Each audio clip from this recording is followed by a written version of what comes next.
800-313-6688. Tickets for less. Best seats, best prices, no service fees. Shop ticketsforless.com. KOZN Bellevue, Omaha, Council Bluffs. This is 1620 The Zone. Crossover. Oh, killer crossover. Just crossover. It just crossed him over. Danced to another victim to the crossovers. Cross him up and sit him down. Time for the crossover, powered by Everlevel Concrete Repair in Omaha at everlevelconcrete.com.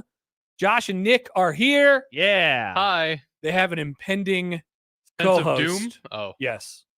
Oh, man. Every time I see someone over there now, I'm like, is I know. that Jack? Is that Jack? Hey, Could be. good job, though, because if you see something, say something. And whenever you see something. Well, the great said thing, it's the great thing about this window is you can definitely see everything. You That's can just see happening out there's there. bodies that are moving over there. It's Earlier- easier to see in, though. if you're on the Earlier, when outside. all you guys were gone at the meeting, Yes. we were under the impression that there was nobody else in the building at all, Mm-hmm. which I thought was the case. But it turns out there was one other station in the building that was still live and on the air. And out walked right by us the figure of about 14 people just in a row. Amazing. And I thought, what's going on? Are we under attack? Yep. What's going to happen here?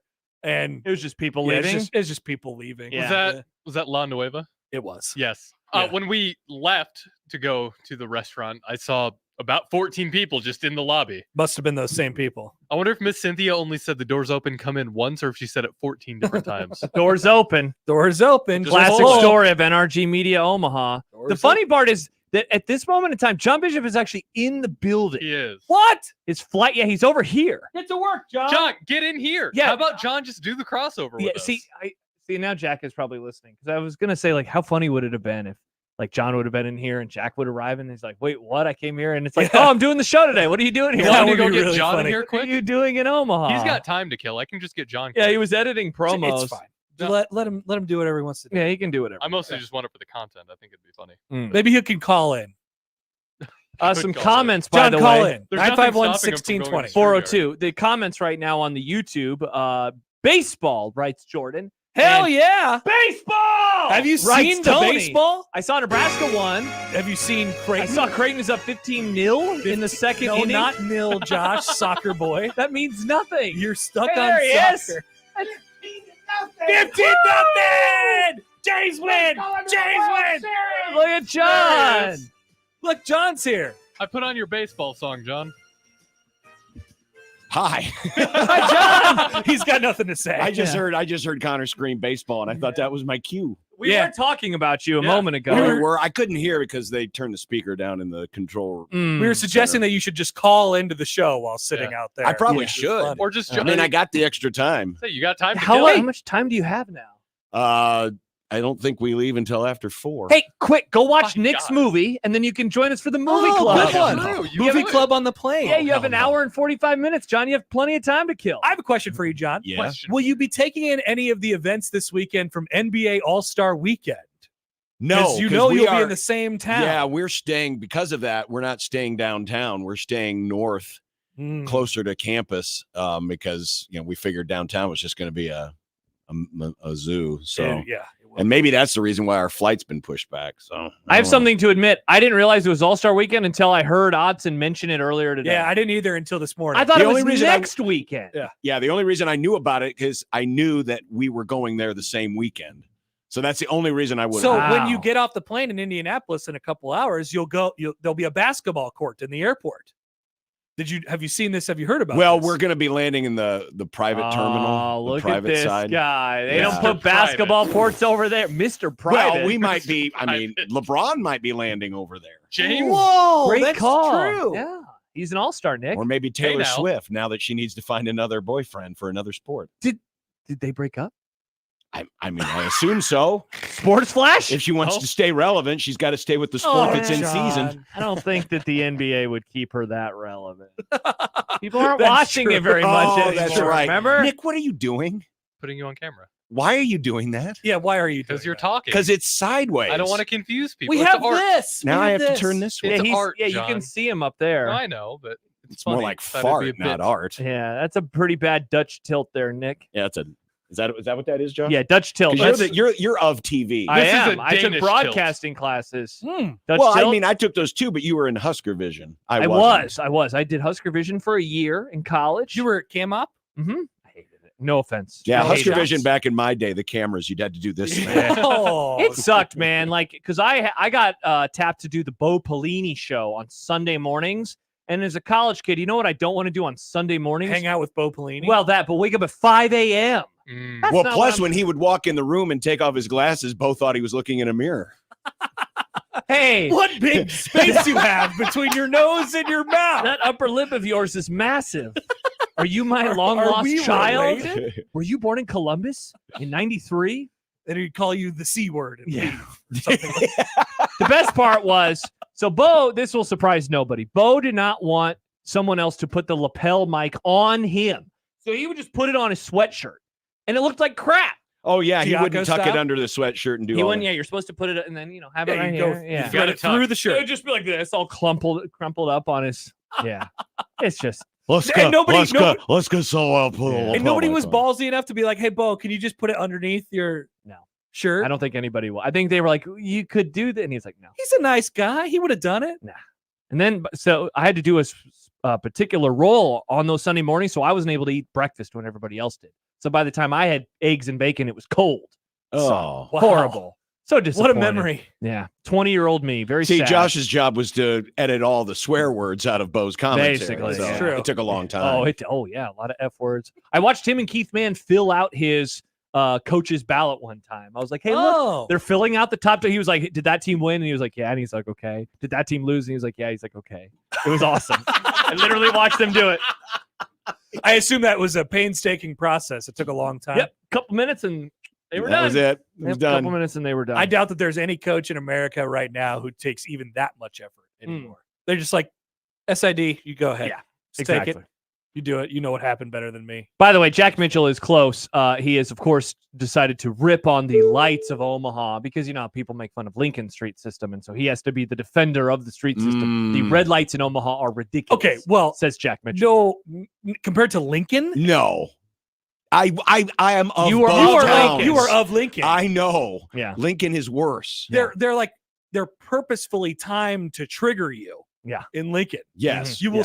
If there is 5 lights in a row, you will stop at all. Well, it of them. depends on which way he came in. So he does go the correct way. He gets off at 60th and then Yeah. he drives north. And then Okay. he, so he does the But correct there is way. more resistance in terms of Oh, there he lights. is. He's arrived. He's wearing cargo shorts. It looks like. Classic.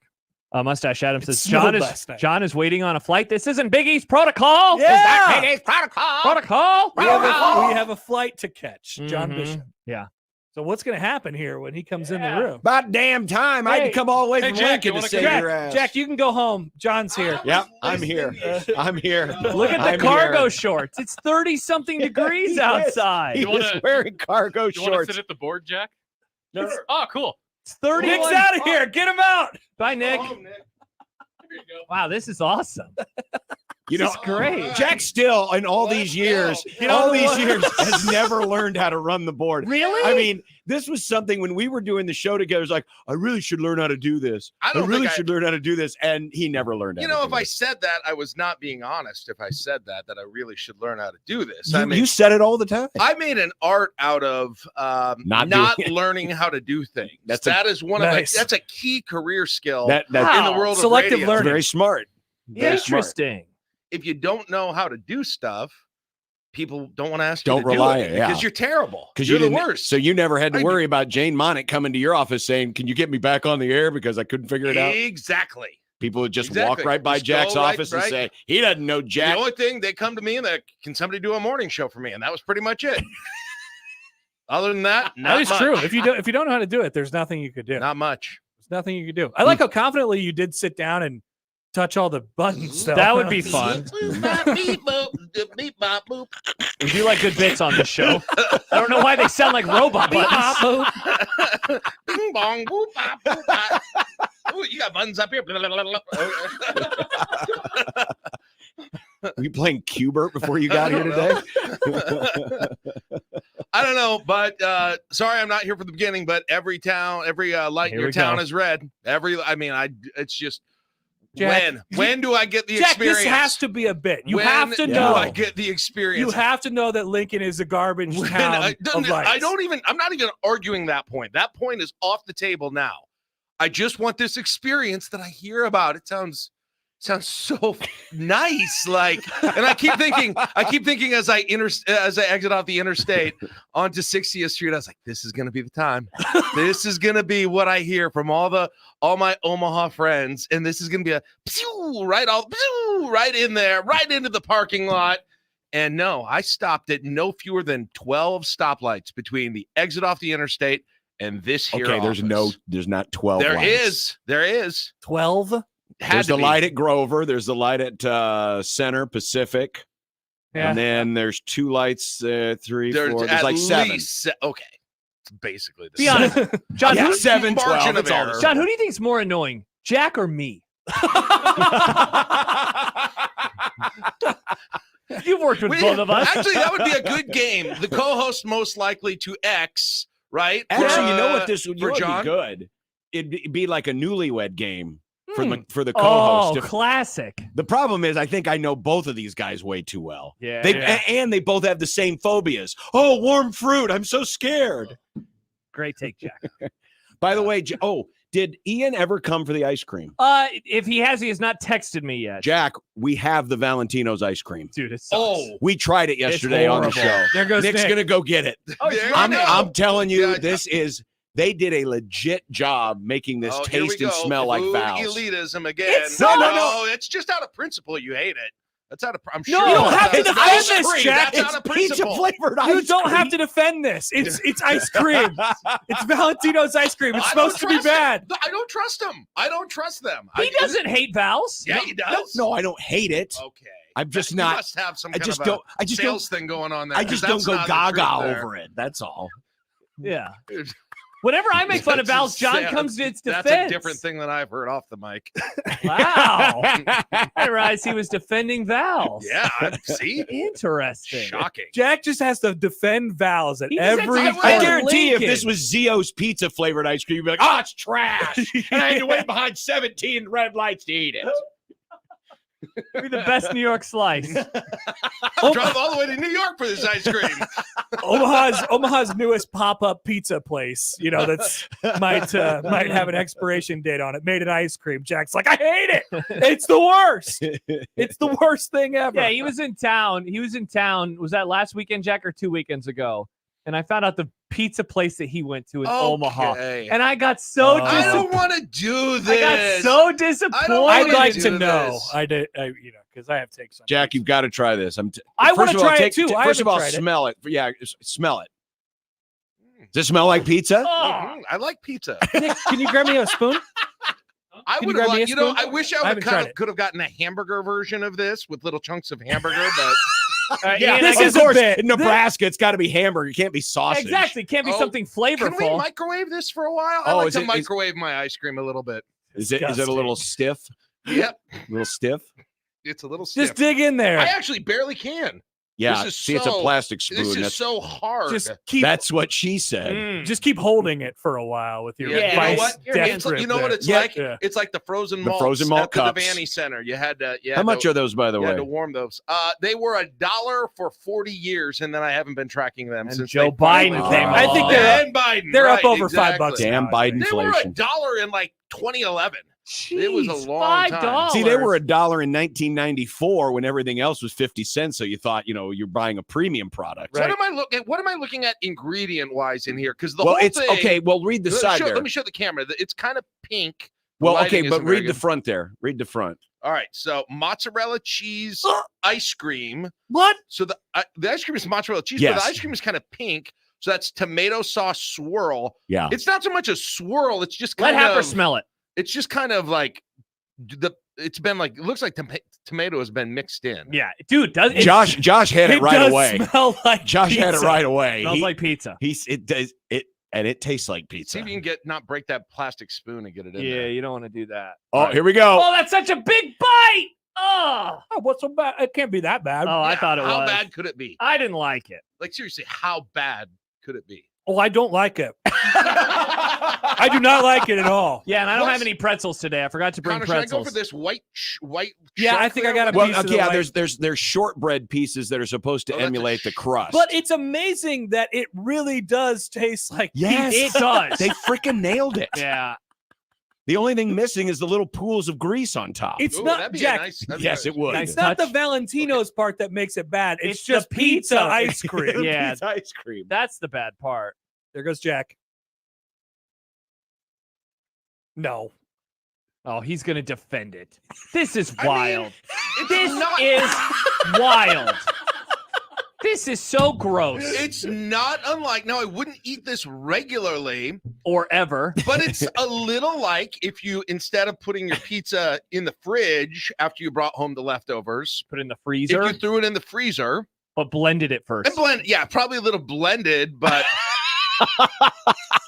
Is it? I knew he'd defend it. Is there ranch in there? What is it? No. I don't think No. so. mozzarella cheese, ice cream with tomato sauce mean- swirl, and pizza crust shortbread pieces. I mean, if you read I could if you read the ingredients on back, I mean, it's legitimately the tomato sauce. It's legitimately oregano. I mean, they Like- basically made Okay. pizza ice cream. Let me say All right, this. Ian, there is still leftover pizza ice cream for you. Yeah, Yes, try this out, Yes, Ian. they only took a spoonful. Yeah. Yes, I won't double dip. But let me say this.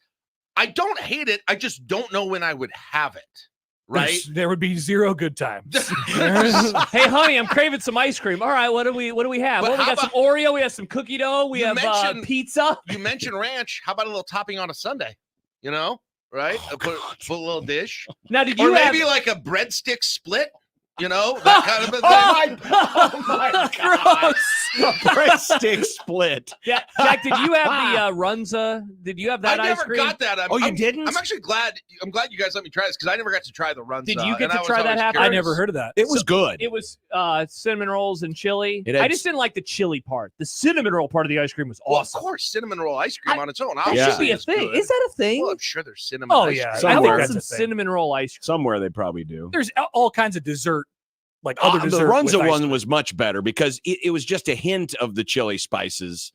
It was almost like having like a chili beer. You know, you don't expect Yes. that flavor, but it's there. But the cinnamon roll was really nice. But Yeah. I mean, this literally tastes like freaking frozen pizza. Yeah, I don't know how you would go about doing that in a more tasteful way, Mm. but they just went all in on we want to make it a replica of pizza. You know Right, what's and it's next? pizza. The crisp meat burrito Yes. one? Absolutely. Absolutely. The crisp or something like that. Crab Rangoon burrito. I mean, Amigos, the Trinity and Lincoln, of course, is Runza, Valentino's, Yep. and Amigos. So I do love Crab Rangoon burritos. but I mean, you could do. They used to do those Crispos, right? That had cinnamon and sugar on them. You Yeah. could do something with that. I think you got to do the crisp meats, It's got to be savory. and then you got to have the That's what the people say about ranch. ice The cream. ranch, yeah, It's the gotta ranch. be- You love the it's gotta have Amigos the ranch. You're right. That's a good People call. love the Amigos Ranch. They do. Runs a ranch too. What if we were to do. do that with Omaha-based foods? What would be Ice the cream what are version? what are the famous Omaha foods that like a whiskey steak from the It'd Drover? be a giant steak? yeah. Over a steak, like the drippings, right? the That you- drippings. whiskey steak ice It cream. would also be a little pink, right? yeah, Well, probably. it certainly would be. What else do we have to offer as famous Omaha foods? A Reuben ice cream. Reuben ice cream. Oh Yep, my god! definitely Can from you the see Crescent Can you see Moon. the? Can you see the sauerkraut Oh, in that yeah. ice cream? yuck! Thousand Island swirls. Maybe Valentino's is not such a bad idea. Yeah, exactly. I don't know if better. I don't know if it works too well. I give them credit though, man. They did nail the flavor. Oh, they nailed the They flavor freaking and the nailed smell. it. I mean, Yeah. if that's what they were going for, I they would got love it. to see a better pizza ice cream. I don't think there is one. That's Well, it'd have to be Zio's or like Paisans. Paisans, an Omaha one, definitely. of Yeah, course. of course. Yeah. again. It was too. I still don't feel like I experienced the ice cream. I don't know if you guys are like this, but if I eat ice cream, I cannot handle. I seriously put my ice cream in the microwave every time. Every time. Every time. I used to do do that, but yeah, but just for like 12 seconds. You have Yeah. soft teeth. Not a long time. No, just to scoop it out. because then and you can need a swirl it little around and get a little liquidy. softer. It's got to be a little liquidy I don't on want the it. I outside. don't want it. Otherwise, you can't even taste it. One time when an I ice like the cube. process of the liquidation. I appreciate that all happening while it's in my hand. Well, listen, if you can't get it out of the What are container, you it eating doesn't ice cream matter. in your hand for? Well, I mean, like the bowl or whatever is in my hand. Not the ice no, cream out of no, my I don't hand. need a bowl. Just dish it into my palm, lap it up. please. We like to save money on dishwasher detergent. Grab a handful of ice cream. Chris, Come on up. Chris Texan, Jack is certified insane. The thought of breadstick split makes my stomach churn. That was pretty tough. By the way, Jack, I used to do that when I was a kid. I would microwave my ice cream. And one time I put it in the microwave and I wasn't thinking, and I just pressed the popcorn button. Oh, yeah. Don't do And it I too wasn't long. paying attention. And 2 minutes later, I was like, oh, crap. And, and it's just And then you've got a mocha. it's just melted and gross. And I poured it out, and I didn't have ice cream that night. I was in Fremont, Nebraska. Bad times. That is nuts good. John writes in another Omaha food, Pepper Jack's ice cream. All right. The Philly cheesesteak. Philly Yeah. cheesesteak Yeah, ice cream. yeah. Oh, man, this is making my stomach hurt. Yeah, I don't know. Throw I a can't bunch do of this. French fries on there or something like Oh, my that. gosh. They have decent sauce too, like ranch and salsas, things like that. Chance says, God has abandoned us for our arrogance and is correct to do so. Well, like, are there any savory foods that are good cold? Like what? Like, I mean, An Italian sub? yeah, like cold cuts or Cold cuts. something. Like a I don't know. ham and cheese Yeah. sandwich pizza. You know, a Jimmy John's type situation, maybe. I Yeah. don't know. Could. Yeah, you Do could. you guys feel like you need to brush your teeth after eating this? Because I A little kind of bit. I was still Breast tasting mint, that when baby. I got home last night. Oh my gosh. And I I feel only like it's had just- like I only had about as much as you guys did. Yeah, like it it's was- coating my mouth. It was nice that yesterday I had brought pretzels to work. And so suddenly There's we a were all- pretzel over there in the corner. Was that you? yeah, I think I dropped it on the floor. I forgot to throw it away, I guess. My bad. Are you wanting it? No, I don't want the Okay. pretzel. I don't want the pretzel. I just wondered why is there Yep, here it is. why is there a Here you single go, pretzel? Connor. There you go. Cleanse your palate. Oh. Ian's on his way to get the ice cream, by the way. So It's, there we go. It's special, that's for sure. Mhm. By the way, John, the Jays are now up 21-0. Good Lord. world? Their football team's back. What a Oh score. yeah, this is Yeah. So they're gonna sweep the weekend Wait. like 86-0. What inning is it? Third. Third. I'm worried about Nebraska's 50-run record here at this point. Well, that's true. I'm God. very. Is I'm that still the concerned. record? I'm not sure, but I saw your story about it on Yeah. Twitter the other day. It and was the 50. record at the time. I don't know What, if it, 50 runs? You was? 50-3, yeah, right? the 50-3 game. You know I what? didn't know that. You know what? They're going for it. Mm. They're going for it. The rivalry this is is what rent-free. Rent-free. This is what happens when Rivalry. this is what happens when you put the scoregami in the media notes. Seriously, it's like, that's target. true. Everyone's chasing goals Yeah, now. That's right. John tweeted about it. They blew up the picture of the scoreboard and they put it in the Creighton locker room in Baltimore this It's weekend. like, there you go. Take it. Mm. There We're it definitely is. getting a Creighton scoregami today, by the way. I think. You know. Yeah, has Rob looked up the Creighton baseball scoregamis? He tweeted something about basketball ones recently. So like everybody's Yeah, getting in on this. he's been if there's anyone to do it, it would be him. James, well, he has plenty of time to kill before Yeah, the we flight. got time to kill before the flight leaves. James on YouTube says, "'Tis the season, fish fry ice cream." It is Lenten. Oh. Yes, it is the Lenten season. Mm-hmm. Maybe a little shrimp situation, you a know, little frozen cod, a shrimp. little fried Yeah. cod action. Shrimp. Shrimp at a fish fry? Some of the folks at lunch today Well, I were mean, it's enjoying the seafood. fish for the Lenten season. Yes, some people ordered the salmon to go. Well, those won't be the people that'll be flying the plane later. No, dude, Happer, I'm worried about you. By the time it's been sitting out this long, it's like me when I, had that whole situation that one time. Well, luckily I got chicken parm. oh, good. All Yeah, right. I didn't Or- get the salmon Hopefully, to go. Josh is here on Monday. Yeah, he might be dead. Yeah, Did he get the salmon? He ordered the salmon, and it's been it's been Wait, sitting. did you guys get lunches? An NRG Omaha situation where Apparently. you're ordering salmon Yeah. for had your it. lunches? Every time I come here, I am Here we go. appalled By whom? by the whole system of haves and have-nots Oh, in the NRG extended universe. nice.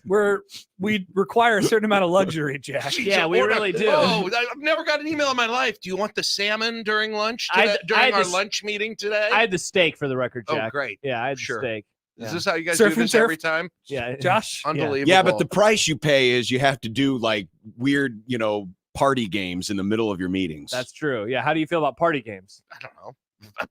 I guess I mean, I we would- were playing Pictionary last time. Yeah, I team think. building Is exercises. it Yeah. some kind of like a champagne drinking game or something that you guys are doing? We with did get that? champagne Yeah. at the end of the year. Sounds about Happy right. New There Year. you go. Happy New There it Year. is. Happy There New it Year. is. Yeah. Bust out the Cristal because it's a Tuesday at NRG Omaha. You didn't see the fondue thing when you came in the door? Yeah, we have a new waterfall like Nebraska. Yeah. Yeah. It's no wonder I can't get a raise. Jeez. Charles writes, how long is the list of things that Jack is appalled by? He's appalled by a lot. There are many. Yeah, There are many yeah. things. Don't worry. We have It's- 4 more hours It's today. not that much in life. It's just really surrounding a lot of the Omaha, things that happen traffic here. lights. Yeah. And we got food today. Yeah. Valentino's or Val- other pizza People places. ripping on Valentino's. People ripping on Valentino's. Yeah. Yeah. A lot of stuff. Oh, all those things have come up today. Jack in his defense of Valentino's, stoplights in Lincoln, and us living a very luxurious life here in Omaha. It's awesome. Yeah. We've kind of hit the Holy Trinity, haven't we? Yeah, we really have. That's amazing. It It is amazing. I mean, the only thing left is maybe complain about an officiating call or two. Oh, yeah. Got anything for us? I don't know. There just hasn't been a game for so long. It's weird. That's true. It's They don't play till this tomorrow. Week off has been. I mean, I'm glad they're getting their rest, I guess, Yeah. but I'm running out of things to do here this week. Have you been, I can't cheer for Kansas State anymore. So that's obviously off the table. Where are they? What are their? Actually, What is I their take it back. ranking? They've also been off all week. I know that. Have they fallen I or, didn't know or Jack risen? loved Arthur Kaluma so much. Where are Huge they at in the net fan. now, Jack? Have you looked at it today? Listen, I try not to follow that too much. I don't know. You don't? I don't know. 77. He's been 78. busy today. It's a Munch Madness day. It was the He's- Munch. Yeah, Oh. today was Munch Madness Yeah, Selection yeah. Friday, John. So, like, I wish you went- would have let me know. I would have chipped in. Yeah, it was Munch Madness Selection Friday. So I was to the last minute till I could come up here. I was putting together the bracket of 64 restaurants. Oh, man. I can't wait Is for it you full? to tweet it So it out. is full. I I- love You're the gonna get mentions. so much crap. Oh God, I'm the not, mentions. this year. Are you this turn year- off the thing where no one can Yeah. reply? Well, I'm just not reading reply. I'm trying to do that more in life, but I think I'm just not going to read the No, but you replies. can't turn it off because then people will make fun of you and they'll be But I like, think that's why you should turn it off. It'd Yeah, be I'm funner not for going the to. bit. Well, listen, "Oh, I that'd don't be even. bad." I'm not even the one that necessarily tweets it out. It's like the station's Twitter account Okay. that'll probably tweet it out. So someone else, but then I'll. But then people will attach you to their comments. I think Yeah. Dan You'll see Hoppin them. yelled at you one time. Let's see if we can get Dan to yell at you again. That shouldn't be that Listen, he got a long threaded tweet back from me. as No, you might from expect. you? No. He got a a 7-tweet He thread. got that might be a little low. It was How long ago was this? Do you remember? See if I like can 2 find years it. ago. What was this about? Which restaurant? I don't know. It was just a general critique of how bad the bracket was, which everyone does every year. I mean, they know that the bracket, and I assume you're still doing it the same way. The bracket is usually about how many mentions a Yeah, we restaurant gets, basically right? just open up, blow out the whole show, and we take Yeah. people call, text, Yeah. Facebook, Twitter, everything. So if someone and- mentions a restaurant just- 25 times, they're Right. probably a one seed. All right, the first 2 tweets that I see are Dan responding. I do apologize, Jack. I let myself get triggered and I shouldn't have. You're doing your best and I respect that. It's certainly a thankless job. Just the thought of my mentions if I made a bracket for the Omaha gives me the willies. What a preface. A Yeah. thankless That sounds job. What's next? That sounds like someone just scored a huge dub on that conversation. A thankless job. here's how it Putting started. together a food bracket is a thankless job. Agreed. Of all the thankless Finally. jobs. I mean, listen, your true heroes are your first responders, your military, that sort of thing. And then the But bracket. right behind that, I The would guy say, who puts purveyors together of March food Madness. brackets. What's guy, the- your military, Yeah. and then What was that show called? Tier Dirty 2. Jobs? Who was the guy who did Dirty Mike Jobs? Rowe. Mike Mike Rowe. Rowe should have done this. I'm here with Jack Mitchell today. We're tweeting out the bracket. got a dirty job. I want to see what this is really like. You know what he does? He just gets up in the middle of the segment, walks out, and says, I can't do this. This anymore. of all the jobs This is I've the ever worst done. one yet. By the way, this was the how it all started. Was Dan quote tweeted the bracket. A few quick thoughts. Caso Bovina Casa Casa Bovina. Bovina. is a 10 seed. Basically renders this bracket meaningless. I cannot Oh. respect it. Honest Abe shouldn't be a 1. Bonwich. Bonwich. Bonwich is an Delicious. 11. Seriously. And then Muchachos is a 1 seed. So at least the bracket got one thing right. Oh, Which of that did win the whole thing that Yes. year. man. Yeah. Wow. Was there a parameter this year, or is it just We have Not said it's restaurants. got to be. So we've debated like the qualification. It's got to be a restaurant that originated in Lincoln or the surrounding area and that has not become a regional chain. So Okay. the Trinity is out. The Yep. Trinity is out. Trinity's out? Yeah. But and then if it hasn't, even if it's got multiple locations or has a location in Omaha like Muchachos or Laszlo's now, they'd be eligible still. And then it's a 25-mile radius. Is Laszlo's out this year because it burned down? No, they're still because there's a downtown one. Oh, that's right. There's a downtown one. but they're not open until spring. So By the way, Scotch Frost responded to Dan and said, "Love you and your podcast, Dan, but outrage over a bracket which Jack clearly explained the process behind. It's like a 5-year-old saying my favorite color is green, and you replying, 'You suck. He I can't didn't respect you know. as a person.'" Listen, he didn't know, but he came in hot, and I don't obviously deal super well with people coming in hot, as we all probably learned. In other at words, if Jack would have various been times. the guy at NORAD during war games, the nukes would have Yeah, gone off. I try Shall and we play a game? No! Fire! come in hot. I like to step a few steps above that and then go way hotter, just to be clear. But Admiral, we were at DEFCON 5. No, DEFCON 0. and then it Fire! becomes attrition after that, Right.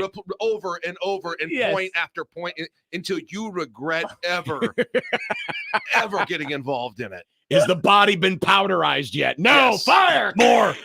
I'd like to see some of the Jack tweets from that day, honestly. The response tweets. You Let's probably have them there, I assume. No, so now let me reverse this. So right now I have it from Dan to you. So now I will change it from you to Dan and see what I can see what I can find. First of all, to his credit, at the end, he did, He know, backed off acknowledged. after Again, Jack had stomped it him might- 7 feet into the ground. might have been an attrition situation again. Like, please stop this. I would never wish I had 4 done That was it. like me last night on Twitter from all the Iowa fans who were just pounding me into submission. I know. All I said was protocol one time. Dude, Just getting people wrecked. kept calling you fat. Wait, while you do that real quick, I got a response. Of course, I've had a blast on Twitter. It's since, been a lot of fun. Since No. Sunday. Connor It's- Happer, Jack Mitchell, handshake me. Yeah. It's been great. The best response I got multiple times from Iowa fans was the whole, "Oh, it sounds like Iowa's living rent-free in Nebraska's head." And I was like, this is the moment you bring that out? Really? Do you not see the irony in that, Alanis? I mean, are you kidding with that? I love Like- the term rent free. It's so good. Oh, Jack is triggered by I it. hate Oh, I know. hate it. But Now at we've least when now you we've use hit it the hat right, trick. That was the exact opposite. It was the exact opposite. Yeah. Exactly. They can't Ugh. forget about it. They're Yes. the ones that can't Yeah. forget about it. You actually didn't respond that many times just to Dan directly. You were responding because the thread got so long that you were just responding to all sorts of people. Oh, really? Yeah, Kind of disappointed in myself. yeah, I'm a little bummed too. Taking it Sad. easy. Well, when you're in the middle of a Royal Rumble, you can only focus on one guy so long before you start elbowing That's other true. people. Yeah. You know, Oh man. just throwing true. people out All left right, and nothing right. good. I can tell you about some other ones. if Okay, you here wanna was find one that something. you did respond. So somebody called Dan an idiot, but accidentally said San, and Jack said, "Oh, I thought San was your nickname for me. I actually Googled it. I'm an idiot."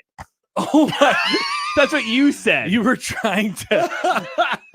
You were making sure that someone wasn't making fun of you Yes. by figuring out what 'Cause sand somebody's- meant. Yeah. Okay. Yeah. Somebody said that Dan was an idiot, but they said San.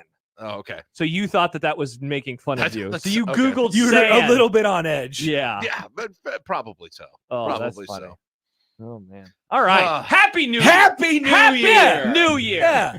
Jack, your hit rate on these is Yeah. very high. And now we get the double fist. Nobody does that anymore. Nice No, job they of running don't. the board, too. Did Caitlin Clark do this? She after should have. You are the person who does that more than anyone I know. Me and people who won horse races in the 20s. Yes, Yes. definitely. Yes. Look That's at how that a lot of jockeys do Look at that. this person over here. Lawn jockeys. though. Lawn jockeys. While they were getting like wreaths of roses thrown at them. Yeah. Yeah, look at me. Did a good job running the board, too. All right. So, Yep. So when F9, right? when Josh sends it to break, No, you gotta, he never uses F9. What? Even Jack, see, Nick, even Jack knows what yeah, F9 is. It's really easy. That's how you F9 send it to takes break. us to break. But you also should shut the microphones off. Well, Nick tells me that I have to shut my own on and off here at this place. Well, Yeah, that's how we roll. yeah. I don't have a button, so you have to press me down at least. All right. All right, that was a crossover powered by Everlevel Concrete Repair in Omaha at everlevelconcrete.com. The program starts next on 1620 The Zone. The Connor Happer Show. The first time I ever did the Mel Kiper Jr. impression on TV, as though it was part of the draft. They didn't announce it as a comedic bit or anything. He says his name all the time. He does say McShay. He does say McShay, but it's not as funny as saying Todd. And they kept going, Todd, Todd, Todd, Todd, Todd. Say your name over and over and over, hit the T hard. Todd, Todd, Todd. Yeah, in a way, you've like ruined all Todds. How do you feel about that? Oh, yeah. Oh, yeah. The Connor Happer Show. Weekdays from 10 to 2 on 1620 The Zone. Your Omaha area forecast from the Godfather's Pizza Weather Center and KETV Newswatch 7 on 1620 The Zone. Mostly cloudy and chilly for your Friday with the high today in Omaha, 32 degrees. Northwesterly wind gusts possible up to 20 miles an hour. Skies clear out tonight, though staying breezy. Low near 17, feeling like 5 degrees by your Saturday morning. But sunshine returns Sunday, a little bit more mild, a high of 40. I'm meteorologist Caitlin Harvey with KUTV Newswatch 7. 1620 The Zone's Unsportsmanlike Conduct, brought to you by a great friend of the program, Union Bank and Trust. Host is roasting every morning. Host is roasting every day. Put your coffee department in good hands with Host Coffee Service, providing direct delivery and loaned coffee equipment with service programs. If you're ready to change to a better coffee provider, it's time for Host Coffee. Omaha's best coffee since 1972. Host Coffee is always roasting something good for you. Confidence happens in how we feel about ourselves. It also happens when you feel ready to attack the day. When you're not feeling right, confidence wanes. John Bishop here to tell you that for guys who aren't feeling like themselves, there's Hims.com. If you want to regrow your hair, have better sex, or tackle anxiety and depression, you don't have to go to the doctor, the pharmacy, or spend all day talking about it. Just go to Hims.com and do something about it. Hims.com is private. The entire process is online. No office visits or trips to the pharmacy. Hims.com is shipped in low-key packaging direct to you. Hims treatments fit seamlessly into your everyday routine. The plan is simple to follow. And Hims has helped millions of guys like us with their hair loss, ED, and mood. To start your free online visit, you need to go to this exclusive address, hims.com/start. That's hims.com/start for your free online visit. HIMS.com/START. Prescriptions require an online consultation with a healthcare provider who will determine if appropriate. Restrictions apply. See website for details and important safety information. Your Creighton Blue Jays are home this Tuesday to take on UConn at 7:30 for Stripe Out CHI Night. Limited tickets are still available for this primetime Tuesday night matchup and can be purchased in advance at gocreighton.com or in person at the CHI Health Center Omaha box office. Shop Woodhouse Chrysler Dodge Jeep Ram during Ram Truck Month and save on the entire lineup of heavy-duty trucks. Like the powerful and capable new Ram 3500 with an array of safety and tech features that will take your driving experience to the next level. Right now, get up to $15,500 off MSRP on our lineup of 2024 Ram 2500s and 2024 Ram 3500s. The most advanced Ram heavy-duty pickups ever. Get started today at WoodhouseCDJRBellevue.com or WoodhouseChryslerJeepDodge.com to find your next truck. Based on standard and available features offered with approved credit, tax title license extra. Woodhouse discount of $3,644. Manufacturer incentive of $9,856. $1,000 for qualifying trade and $1,000 with finance through Chrysler Capital. $299 doc fee due at signing. Offer expires 2/29/24. See dealer for details. Velocity Clinical Research in Omaha frequently conducts clinical trials for a broad range of investigational treatments. Typical studies involve medications for high cholesterol, diabetes, infectious diseases, and others. They also perform vaccine studies for people of all ages, conducting innovative research that has a positive impact on lives. Click for current trials at velocityclinicaltrials.com. More trials are launching in March. Compensation for study-related time and travel. Find out more at velocityclinicaltrials.com. This edition of Unsportsmanlike Conduct on 1620 The Zone is proudly presented by Union Bank and Trust. The program starts now. KOZN. Unsportsmanlike Conduct on 1620 The Zone. Husker Athletics, Creighton, and yes, UNO. Don't miss a moment, they'll give you your fix. They're on every day from 2 until 6. Spend your afternoons with John, Josh, and Nick.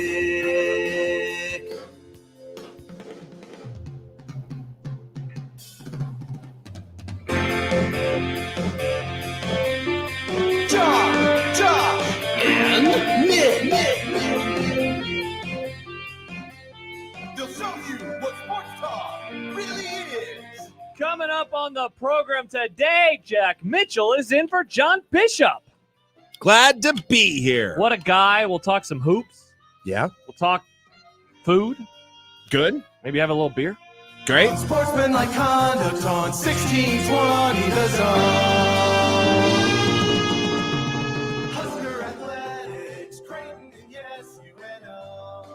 We've also got Creighton baseball record watch now. Yeah, we're keeping an eye on Creighton baseball. By the way, shout out to Jordan, who says on the JTech Construction Zone Twitter feed that indeed Nebraska's 50 runs is still the record. As Jack looks like an old man over Sorry, there. I had to read. The D1 Baseball just tweeted out their staff picks for the national champions and stuff, Yeah. and they've got national champ, non-top 25 sleeper, and a non-field of 64 sleeper. I guess that means they don't pick him. Creighton is on 2 of these columns as the To make it to the non-field of 64 sleeper, whatever exactly that means. I don't even quite know what that means.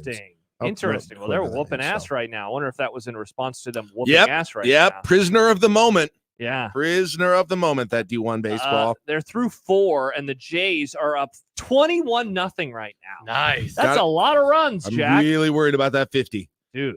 They're on pace. They're on pace. We should do the show together when Nebraska plays Creighton this year. We could, all 3 of us, just come together and get ready for Nebraska and Creighton one of the 3 times. Well, the time it's in Lincoln, we could take the show to Lincoln, so I wouldn't have to hit all the red lights, number one.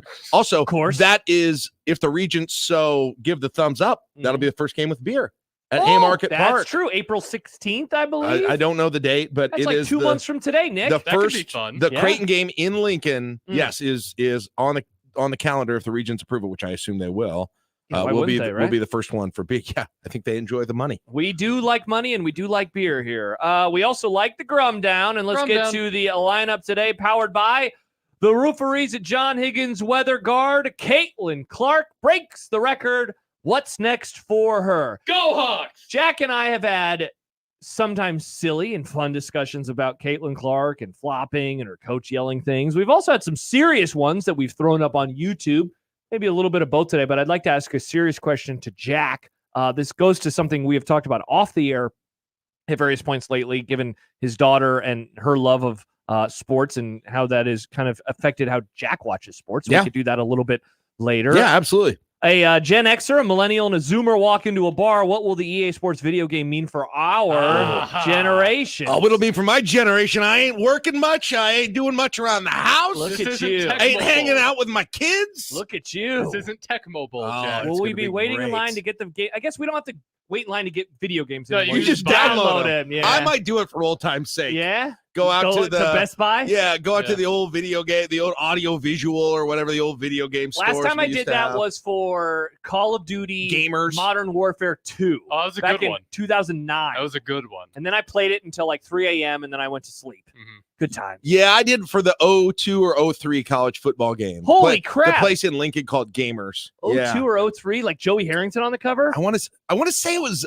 It might have been, for some reason I remember a Michigan guy, but I think that's Desmond further Howard? back. That's Desmond Howard. It wasn't that I thought because Desmond Howard was like 05, I had 06 range. I had Desmond Howard on the PC version when I was in college. Holy crap. Yeah, I played the PC Look version how old Jack is. on like a computer that Commodore had 64. as much memory as like a tiny SD card does now, but we played the PC version. I never got that experience of waiting outside of a game store for a game because I grew up in the middle of nowhere. The closest game store was Walmart, but it was 20 minutes away, and there was no way in hell your parents are going to drive you to Walmart. There were a lot of people Midnight. waiting the year that I did it. It was Yeah. on South 48th Street by the McDonald's there, by the Target there. And Same when I got Yep. Modern Warfare 2. there were a lot of people Oh, that was there. a big one. Man, we were all so excited. Husker Hoops finally back on the hardwood tomorrow. A late add to the show that was not on this when I put the graphic together. Jacob Bigelow will join us. Bigelow bombs. He'll join us in about a half hour or more. We'll talk some Husker Hoops with him. El Kent's Movie Club. Did Jack watch the movie? Oh, That's the question. Oh, that look I on his did. face. Yeah, I wow. did no. I didn't not watch the movie. Didn't not watch the movie. Oh, so you got about halfway through it. All right. So we'll talk about Interesting. that with Jack coming up. Did you I get have to the part plenty where I she, can say about it. I Did you can get tell to the you part that. where she's naked? I don't recall. I don't recall. Wow. I You wouldn't remember. That was you just a would've- minor detail. You would have recalled. You would have. You would have recalled. The coaching carousel has stopped spinning. Are we puking? I want to look back at the coaching carousel from a few years ago and see what we can apply to it today. some numbers that we are finally going to do on the show today that one of our fine friends of the Grum, Riley, put together at the end of 2023. The number boys. Freshman quarterbacks in college football and what it could mean for Dylan Raiola. Ooh. We were going to do it, and then Ooh. the Christmas holiday happened, and then we forgot, and then he tweeted at me earlier saying, hey, I can't wait to hear you guys discuss that. And I was like, oh crap. Oh, So, sorry. I hope yeah. you. Sorry, Riley. Yeah, so we'll do that. Good. I'm excited. Is this going to make me feel better or worse about? Find out. Okay, yeah, that's good. No spoiler, but Josh, I'm telling you. Yeah, I don't want to change your attitude today. No, I guess. just if it's better, we're getting to a ceiling that I don't know that I can maintain until August. Yeah, that's true. The last time that you filled in, we just started randomly naming players on the defense, and Jack was edging again. We got to stop edging Jack. Yeah. Oh, I don't think that's. Well, we'll gonna see happen. if what these numbers do for that. Yeah. And then finally, Jack fixes overtime. Jack and I had a discussion earlier this week, not on the radio, about the NFL overtime system. And Jack was like, it's bad. And I was like, okay, what would you do? And he said, I don't know. So I gave him a homework assignment to come up with his fix for the NFL playoffs, and he's going to give it to us on the show today. Can I Maybe, predict- unless he forgot to do that too. Can I predict it? This Is it when they put a quarterback on either end zone and then they put two dogs in the 50-yard line, and then Unreal. whatever dog makes It's the it way to the they end zone started first. to use start XFL games with He Hate Me. That's what it is. Jordan writes, where's your muff, Jack? Oh, muffless. Where's your You muff? are- there is a muff if you want that red one over there. No one uses that. If you How like did someone know that? Yeah, because they recognize our microphone. We talk about our muffs often. Yeah. Tony writes, oh, wait, no. Hot Danger writes, John's gone. Let's talk about which group of 5 coaches is going to be taking the job at Creighton next year. Ooh, Wow. Oh, man. Little shots fired there. Could be an interesting offseason in these parts. Little shots fired there. 402-951-1620. That's the phone number. You can call us. You can text us at that phone number. The 42 Degrees The Source hotline by your mom's house. We have a few texts. One is mean about someone that we mentioned during the crossover, so I won't read that one from Jeff. But I'll read this one from Brian. Honest Abe's is fantastic. Best fast casual in Lincoln. I still love Honest Abe's, but it seems like it's taken a hit. It becomes cool to dislike people, things that more people like eventually. So Yes, you probably that's like just- Honest Abe's now then, I because people like, dislike it. yeah, I've always thought it was I thought good, it was- but Honest it's Abe's just is the great. natural progression. Things get too popular, you've got to have people stop liking them. It's just like the progression. When everyone hates something, eventually people start liking it as well. Like how you Those love things- Nickelback. That's how Nickelback is kind of Creed- Nickelback and Creed. Creed is the are most coming- recent Look one. at all these idiot kids wearing Crocs around now, right? I mean, yeah, I those saw a are- doctor wearing one the other day, but Yeah. that's a doctor. I don't want my doctor in Crocs. You do? I don't. No, Just get some I'm good with running you. shoes. That's what I would want do. to see the Yeah, Croc. I got some Hey Dudes. Those Use don't look comfortable. I see you in those every time, and I'm always like, those don't Do they look have comfortable. a thing that's supposed to go over your heel? And you're Yeah, I not- just don't do okay. it. You just I wear just- them. Okay, It's yeah, just I've always half wondered sandals. about that It's too. just easier to slip them on like that. Interesting. There. All right. Anyway, Better? Honest Abe's to this Much day better. is still the best burger I've ever had. Whoa. that I got Wow. from there. Yeah. Whoa. High praise. Yeah. So yeah, you can text us or call us at that number 402-951-1620. You can also email us, Equitable Bank inbox, Josh at 1620thezone.com, Nick at 1620thezone.com, or Jack at broadcasthouse.com. Jack M at I don't know. It's Jack M at KLIN.com. I know. There you I go. think Jack M at NRGmedia.com. We got there. works. Yeah, just email him. I emailed Jack Or earlier. just, at a different get me email on address. Twitter. I've never emailed Jack. Maybe I should just for fun. Go Dude, ahead, yes, see if it works. that's the best way to hit us up, though, is the JTech Construction Zone Twitter feed at USC1620, at Josh Tweederson, at Griminem, and at Jack Mitchell LNK. So much disdain in your Yes, voice. there is, Nick. And what is your name on there? Peanut butter something or other? Peanut butter vibes. It's a quote from a song by Glass Animals. Sure. The song called Gooey. Cool. Very cool. It's a great song. I always look forward to the stage in life when people stop putting goofy names on Twitter. I actually just started doing that. Like, a year ago. This is new. It's a long time. It's like putting the boo in your name during Halloween. Do you hit just like that as much as I do? I mean, Thank God. Why do you guys hate I don't people having participate. fun? Because, It's well, not affecting you directly. because I'm a professional and I want everyone at my job to be professional too Oh, it sucks. on Twitter. We don't work in a very professional environment. Yeah, but imagine, Nick, if you're a writer, you're a scribe, Uh-huh. and someone named Peanut Butter Vibes tweets at you, Uh-huh. hey, you want to come on my Omaha radio show? Now, I know how you would respond. Whoa, cool, bro. Yeah. But, you know, I'd be like, tight, and then I'd send him this emoji. yeah, Nick loves this emoji. That's my favorite emoji. Yeah. I'll be like, hey, Nick, we have so-and-so on the, like Bigelow. I think That's did that exactly what I did. I was just like, hell yeah. we have Josh Bigelow gets on. mad at me because I use the laughing while crying emoji. It's too horrible much. emoji. It's a horrible emoji. But I don't know quite why you don't like that I do it. You just, I don't Well, think you it's your started thing. doing it to emphasize that you are thinking it's funny because people were reading your tweets just- wrong, right? As equal. Cool, glad you like Josh is getting No, crotchety yes. in his old age. it. No, Yeah, I mean, I've what it always is. hated the laughing while I crying use it emoji. interchangeably with LOL, right? To See, I'd rather add LOL. to add a little levity. It's so, mainly- so what I'm saying doesn't seem too serious. Part of it too, and Stibbs and I bonded over this back in the day. It Oh, was boy. always a very specific type of person on Twitter that would use that unironically, and we always hated those people. Well, am I using it? I think I'm using it unironically, right? Yeah, but I I think you. times have also changed because the internet is a constant. It's always adapting and changing evolving. Cesspool. Yeah, cesspool. The internet's a cesspool. I was going to make a reference to a movie, but Jack has undoubtedly not seen it. Depends so. when it came out. This was the Tom Cruise movie with Emily Blunt. I can't remember the name. Day After Tomorrow. You ever see Day After Tomorrow? I Came don't out like think a so. decade ago. Yeah, no, it is. Jack, that movie rules. You should watch it. Okay, I will put it on my list for whenever it happens See? in my He'll life never watch that it. I'm bored and Definitely lonely. Definitely. I mean, your kids will all be out of the house in a few years. Bored and lonely, and I'm gonna watch so many movies. It's gonna be We great. should watch Edge of Tomorrow. at the movie club. I would love to. It's a great movie. It's a great movie. Any early storylines, by the way, Jack, before we get into sports that we should be keeping an eye on with Lunch Madness part? What year is this? 14, 15, 20? I mean, people probably don't follow it that closely here. follow Muchachos it. has won 2 out of 3 years. Wow. In Lincoln. Dominating. So Muchachos have won 2 out of 3 years. So we're wondering if we're gonna This could be a dynasty. Yeah, this like could the be Patrick 3 out of Mahomes 4. Chiefs. It would be the same, right? Yeah. 3 out of 4 years. How often do people ask you every year, like, hey, why don't you take away past champions so you could get some new blood? I in don't there? really get much of that. I Really? actually don't get much of that. If they win again, though, maybe. But I think I think maybe Muchachos is going to hold back on the promotion this year a little bit to open it up for someone else to win, perhaps. Yeah. But yeah, it'll be the storyline will be the seeding. The storyline is always the seeding. And you've done that already? I've already done it. It's not available to the public yet, but I've done it. Do you But share it with people- like Caleb? Do you guys? Yeah, Caleb knows it. People at my, our team. But we it's work just together you. on You're it. the final gavel Yeah, guy. because John and I co-created it, and John ditched me. So I'm the whatever only happened one to that left guy? I'm left to do it. But yeah, John and I started this thing.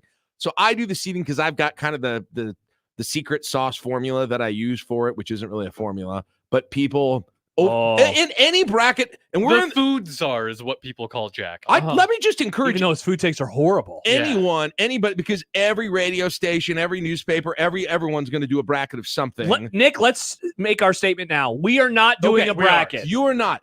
If someone does, and it's fine to talk about it, don't get too hung up on the seating, please. I beg of you. Yeah. Don't get too But hung it up on matters. I think I'm gonna be upset. Could I nominate Popeyes? No, not a local. That doesn't not follow local. into Didn't start. It's a national chain. It didn't Criteria. start in Lincoln. Of I didn't course read the not. criteria. I was just asking. He said the I criteria. said it. No. I'll explain it all here. I wasn't What, were you I wasn't tweeting? even. I didn't have headphones Wow. on. Yeah. I heard it. Thank you, Nick. You're welcome. Glad Jack. one person's Did you listen to listening to me today's in album? here. Did I listen to what? Today's album. What is it? Oh wow, you said you were going to listen to it. Jeez. Sorry, I wasn't Jack listening makes to so you. many promises and then doesn't follow Go to through. my Twitter, you'll see it. I guess. Some Okay, I'll follow-ups. check it out. Asian Joe, yeah, goofy names are weird on social media. Sincerely, Asian Joe. Hot Danger writes, what about putting the boo in your name when your actual name is Daniel Bowie? I think that's allowed. I think I'll allow it. Danielle just writes the crying while laughing emoji. Thanks, Danielle. I like you. Why Not Horberg says, I agree. People need to stop hiding behind online personas, those cowards. Yeah. Put your name Right. on your Yes. social Put your media. name on your social, your real name too. Yeah. Okay, none of this making up a name. Yeah, who okay? would do such That a is thing? garbage. Josh okay? Peterson, baby. I Yes, put my name Jack out there. Mitchell, look it up in the phone book. You'll find it. Oh, yeah. Give him a call. 402. Yeah, 374-2720. I hear a niner in there. Were you calling from a walkie-talkie? No, Do it's people know what phone no, books it's are anymore? cordless. Like I people, love that movie. people Nick, you ever younger seen than Tommy Boy?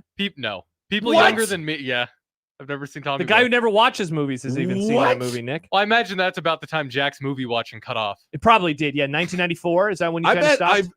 I bet I have seen Tommy Boy more times than I have seen every movie from 2000 to 2023 combined. Holy crap. That tracks.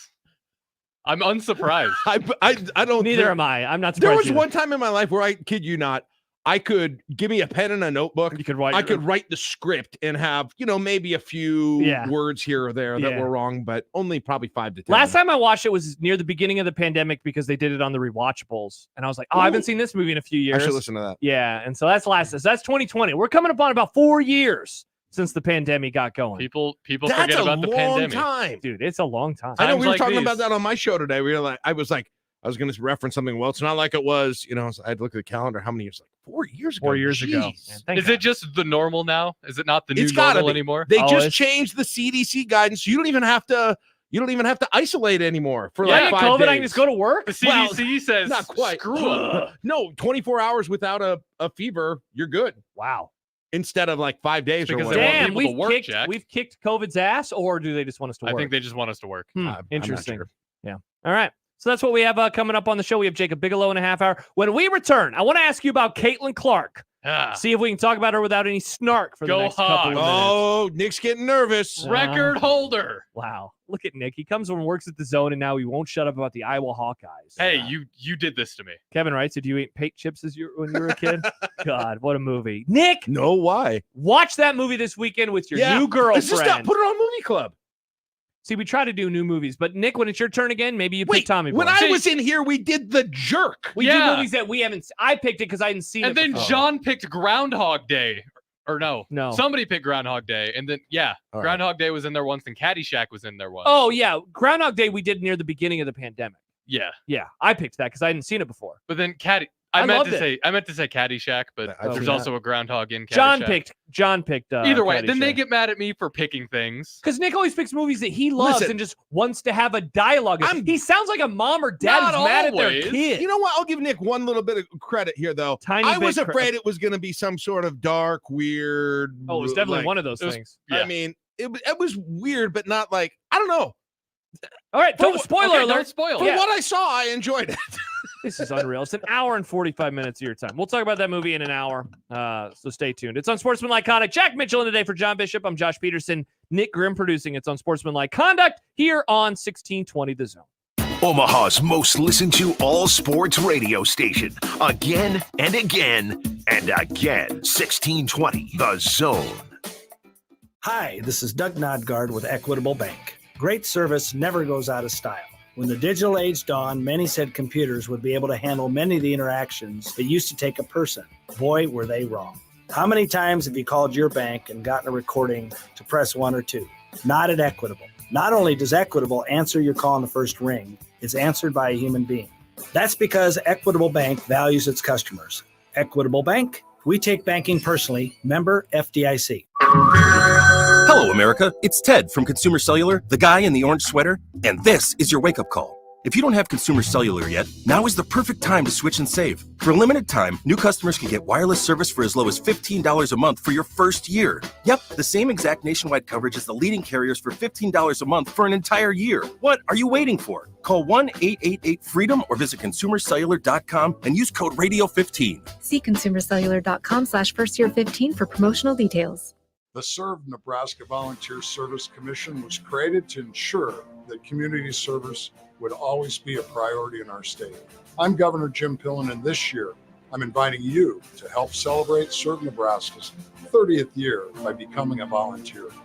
Our state's best resource is its people. You have the potential to make a significant impact. Thank you. Sponsored by Serve Nebraska, aired by the Nebraska Broadcasters Association and this station. Dirks Bentley, Gravel and Gold Tour. Live at CHI Health Center on Saturday, August 24th with Chase Rice and Tanner Usry. Dirks Bentley. On sale now at Ticketmaster.com. Dirks Bentley, live in concert. Live from the Host Coffee Studio, this is 1620 The Zone. Your neighborhood is more than blocks of buildings. It's the people who live there that make it special. At Union Bank and Trust, we're not just creating home loans, we're making neighbors. We're not just small business lenders, we're small business shoppers. We don't just live in your community, we help you build it. Because our people are your people. Visit ubt.com/neighbor to learn more. Union Bank and Trust, member FDIC. Some people just know the best rate for you is a rate based on you with Allstate, not one based on Carol. She's more focused on hitting a high note than the car in front of her. Why pay a rate based on anyone else? Get one based on you with DriveWise from Allstate. Not available in Alaska or California, subject to terms and conditions. Rates are determined by several factors, which vary by state. In some states, participation in DriveWise allows Allstate to use your driving data for purposes of rating. While in some states, your rate could increase with high-risk driving. Generally, safer drivers will save with DriveWise. Allstate Fire and Casualty Insurance Company and affiliates, Northbrook, Illinois. You can find pizza anywhere. But when you want pizza pie piled high with more toppings, that's when you come to my place, Godfather's Pizza. For a limited time, get your hands on 2 of my large one-topping pizzas. Thick pepperoni, beef, black olives, you choose. All this food for only $30. Feed your whole mob without breaking the bank. Hey, it's an offer you can't refuse. Godfather's Pizza. Do it. Hey fans, looking for the best seats without the hidden fees? Then you need to check out Tickets for Less. Whether it's Creighton games, Husker matchups, or big-time concerts and events, they've got you covered, all with no service fees. Now, you ready to score a deal? Use the code THEZONE at ticketsforless.com and save on your next event. You prefer to go mobile? Grab the free Tickets for Less app and shop with ease. Every seat holds a story, so find yours and save when you use the promo code THEZONE at ticketsforless.com and the Tickets for Less app today. Prescriptions require an online consultation with a healthcare provider who will determine if appropriate. Restrictions apply. See website for details and important safety information. Subscription required. Price varies based on product and subscription plan. If you're having problems in the bedroom, talking about it is the last thing you want to do. Same goes for hair loss, anxiety, or even depression. That's where HIMS comes in.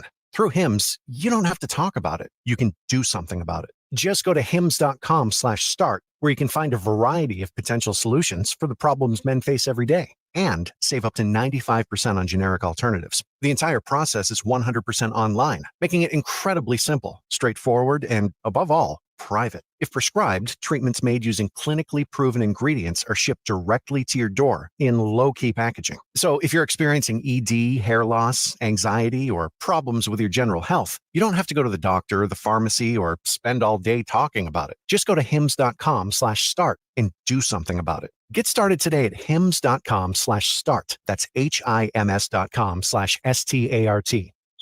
Tickets for Less. Best seats, best prices, no service fees. Shop ticketsforless.com. KOZN Bellevue, Omaha, Council Bluffs. This is 1620 The Zone. By the way, it is a One Beer Friday brought to you by the Nebraska Craft Brewers Guild. Today, Cross Strain providing us with some brews. Nick, what will the folks win if they are picked randomly after the show for tweeting in hashtag One Beer Friday? $50 to Cross Strain. Holy crap, $50? $50. Damn. That's nice. Can I win? No. That's nice. Can I ask you a question? I'm sure listeners wanted these things as I listen to you guys occasionally.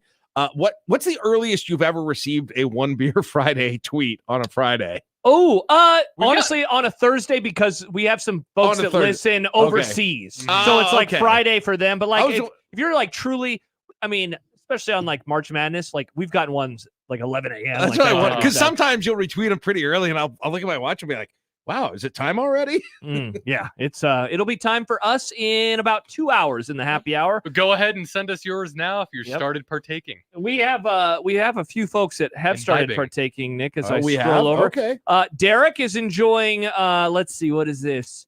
A non-alcoholic raspberry. Well, have about 100 of those then. Yes, sir. Yes, absolutely. I mean, that might be a lot of calories, Jack. Whatever. I'm not worried about. Yeah, I'm not worried about that. We did get one, Jack, earlier today at 11:24 a.m. from David, and it was a picture from. It looks like some sort of an all-inclusive. That's the problem in the winter with your tweets, Josh. Okay, with mine. It's not your tweets. Your One Beer Friday retweets. Oh, okay. I can't handle those in the winter. And especially today, I came on the one bad weather day of like an entire month. Seriously. The weather sucks today. I know. Yeah, I know. Not great. But yeah, let us know what you are drinking. Derek writes us on the JTech Construction Zone Twitter feed. Who are the Hawks? Iowa is the Hawk Eyes. So it should be good eyeballs I think he meant go eyeballs, not go Hawks. Hashtag birdoculars. Hashtag go eyeballs. Nick, your thoughts? Well, it's not. The Hawkeyes aren't named after eyes of hawks. This might be the worst diss I've seen in the history of mankind.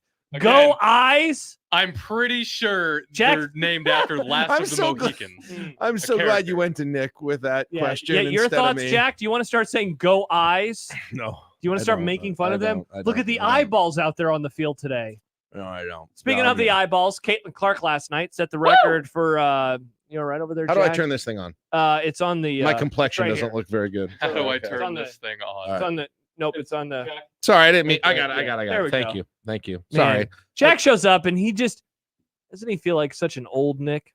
A little bumbly. He's Yeah. like the bumbly uncle. Oh no, like the presidential candidates. Oh no. Who I'm happy.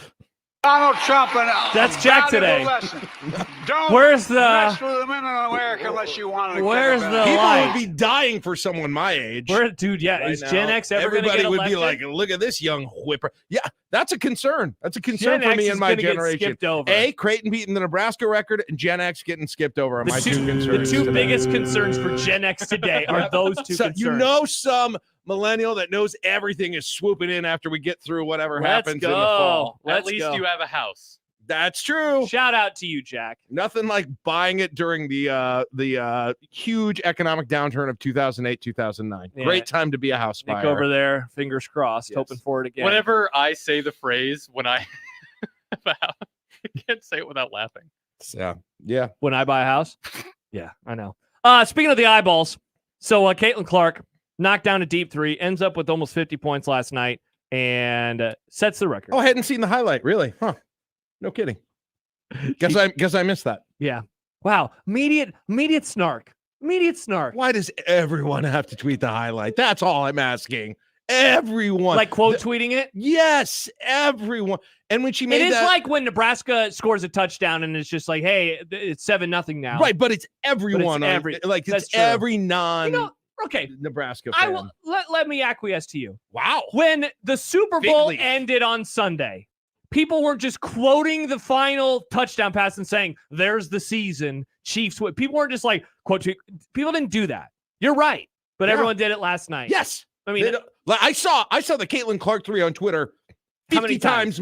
50 times more than I saw that touchdown pass. so on did you think Twitter. it was cool at first, and then by the time that it was like no, the I never. 50th time, I wouldn't say I ever thought it was cool. you never no. thought it was cool? She No. shot us from so In deep. fact, I tried to skip before the ball actually went through the hoop, so I didn't have to see it. Yeah, like a highlight every time. Yep. That's like Severe when he sees the Leitner shot against won't Kentucky. watch it go He in. said he's told me he's like, I don't watch it. I turn the channel. See, how do you turn the channel every time? You've only seen that play one time. Plus, it's so hard to turn the channel quickly now. It's a with basketball with like shot. my Roku, I'm like down, over, Oh crap! over. Where's the remote? Where's the remote? Does Michael just close the door? It goes through the menu of previous things watched. All right, so I don't know how many times Jack actually watched the play last night, but indeed she did set the record. All right, let me ask you a serious question, because she is not the first women's basketball star, but she is doing, and we talked about this, I think, recently on the show, like the way in which she has done this. There is a certain flair that comes with her game, and some would say, oh, also she flops, also this. I know. Yeah. Moving all those We aside. talked about all this. Yeah. I wonder what you think is the tale of what is happening right now, and if she is a one of one in terms of interest level and excitement that surrounds her. Because so here's the way I Could was someone thinking. else do this? Do you mean? Is that what you mean? Or Will there be a player that drives this much intrigue in the women's game moving forward? Because, so I was thinking about, and not to compare her just a dude, but like Michael Jordan. Michael Jordan left, and the NBA took like this massive hit.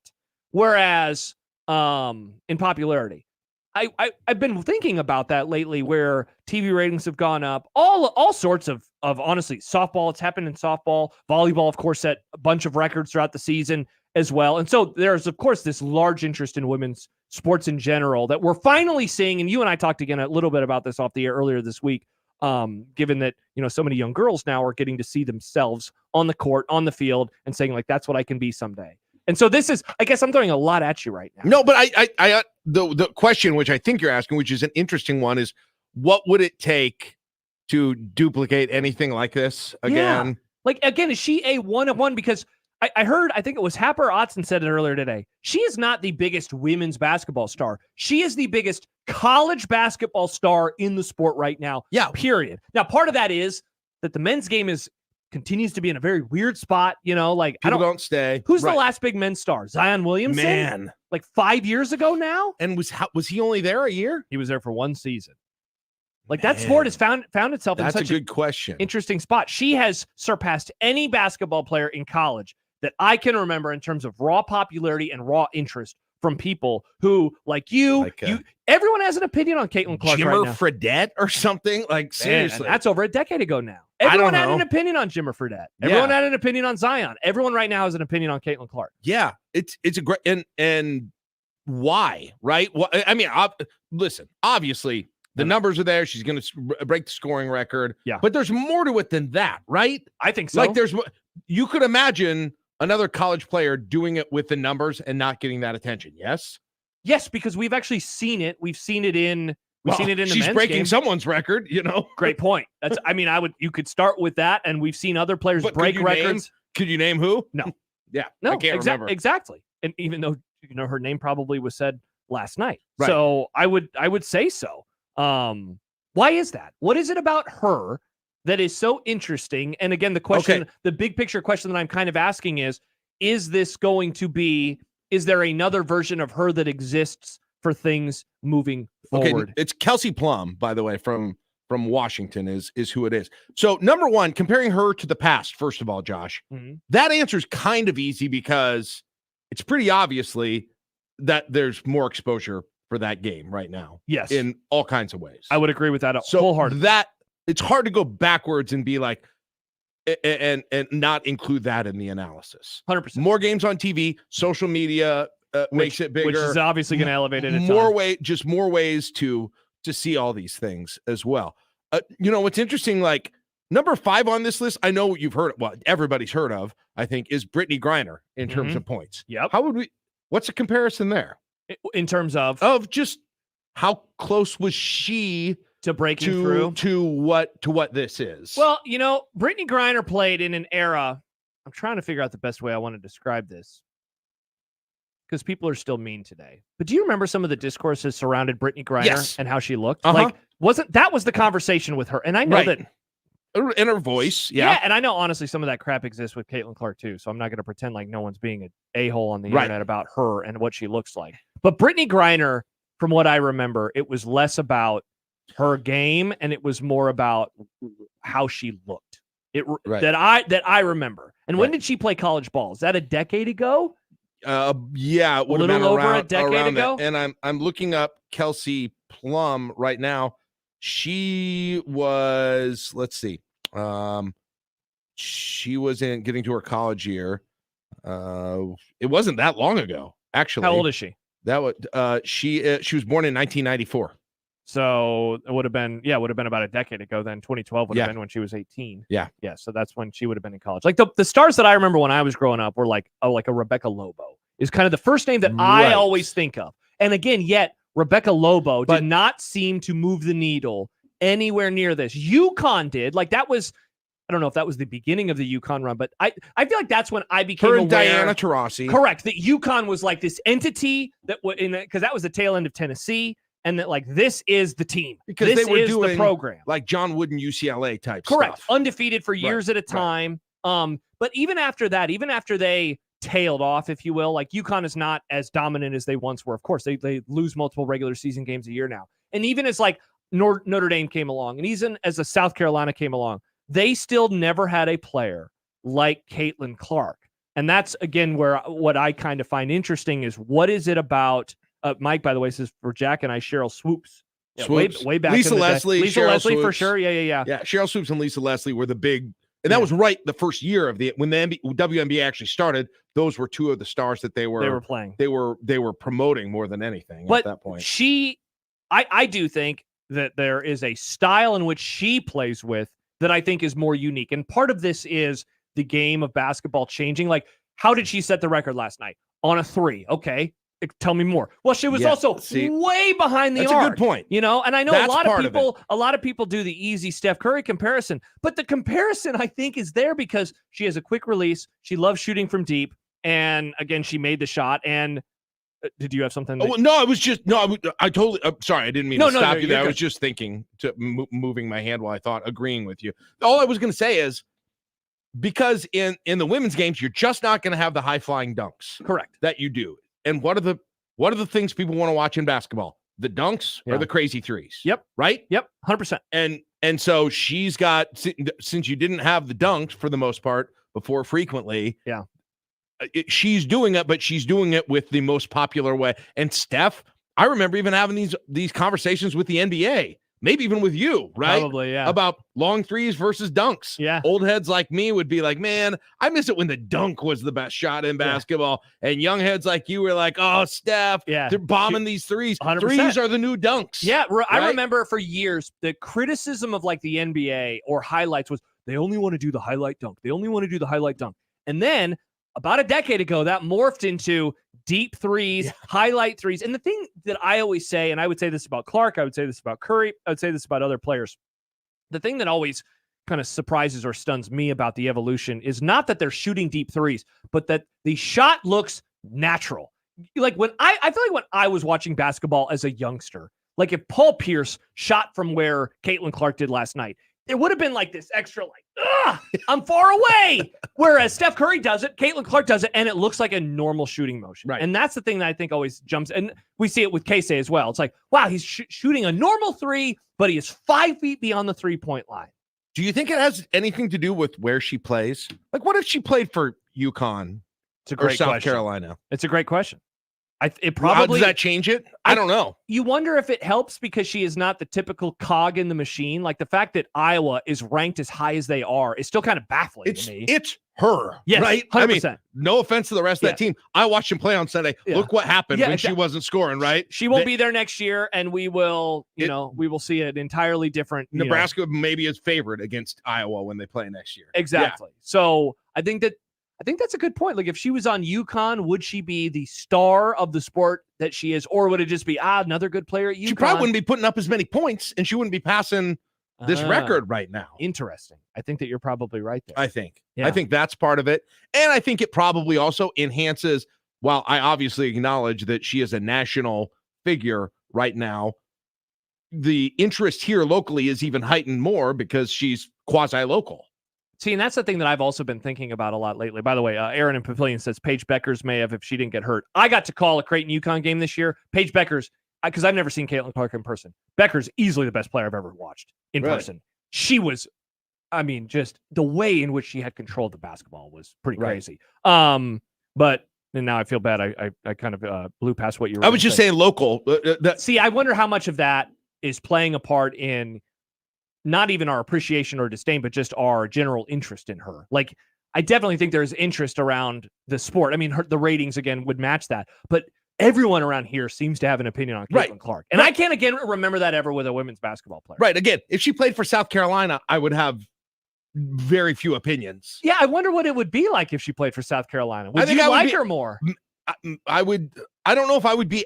I might like her more, but I probably wouldn't watch her as much. Yeah. Me personally. Yeah, because you and you and I talked about this recently. You dislike her because she plays for Iowa. Let's just say I cheer against her. Yes, exactly. But there I is would say dislike, because one of the things that I found interesting, I guess, maybe not, but is just the discussion around her. I guess I'm always looking out for people who are acting in bad faith, bad actors in the discussion for Caitlin Clark. And what I appreciate about you is I know why Jack doesn't like her. It's not for any of the reasons that some types of people would dislike her. You dislike her because she plays for Iowa. Because you want her to lose. Number one, fail. she plays for Iowa. And number two, she's very floppy, which I complain about that for a lot of players. Yes, you do. As well. Number two. Yeah. Yeah. And that really also drives a lot of the discussion. Sometimes, and again, you could say Michael Jordan did this too. If you didn't like Michael Jordan, I'm sure you said it.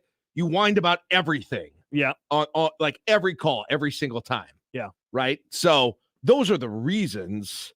Those are the reasons. But again, I certainly, if she was wearing scarlet and cream, I'd be a huge fan. Oh, I'm everyone, sure. yeah. Right. I mean, we all would. We all would. And black. And black, yes. Why not Hoiberg writes, I still remember when there was a Nebraska touchdown in a bowl game that nobody saw because the UConn's women's team was about to lose, and ESPN I remember that too. decided to show on every channel. Was that they the had. Washington game? I was going to ask. I don't remember. I think it was the Washington. Was it the Washington game in 2010? The rematch. The rematch. That game I sucked could ass. be wrong. Maybe for the best that we didn't have to watch that whole game. I could be wrong, but I think that's what it was. Because I remember the year before. Stanford broke that streak. I want to say. I remember the year before when they played Arizona in the Holiday Bowl, and that game we didn't see the whole thing because of a game before it going long.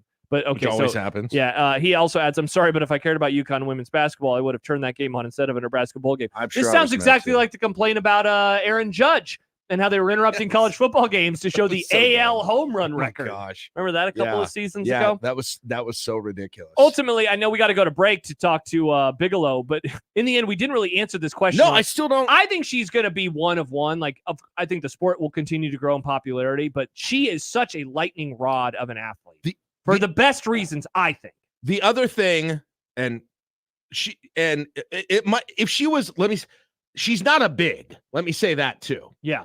And maybe we kind of got to this with Brittany Griner, but I think the fact that she doesn't look like she's got a big physical she's advantage. Just not overpowering. She doesn't look. Everybody. I don't know how to say this without sounding weird. Yeah. But she doesn't look like she's got. You don't see the lineup, right? Yeah. And be like, you'll do with a just team. looks like a normal player. Okay, that person looks like they're going to kill us. Again, you would never say that. Goes back to Steph too. Why did Steph become so popular? I think for a variety of reasons. One of the things though that I thought made him popular is because kids could see themselves in Steph. It's funny. You put Steph next to you or I, and we're like, "Holy crap, you're so tall!" Right. But on a basketball court, Steph Curry looks short. And so everyone was like, I could be that guy. I could be the short guy who shoots threes. And that's got to be 1,000% with girls. Now, I mean, 100%. you see all those girls in black and gold, young girls at black and gold, the combination of A, seeing a girl get that kind of attention, and B, seeing one who, doesn't look physically impending or different than what they might look like. I think those two things combined are exactly the phenomenon you're talking about. And I think you hit on something there too. Like if you're a young girl and you see her, it's not just like I can be as good as her. For those who maybe want to be famous, I can say, whoa, I could be a true superstar. Right. And she is one of those rare college athletes these days that becomes a superstar. Caleb Williams was a superstar in college football. I don't really know if there were any other superstars. Bo Nix was good. He was a star. I'm trying to think of other good players. But very rarely can you have a true superstar in college football or college basketball. Before we take a break, two nice things I want to say about her. Okay.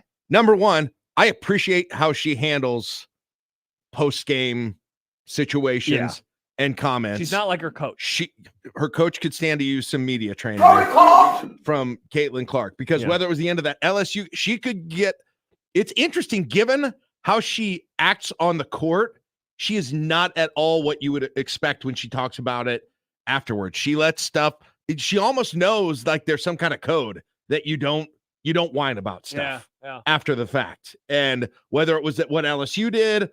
Whether it was the Nebraska thing, the trombone, which I don't think she heard. She said she didn't hear, and I believe her. Like she was in the zone at that point, shooting the free throws. She had no throws. reaction when she shot the free throw. And number two, I want to say this because I don't know if we'll have any more time to talk about it too. But between her and there's a lot of people responsible for this. She's got a big part of it. Nebraska volleyball locally has a huge part of it as well. But as the son of a daughter, when I had a daughter, I did not.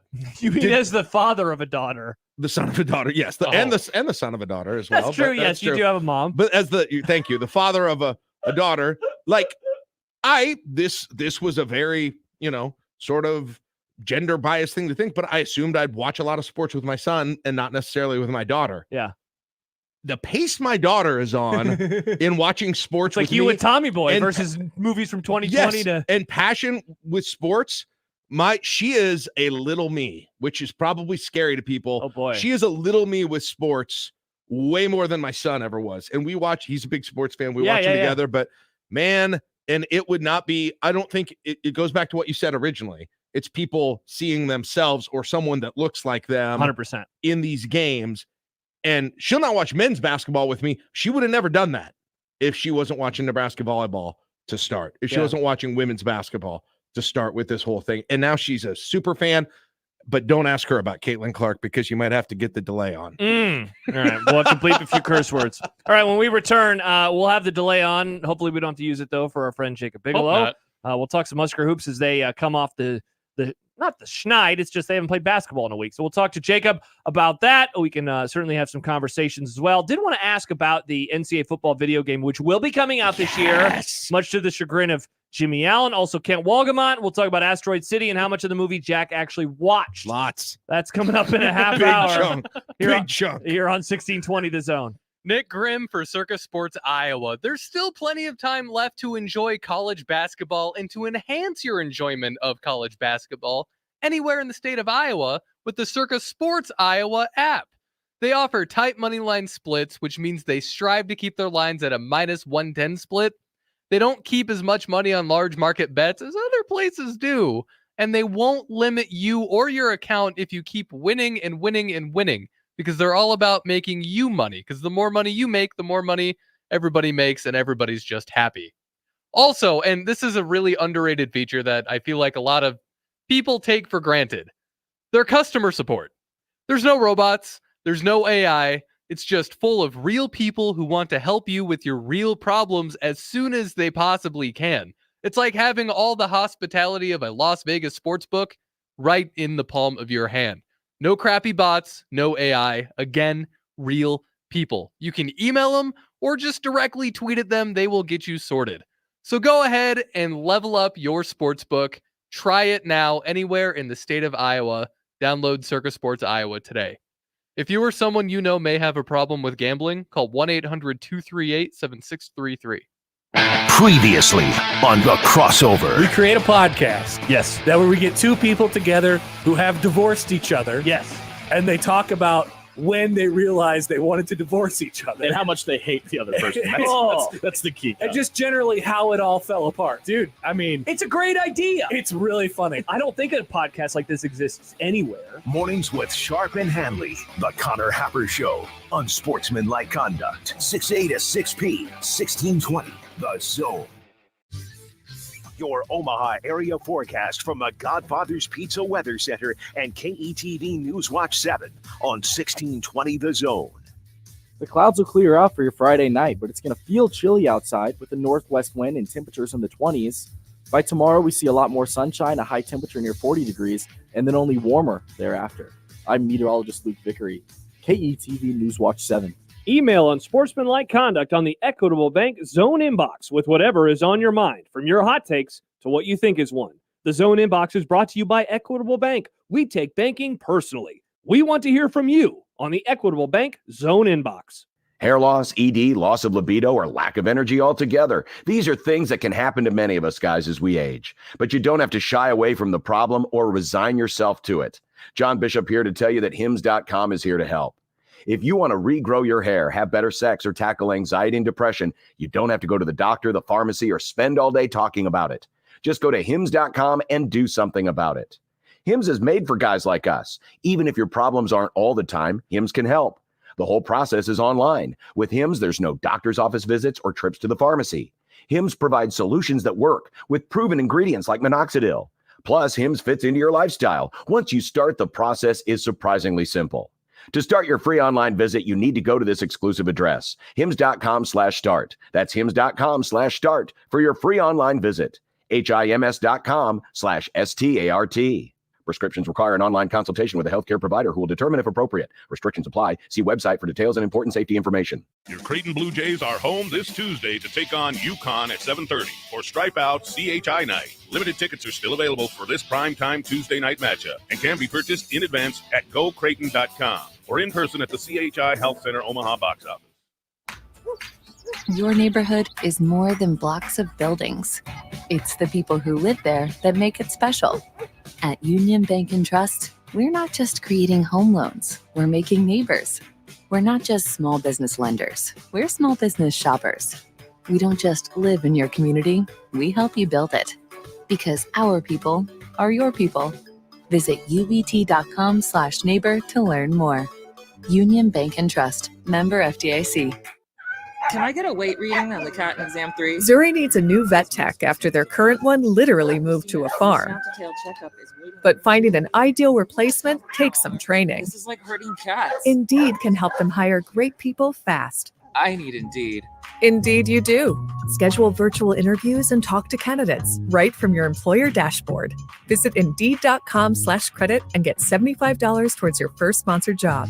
Terms and conditions apply. The Zone Hotline is powered by 42 Degrees, The Source, by your mom's house. 1620 The Zone's Unsportsmanlike Conduct, brought to you by a great friend of the program, Union Bank and Trust.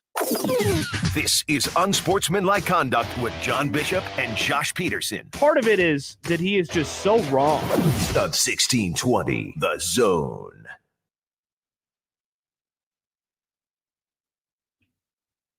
Welcome back. It's Unsportsmanlike Conduct on 1620 The Zone and 1620thezone.com. You can watch us there. You can watch us on YouTube. You can also listen to us. You can click that little listen live button, and then your boss doesn't see that you're watching anything. Yeah, you Very do a little cool. sneaky at work. One of the folks that we know is a friend of the Grum who watches and listens from time to time, Jacob Bigelow, host of the Stretch Big Pod, as well as a scribe for Huskers Illustrated, and he joins us right now on the 42 Degrees The Source hotline. Jacob, what up? Hello, gents. How are we on this chilly Friday? Yeah, well, annoyed. I Good. think Jack Annoyed and by I the are weather. annoyed by the weather, but a lot of the snow was thankfully melted, which is nice. Yeah, no, it was a pleasant surprise. I had to scrape my windshield this morning, and everything in the parking lot is now melted. So that's a pleasant surprise. I'll take that as a win. Yeah, certainly. And we now talk about Nebraska and if they can get another win tomorrow. When we were talking earlier, Jacob, you said to me it feels like Nebraska hasn't played in a month. I'm guessing a lot of Jack agrees. I'm guessing a lot of us do. So as they begin this final stretch of basketball ahead of the Big Ten tournament, and obviously they hope for more, what's the thing that kind of stands out to you at this point in time with Nebraska basketball this season? Everything. I mean, well, at this point in the season, everything is still on the table. Everything that the coaching staff could have hoped for, that the fans could have hoped for, it's all still right there, right in front of them. And that's a credit to the team and the staff for being able to get them to this point. Now they just got to take care of business and finish strong. And they've been a pleasant surprise to many locally and nationally. But I realized yesterday I haven't put a podcast out in almost 2 weeks, and it's because I felt like I had been a broken record talking about the same things when they win and when they lose. But looking in the big picture of what's still in front of them, I mean, everything. There's still so much to play for, and 6 games left to play for it. Yeah, it's interesting you say that because every February in recent history for Nebraska basketball, it feels like something's kind of changed usually, right? The team last year, February, looked different than it did the rest of the year. And you wonder what that might be here this year. I don't know what it is, but if there were a guy that you would say on the team has got to kind of level up from where they've been the rest of the season for the rest of the year to be a success and end up on that selection Sunday being on the bracket, which guy do you think we'll look back and say, hey, that was the guy that really turned it on at the end of the season? It's a pretty close race between 2 guys, and I think it's between Rink Mass and Bryce Williams, in my opinion. When Rink Mass has been good, Nebraska has looked really good. I forget what the exact stat was, but when he has 3 or more assists, I think they're like 9 and 2, and when he has fewer than that, I think they're 1 and something. I forget the exact stat, but I heard that earlier in the week. And then, Bryce Williams, I assume for the time being, we're going to see Fred Hoiberg stick with this big lineup that we've seen these last couple games with Juwan Gary, Josiah Alec, and Rink Mast on the court at the same time together. And, that means Bryce Williams is going to be running the point and initiating offense. And I also, we've seen a few games this year where he's been the guy, kind of, the finisher down the stretch of some critical games. And I think if he can, take it to another level or even just one more, level above where he's been, recently, I think that could, pay big dividends for Nebraska. And this was the time of year last year where he turned it on at Charlotte.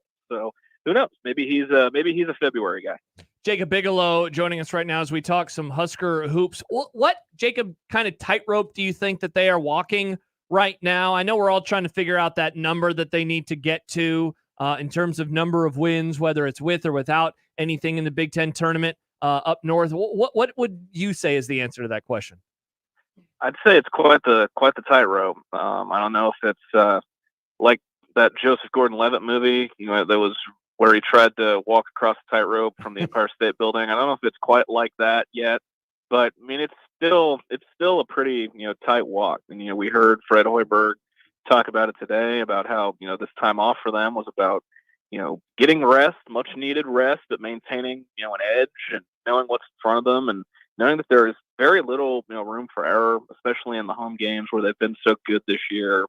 And, that's, looking at the rest of their schedule, and, they've got, to the even split 3-3 home and away. And, they got to get one, you got to get at least one on the road, maybe even two in my book, to not be sweating in either Minneapolis or on Selection Sunday. But I mean, I think the situation surrounding the three programs that they're playing on the road makes it at least a little favorable for Nebraska. That was exactly what I was going to ask you. How do you analyze the last stretch of games here? Because first of all, a lot of these programs are in some real flux right now. Obviously, Ohio State, I don't know what they're going to be with the interim coach. Indiana is obviously teetering, maybe not on something. I don't know. You probably know more than that about me. And then you've got Minnesota, who, despite last night, but they're on the upshot. All of a sudden, they're saying, "Hey, we get hot at the end of the year. Things could get really interesting as well." And then we saw Michigan. And it feels like Rutgers can be just a problem matchup-wise for Nebraska. How do you where are the biggest challenges, and where do you think Nebraska has the best matchup in the next games? I think Minnesota and Rutgers are going to be two tough games to finish the home slate. Minnesota, if you had told me before the season that at this point in February I would have been intently paying attention to Minnesota-Purdue last night, I would have laughed in your face before the season, because I expected Minnesota to not be much, and I expected them to be a candidate to make a coaching change. But now they've found something. They're 15-9 on the year, and Rutgers, the addition, Jeremiah Williams becoming eligible, and some of the analytics sites out there like Bart and KenPom, you can do like who's been playing the best since a certain date. And I saw last night that since Jeremiah Williams got eligible, Rutgers is playing like a top 20 team in the country. They guard incredibly hard. Mm-hmm. We saw it in that first Nebraska game. They're going to get after you, and they're on the upswing too. And Penn State also tomorrow. I mean, they're under 500 in year one under a new coach, but the way they're built, the way they play, that's kind of it's in that same Rutgers mindset of we're going to guard you hard, we're going to get after you 94 feet and just try to out athleticism you. So I obviously winning on the road is tough, but I mean, Ohio State's in flux.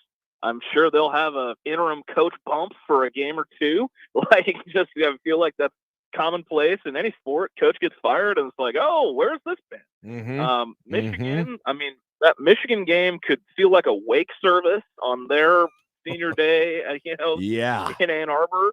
Yeah. And, and then Indiana is in, like you said, they're teetering right now. I think there may be, Ohio State making a coaching change when they did may have raised some eyebrows, sounded some alarms in Bloomington about, coaching of possible, their coaching situation. And there's a lot of moving pieces, for those three programs that they'll see on the road. So all in all, through that rambling rant, I think that, I would almost argue that, I'm more, suspicious about the home games left, really and truly. They're the stable teams right now. Those are the three stable, the three unstable road games. The three stable ones are home games. I mean, basically, right? Yeah, I mean that's what it appears. I mean, all the three teams they've got left at home have all found something, and they've all been trending in the right direction to close the year. And the three teams that they go on the road to face, I would say quite the opposite. Jacob Bigelow, host of the Stretch Big Pod, joining us right now. So, Jacob, if you're predicting the number of wins that they have on the road, they have three left, as we just talked about: Indiana, Ohio State, and Michigan. How many of those are they getting? Right now, I'd say two. Right now, I'd say two. I think we've I think if there's one that could flip this, because it's going to be 3 teams that they beat handily at home, and then these are all going to be rematches on the road. And I think the one that I maybe would be maybe Indiana. I mean, I'm not obviously going to say they're 0-7 on the road right now. They're going to win all 3 to end the year, but I think that the Indiana one would be the one that I could maybe that I would be in the most doubt about, and that's just in terms of the atmosphere of playing at Assembly Hall compared to the last 2, which are going to have similar vibes to visiting a mausoleum. Jacob, I know you not only cover the team, but in past years, you've been kind of on the inside of these teams. What is a week, not only a week off, but also like 2 weeks in between travel mean for a team like this, especially at this point of the season? Oh, it's huge. It's huge for especially for the players. I mean, it's a grind, and I know people will say, "Oh, they're still young. They still can, they play all these games in AAU." But I mean, it's a grind, man. And thinking about some of the guys on this team, we heard from Josiah Alec after the Michigan game. He said this is coming at a perfect time. There have been guys who have had nagging ailments, throughout the year. I mean, that Northwestern game before Michigan, I mean, they just looked tired. They just looked gassed. And there are some of these games that they played where they just, even if they're winning, they just look gassed. I think especially for guys like Rink Mass, like Alec, guys that have been through the grind, and this is their fourth year or more, playing college ball. I think it's huge for guys like that. And right now, I think as long as they got the rest and they got their mind right, and I think to gear up for as important of a stretch run as this is going to be for the program, I think it's huge. Jacob Bigelow joining us on the Grum today, host of The Stretch Big. You can download that wherever you get your podcasts. Also writes for Huskers Illustrated. Bigelow, we appreciate the time, man. Thank you so much. Enjoy the weekend. You guys too. Thanks, fellas. Have a good one. Thanks, Jacob. Jacob joining us on the 42 Degrees The Source hotline. I love that question there at the end. What does a week off like this mean? Given it's now, it's February 16th. They're going to play on the 17th. They have not played since the 10th, and the regular season is almost over. Even more than that, 2 weeks between getting on a plane. Yeah. Full 2 weeks. Yeah. Between it doesn't happen. Getting on a plane, which really doesn't hardly happen once you hit conference season. It's a really wide break. And I've got to imagine it's just, I don't know physically what the toll will be. I can't speak to that, but I think just like, taking a breath, right? Getting a couple of days off has to be huge for them. Yeah, we can talk about that game and more a little bit later on if we have time. I wanted to talk, though, about the new video game. Just a couple of questions for you in particular with this, because I like video games. I've seen Nick certainly is of video games. I've seen some theories on kind of what the expectation is with it, so I wanted to tackle some of that. So we will do that when we return. Kent Walgamot's going to join us in a little bit as well. By the way, Jack, this will make you really happy. Kent Walgamot has tweeted about the ice cream that you tried earlier. Kent said the pizza is awful. Can't imagine how horrid that ice cream is going to be. Sad. Are you going to say that L. Kent Walgamot is wrong? Listen, friend of the Jack Mitchell pod, Kent Walgamot. Yes, that's on his business card. That's what I think of. He was on it once of a pod. He was that a doesn't great record guest. anymore. You know how many it's a great pod. stories You can he still has? listen to it. Go listen to that. There you go. You're missing out if you don't listen. How to many that. people he's met? It's Yeah. sad. It's sad. But he's no, not that he's met people, but that he's good. Oh man, I'm watching you scroll through NCAA covers. I know, right? The nostalgia. Oh, the Carson Palmer. I'm trying to cover. remember. I think this might have been the one that I Is waited it the in next line year? for. Desmond is 05 Desmond. Oh, the Larry Fitzgerald one was great. Yeah. 06 is my favorite. Okay, I told one. you it was in Michigan. Yeah, that is the one I waited That, for. my very first favorite NFL player, Larry Fitzgerald. Larry Fitzgerald with his massive ass. God, what a huge ass. His ass doesn't look that big to me. You're an idiot, Nick. Oh, okay. Yeah. All right. You. Jack Mitchell in today for John Bishop. It's a One Beer Friday. What are you drinking? Let us know. # One Beer Friday. And you could win. Nick, I don't have to clean out my ears. You said it right. $50? $50. Jack, can you imagine that? You love Saturdays and breweries. That'd be great. That's your jam. Sounds like a great afternoon. Yeah. You'll get to do that someday when you don't have children running around your house. Yeah, little kids everywhere. Yeah, they're all over the place. Daddy, it's me, your 4-year-old. Rats. I went back in time. How did I miss this? All right. Kent's joining us soon. We'll talk some NCAA video games when we return here on 1620 The Zone. Remember, no matter how you listen, it's still AM radio. 1620 The Zone. Many people go back to the dealership out of habit, or because they think the dealer is the only one who knows how to fix their car. At Omaha Car Care, we offer a better option. We have ASE certified technicians, the technology to service any vehicle, and free loaner cars. The dealer will sell you a package of services. We'll provide the service you want for your car as your trusted partner. I'm Rick Betker, owner of Omaha Car Care, and we'll be along for the ride. You can find pizza anywhere. But when you want pizza pie, pile pie with more toppings, that's when you come to my place, Godfather's Pizza. For a limited time, get your hands on 2 of my large one-topping pizzas. Pick pepperoni, beef, black olives, you choose. All this food for only $30. Feed your whole mob without breaking the bank. Hey, it's an offer you can't refuse. Godfather's Pizza. Do it. How powerful is Cox Fiber? Powerful enough to let your band members in Vegas, Phoenix, and Omaha jam like you're all in the same garage. Introducing Cox Fiber, from the company with America's fastest download speeds. It's internet built for tomorrow, today. Cox, always building better. Analysis by Ookla Speed Test Intelligence Data. Fixed median download speeds. US Q3 2023. Limited availability in select areas. Speeds vary and are not guaranteed. Cox terms and other restrictions may apply. Woodhouse Lincoln wants to redefine your driving experience with our stunning lineup of Lincoln vehicles. Lease a 2023 Lincoln Nautilus for $499 a month for 39 months, 10,500 miles per year. Come visit us in store off 114th and Giles Road or online anytime at woodhouselincoln.com.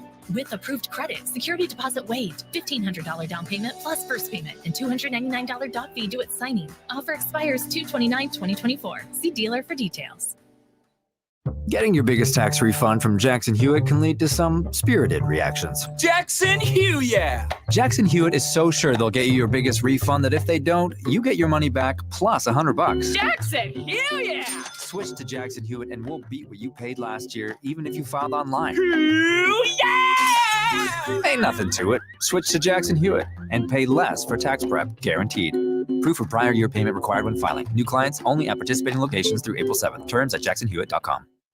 Can I get a weight reading on the cat in exam 3? Zuri needs a new vet tech after their current one literally moved to a farm. But finding an ideal replacement takes some training. This is like herding cats. Indeed can help them hire great people fast. I need Indeed. Indeed you do. Schedule virtual interviews and talk to candidates right from your employer dashboard. Visit Indeed.com/credit and get $75 towards your first sponsored job. Terms and conditions apply. Hey fans, looking for the best seats without the hidden fees? Then you need to check out Tickets for Less. Whether it's Creighton games, Husker matchups, or big-time concerts and events, they've got you covered, all with no service fees. Now, you ready to score a deal? Use the code THEZONE at ticketsforless.com and save on your next event. You prefer to go mobile? Grab the free Tickets for Less app and shop with ease. Every seat holds a story, so find yours and save when you use the promo code THEZONE at Tickets and the Tickets for Less app today. Brought to you by Union Bank and Trust. Now back to the program. Okay, welcome. I was going to join us in just a couple minutes. It's Unsportsmanlike Conduct here on 1620 The Zone and 1620thezone.com. Jack and I have been looking at old NCAA football video game covers, remembering the ones that we were still playing, the ones that we waited in line for.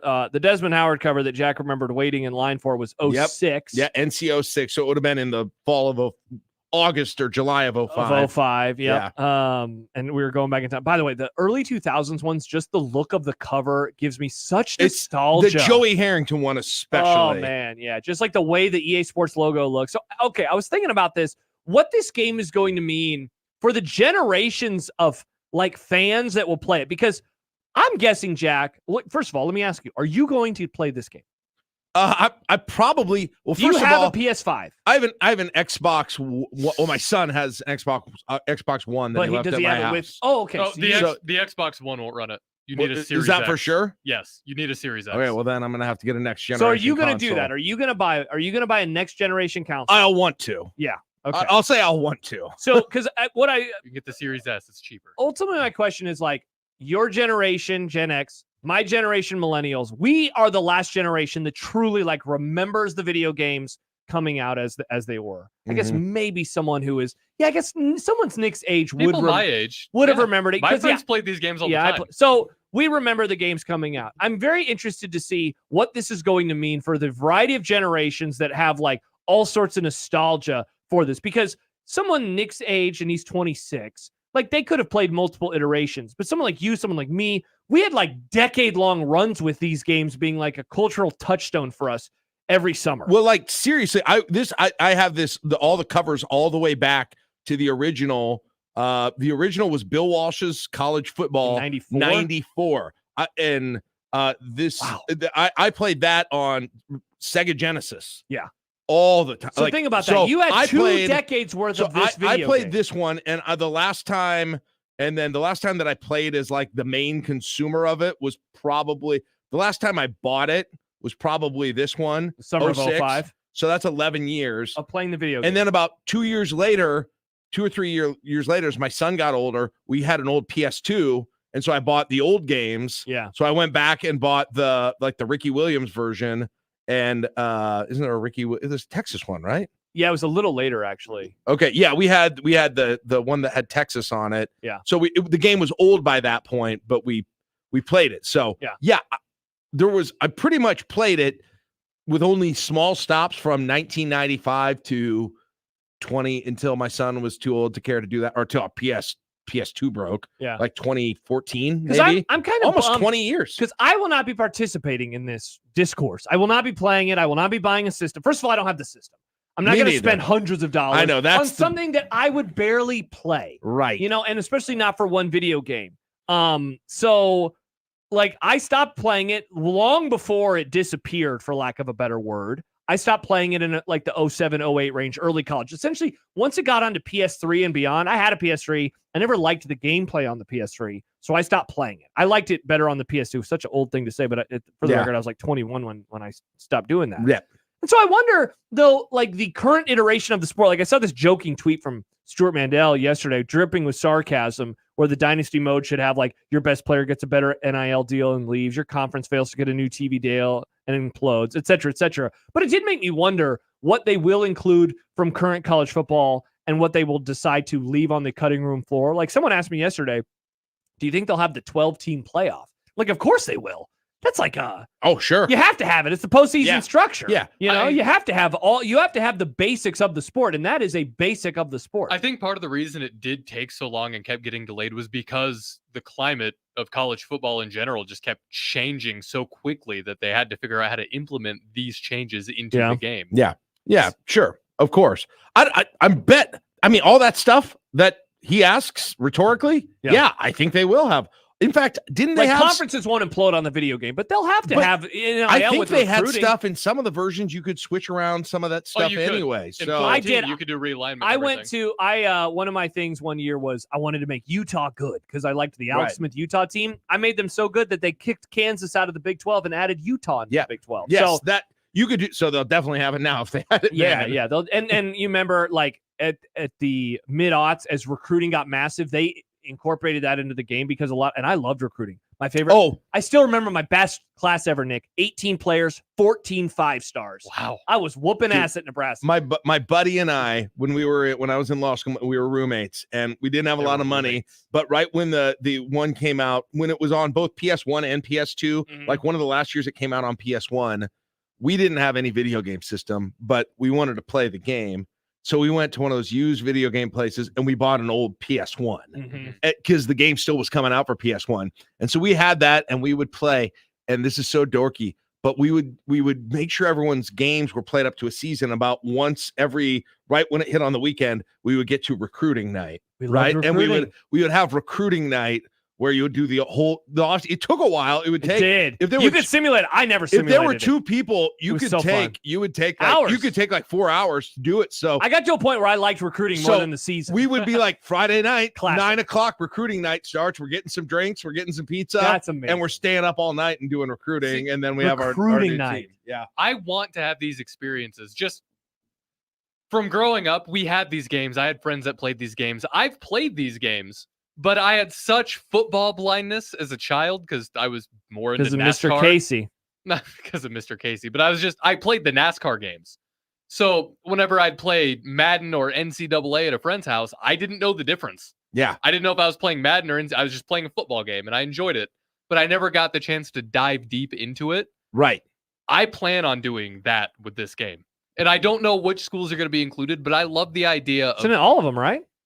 Well, I want like you and I to be in there. Oh, like, yeah. I don't know. They're on FBS. They always remember the FCS schools' names were always like direction. It was like That's a right. directional If school. they were on your It was like schedule. Southeastern University. I do remember that. They but were fake schools. I don't know, because I heard in the development of this, they were adding more schools from lower conferences. I don't know how. Oh, true then that maybe is. then, yeah. Maybe they will. By the way, I love the idea of just turning a small school like you and I Into a a powerhouse. Okay. I want to do that. Couple of things, Josh. Number one, it might be coming out on PC, according to what I'm reading here. Cool. So you don't have to buy a new console for that. Your laptop won't run it. Yeah. Oh, his computer's It super probably fast. won't come out on I Mac. mean, it's better than your crap, but it's definitely not powerful enough There's to run probably video not a game. Mac version. Yeah. Okay. It's Wow. fine. You just ran it CJ on- writes, I'm 35 and literally bought a PS5 just for the new college football game. I haven't played it or even downloaded the free Spider-Man 2 game it came with. I can't wait for this game. Oh, so you haven't played current gen sports games, have you, Josh? I assume. Dude, I don't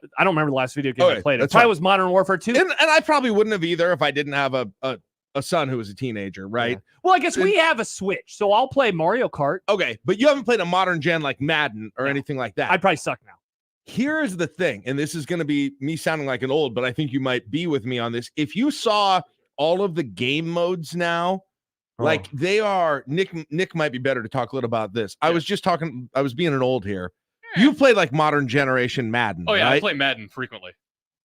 The game modes now, all this crap with like buying cards. Yeah, the microtransaction. It's Oh, for I hear sure gonna about happen. this. All in Yeah, that stuff NBA one sucks. is the same way, and I just want I want a dynasty, right? I want And a recruiting night. season. The I good want news is- dynasty. I don't want it. I want it somewhat complex, but not too complex. The Madden games do thankfully have that. You have the ultimate team is the one where you can like buy cards and do the Yeah. microtransactions. And MLB The Show does that Yes, too. It's so yes. frustrating.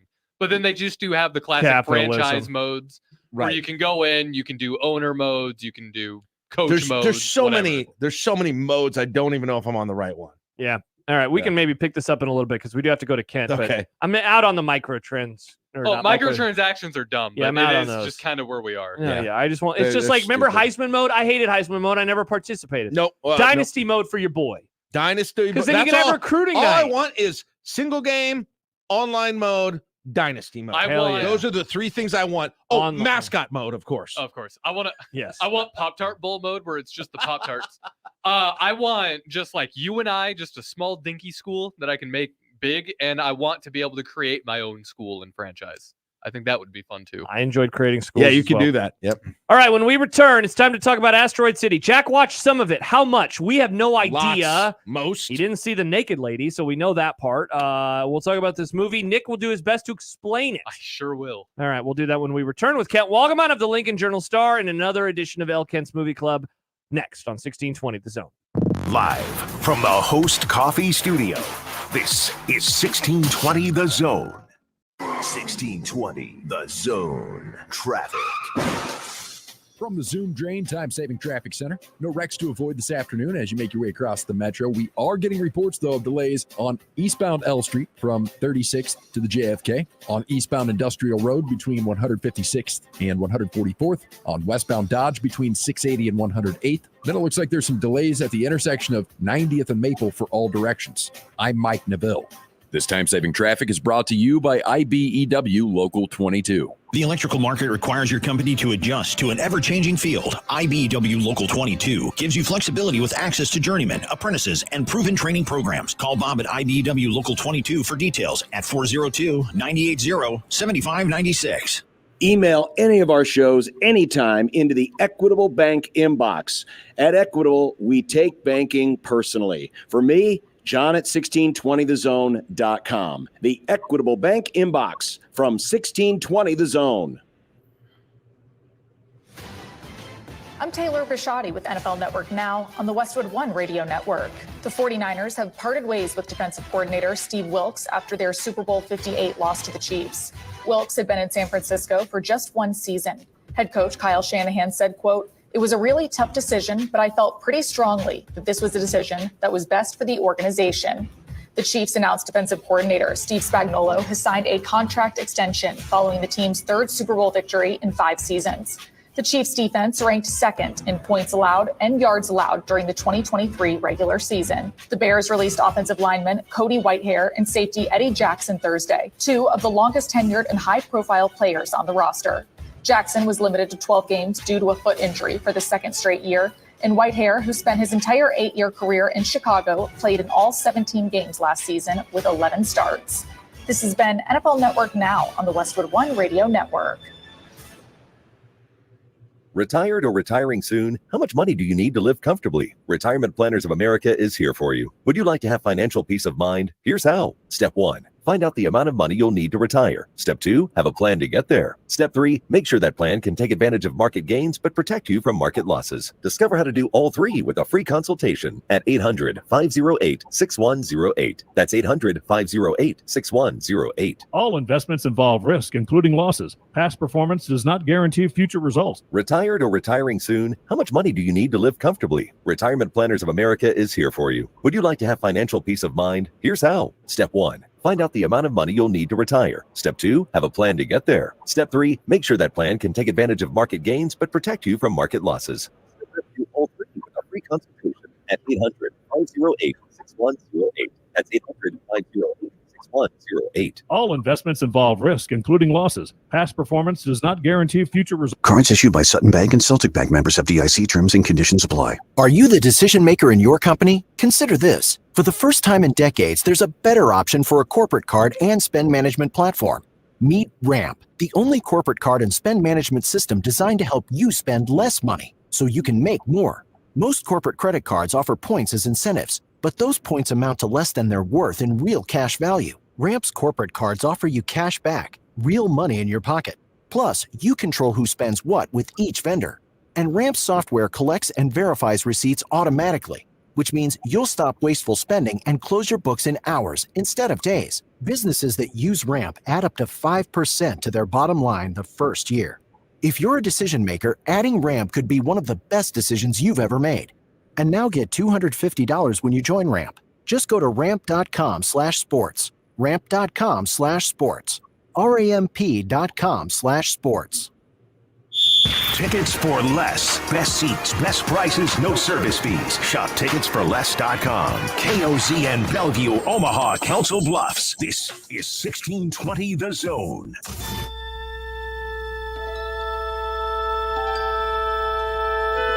Friday, the final day of the week.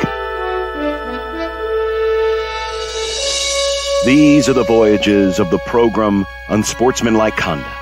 Its ongoing mission to explore strange new movies, to seek out new bits and new edifications, to boldly go where no radio program has gone before. Elkent's Movie Club. It's Elkent's Movie Club.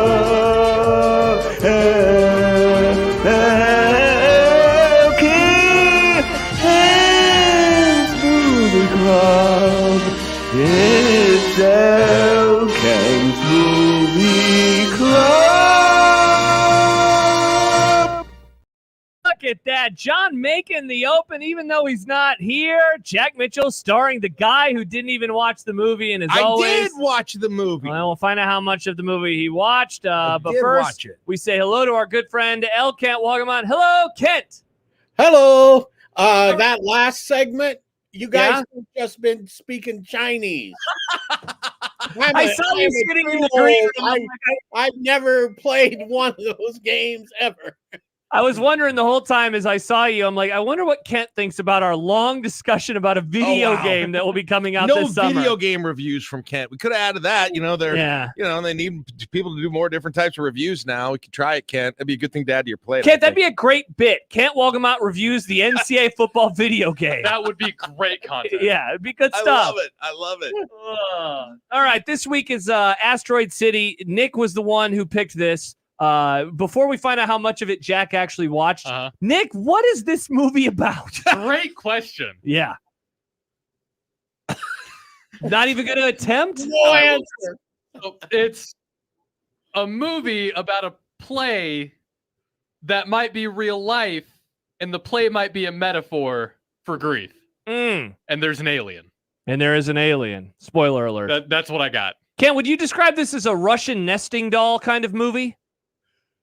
Sure, that's one way to put it. It's the usual term for that is meta, META, where you have a movie that's, it's not about what's there, or it's got 75 different layers, or however you want to call it.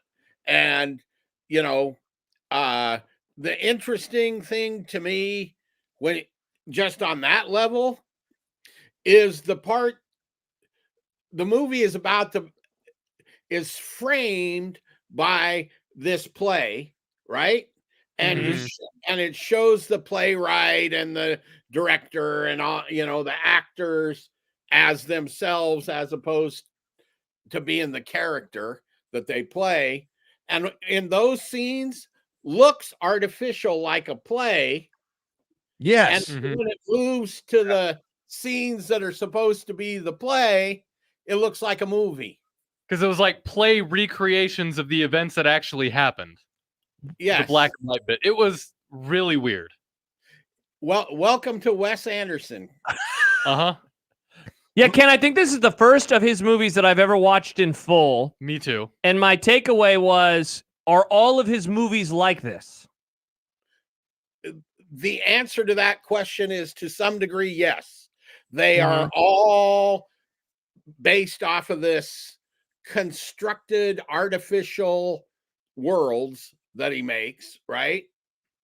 And they're almost all kind of keep you at arm's length. They don't invite you in. It's more intellectual almost. And the difference is some of them actually connect and some of them don't. He's about a 50-50 shot for me, right? Yeah. I mean, I liked Rushmore quite a bit. Yes, that's my favorite. I love Rushmore. Yeah. And I thought I liked Royal Tenenbaums. And then after that, it's kind of been almost, not direct pattern, but like every other one has been, the Moonrise Kingdom was a good movie. His first animated movie, the Fantastic Mr. Fox. The fantastic. I was going to say the talented Mr. Fox, and I knew that wasn't right. Was good, but that Isle of Foxes was terrible. Isle of Dogs. Right? It goes back and forth. Okay, let me ask, I want to throw something out there. I want to see what you guys think about this, and I might get blasted for this. But I saw about half of it. Okay. I thought, but I also realized Basically at some point, Act 1, right? I said yes. I also realized though at some point I don't think I'm going to get a whole lot more plot, right? In some ways, actually. Did you get to the alien? Than this? No, I didn't. See, I guess you say what you want to say. Well, let me ask this. But I got a feeling. But I enjoyed what I watched, not because of the plot, right? Right. It was something about the style, the look of it. It was it's something gorgeous. about. First of all, the look. The look almost looked like not to bring video games back up again, but like some of the times it was like panning at the beginning. It looked like a first-person video game, like Minecraft or something. Really odd. But the other feel, tell me you guys if I'm crazy in saying this. It felt sometimes, I swear, it felt like Napoleon Dynamite. Does that make any sense? The humor? Not the humor, the characters and the dialogue. I could see that. Napoleon Dynamite. It was a very dry movie. I don't know how to even explain that, but I got huge Napoleon Dynamite vibes. What do you think of that, Kent? Is that crazy, Kent?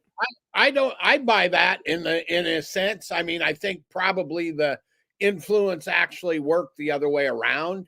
I'm guessing that the Napoleon Dynamite people kind of drew off of how Wes Anderson does this, because his dialogue and stuff is like this in pretty much every movie. But yeah, I'd buy into that. And the look of it is very much his style, right? He creates these ornate, kind of fussy environments, right? And they're distinctly artificial, right? You go watch the Great whatever Hotel movie, and that's Budapest. all created like, you know. So that's how Wes Anderson makes movies. And if you like Wes Anderson movies, you like Wes Anderson movies. If you're not a fan, but you can kind of appreciate it, be half. And then there are some people that just hate everything the guy does. Yeah. Right. I mean, he's probably the most polarizing of the sort of name filmmakers out there right now. Yeah, I would say, Kent, that I came away, I gave it 3.5 stars on Letterboxd. I came away, I don't know, I appreciated the movie for what it was. I thought it was funny. I rewatched the alien scene this morning. I love that scene so I really much. loved the music in that scene in particular. And it made me want to watch like the ones that people consider his best works. Like it makes me want to watch the Royal Tenenbaums. It makes me want to watch Rushmore just to see what I would think. So like, and it's funny that that's where you stopped watching. What was that, Kent? I put Moonrise Kingdom in there with that. Okay. As well, okay. If you're So yeah, maybe want to watch those. But like Jack, if you enjoyed the first half, like I would say keep going because I liked the second half way more than I liked the first. Because it just took me a while to get into what the hell was happening. But I thought the second half with the relationship, especially between Scarlett Johansson's character and I can't remember the actor's name. Yeah, Jason Schwartzman's character. Augie Stevens. That and just kind of everything that happened again after the, spoiler alert for you, Jack, but after the alien came, I thought everything after that was really good. Like the teacher is trying to teach and none of the students want to do anything with, because it's like that. Of course that would happen. Yeah, why wouldn't they? I'll be honest though, Ken, I did not connect it all with the play. I didn't connect it all with that stuff. The black and white stuff kind of lost me, except for, I guess, the one scene where Schwartzman character walked all the way out to the balcony and he had the conversation there. So I guess that was the one part that maybe I did connect with. But for the most part, whenever they went back there, I was kind of like, can we get back to the stuff that's in color? I will say, I did like that one cowboy who was talking to the kids about the alien. He and I have handshake meme, because that's what I always say. Aliens aren't necessary. They're not trying to kill us. Maybe they just want to chill out. You do always say that, Nick, about aliens. I agreed with that take. Ken, I have a question. Oh, go ahead. As to the black and white, the one thing that I felt like added something to it was the scene in when his wife showed up when he was living backstage. Yeah. And then said he lived back there for however many years and all of that. And for some reason that seemed to be important to me. I'm not sure why. But yeah, I would agree. I think it's the second half gets better, so to speak. Yeah. Or at least gets more. I guess the point is there may be a little more plot in the second half. Okay. Well, that's why. Yeah. I'll have to catch it. For those who don't know, the cast. It's loaded. Scarlett Johansson, Maya Hawke, Margot Robbie. I'm going to miss people. Adrian Brody, Tom Hanks, Edward Norton, Steve Carell, Jeff Goldblum, Tilda Swinton, Bryan Cranston, Matt Dillon, Willem Dafoe, Liv Schreiber. I'm probably forgetting some. The dude from Winning Time. Yeah. The coach that wasn't Jason Segel. How in the heck does he put together a cast like that for a movie like this exactly, Kent? Well, he's clearly connected, but if you look at the movie, some of those people were in it for like what, 2 minutes, 3 minutes. Yeah. I freaked out when I saw Matt Dillon. I was like, I haven't seen him since Something About Mary. I was like, and what they got out of it, I think, is a vacation to Spain. Yeah, I guess. Hell yeah. Wes Anderson it was filmed in. They they built the sets and filmed it in Spain. So come on over, shoot for 2 days, and you'll have a nice Spanish vacation and get paid. I mean, what type of pay do you think that those actors are getting for 2 minutes of work in a movie? What kind of pay are they getting? Not much. Scarlett Johansson, I read somewhere, got $5,000 a day, which for so her they're doing it because they want to do the job, because they want to be in the they want to do it because he is. Like I say, either you're on the bus with him or off, but there's a certain segment of Hollywood, so to speak, that's really on the bus with him, right? And has been. And he's made some good movies. He's also made some movies that I kind of thought were awful. This one kind of falls in the middle, actually. Yeah. I really find what I'm probably one of the middle people that Kent was talking about. Either you love him or hate him. I think his movies to me are always so visually compelling to me. I love the aesthetics. I love the costuming. I love the editing, the framing, how they speak, the very particular cadence all the actors speak in. But it's hard for me to focus on the stories or actually try to want to dig deeper and try to understand what the stories are. That's how I felt. That's what I was talking about with the weird Napoleon Dynamite comment. It was about the characters and the cadence. Everything is so matter of fact, right? Like every comment by every character is so matter of fact. It almost seems like with maybe that's it. It's still hard to completely put my. I think you're describing it well. He is not a great storyteller, right? He in most of his movies, that's what makes Rushmore stand out.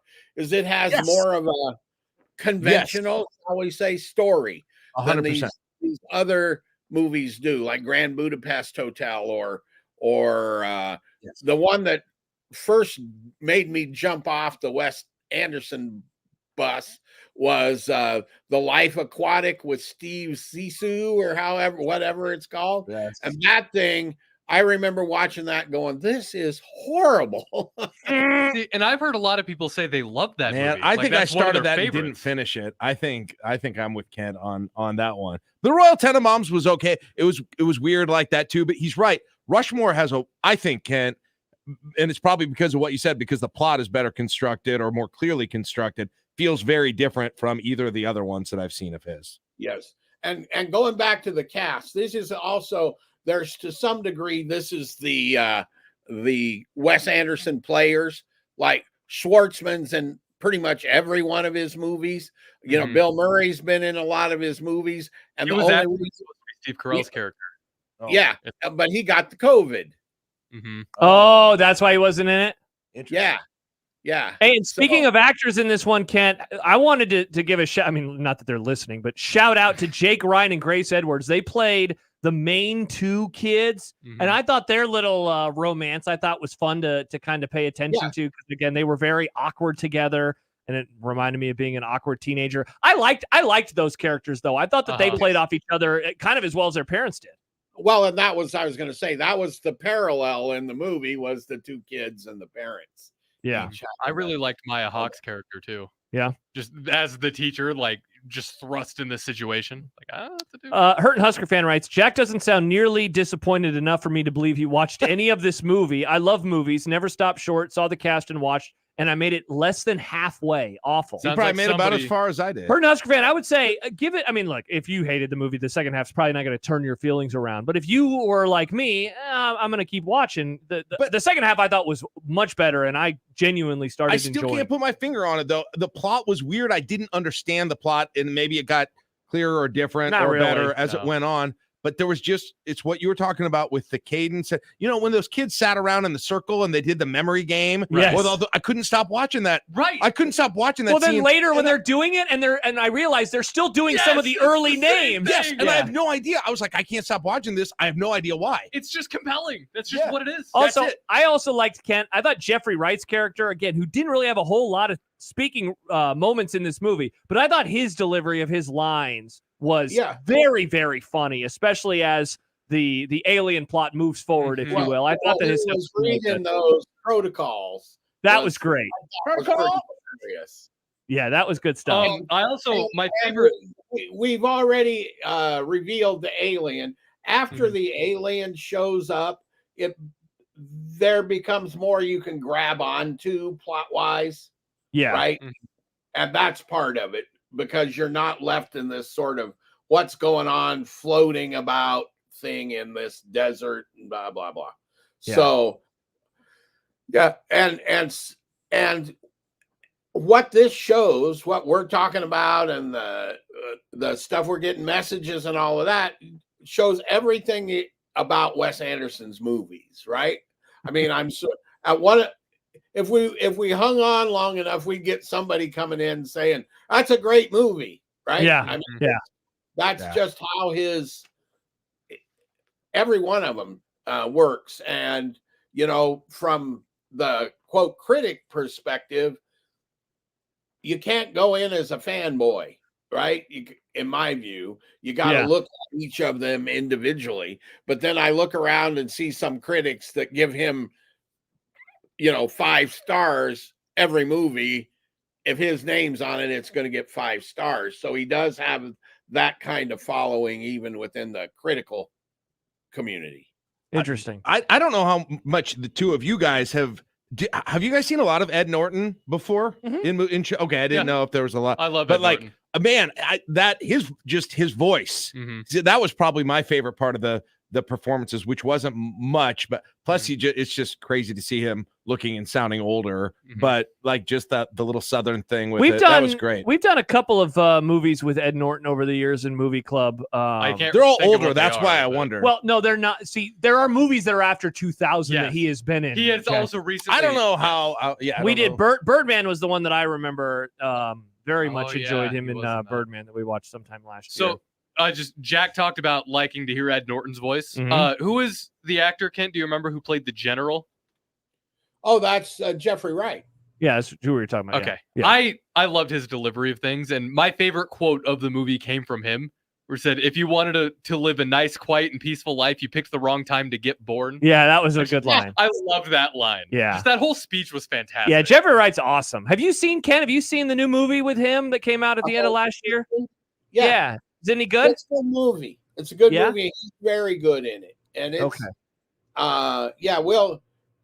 it's not on streaming yet, but when it gets there, we'll watch it. He's a Westworld guy. I didn't even realize that. Okay. He looked different. Oh, that was him. Yep. Indeed it was. Holy crap. I'm glad you didn't know that either. Yeah. Yeah, I would look forward to that movie, Ken. When it's on streaming, that will definitely be a pick of mine if it's up to me. Alex writes, I love Sindelar. I love every Wes Anderson movie and loved this one a lot. So there you go. He's one of the 5-star critics for that tracks. For Wes. It definitely tracks. Alex loving Wes Anderson makes sense. Yeah, I could see that. All right. Love you, Alex. That's Asteroid City. Any other thoughts? Any other words on this movie? Boobs. Boobs. There. Yes. I can't believe you didn't get to the nudity. Does she get naked, Kent? That's the old severe question.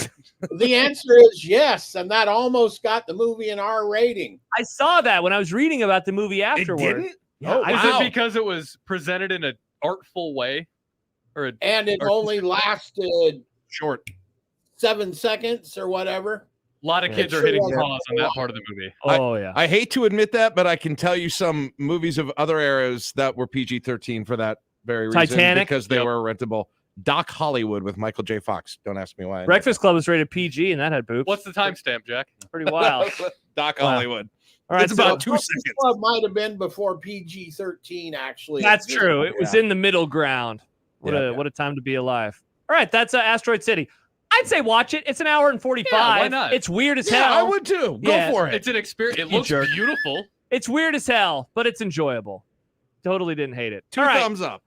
Ken, we know John's pick for next week when he's back. He actually said this, I think, off the air or maybe on the air last week after we talked to you. He's picking The Untouchables, which is available on Paramount Plus. What? There's a movie I've seen. Well, sorry. Jeez. Yeah, well, you should have watched the last half of this one. Wow. And that would have been another movie I'm you've still seen. laughing at you saying, yeah, Edward Norton hasn't been in stuff. He has. He's been in so many He's things. been in movies. Recent things? Yes. Oh, all right. Oh, my gosh. The Untouchables, it's on Paramount Plus. I have not seen this movie. Kent, does that deserve a patented Kent what? Yeah, pretty much. What? Yeah. I've never seen it either. Absolutely. I mean, seriously, you haven't. I'm sorry. I'll watch it. See? I'll watch it. Seriously, Josh? I'm Seriously, sorry. you guys? Here we go. Sorry, Ken, this is ridiculous. Yeah. I'm sorry that you have to be with these guys and their lack of culture. I've seen, obviously, The Untouchables. Wow. Are you a fan? Wow. Yeah. Okay. So Yes, this 100%. movie, knowing how you approach movies, it seems like this will just have explosions and men being men. Is that what we're looking at I don't here? know, Ken. Is Sean that fair? Connery. That's all you got to say. Sean Connery. Oh, I didn't know he was in this movie. I saw Costner was. I like Sean Connery. Back when he was Costner younger. and De Niro is what's that? Yeah, he's Al Capone. Oh, I didn't realize this was about Capone. All right, cool. You don't know what The Untouchables is? No, I got nothing, It's Ken. the worst. I do. Why do know- we even do a I movie know segment what The if Untouchables you guys is, don't at know least. anything about No, movies? okay, I don't even know what the point of this is. Kent and I should just do this segment Yeah, you every should. week. You should be the You movie just critic. Satellite me in, and I'll do it with Kent. So This is terrible. This is Elliot Ness, right, Kent? Correct. Okay. Yes. See, I know some things. Wow, Nick knows some things. By the way, David texted into the show. He has also not seen the movie The Untouchables. There you go. Nice. Everyone can watch it on Paramount Plus. Real quick before we let Kent go, I Yeah? need to ask him Levi's question because I'm also curious. Okay. Kent, have you had the privilege of sitting through Madame Web yet? I have not, because I was forced to choose between that and Bob Marley, One Love, and I selected Bob Marley. Do you think you made the right choice? I like the Bob Marley movie. I have not seen much, okay. I'll I see have that. not seen much good about Madame Web. I don't even know what this movie is.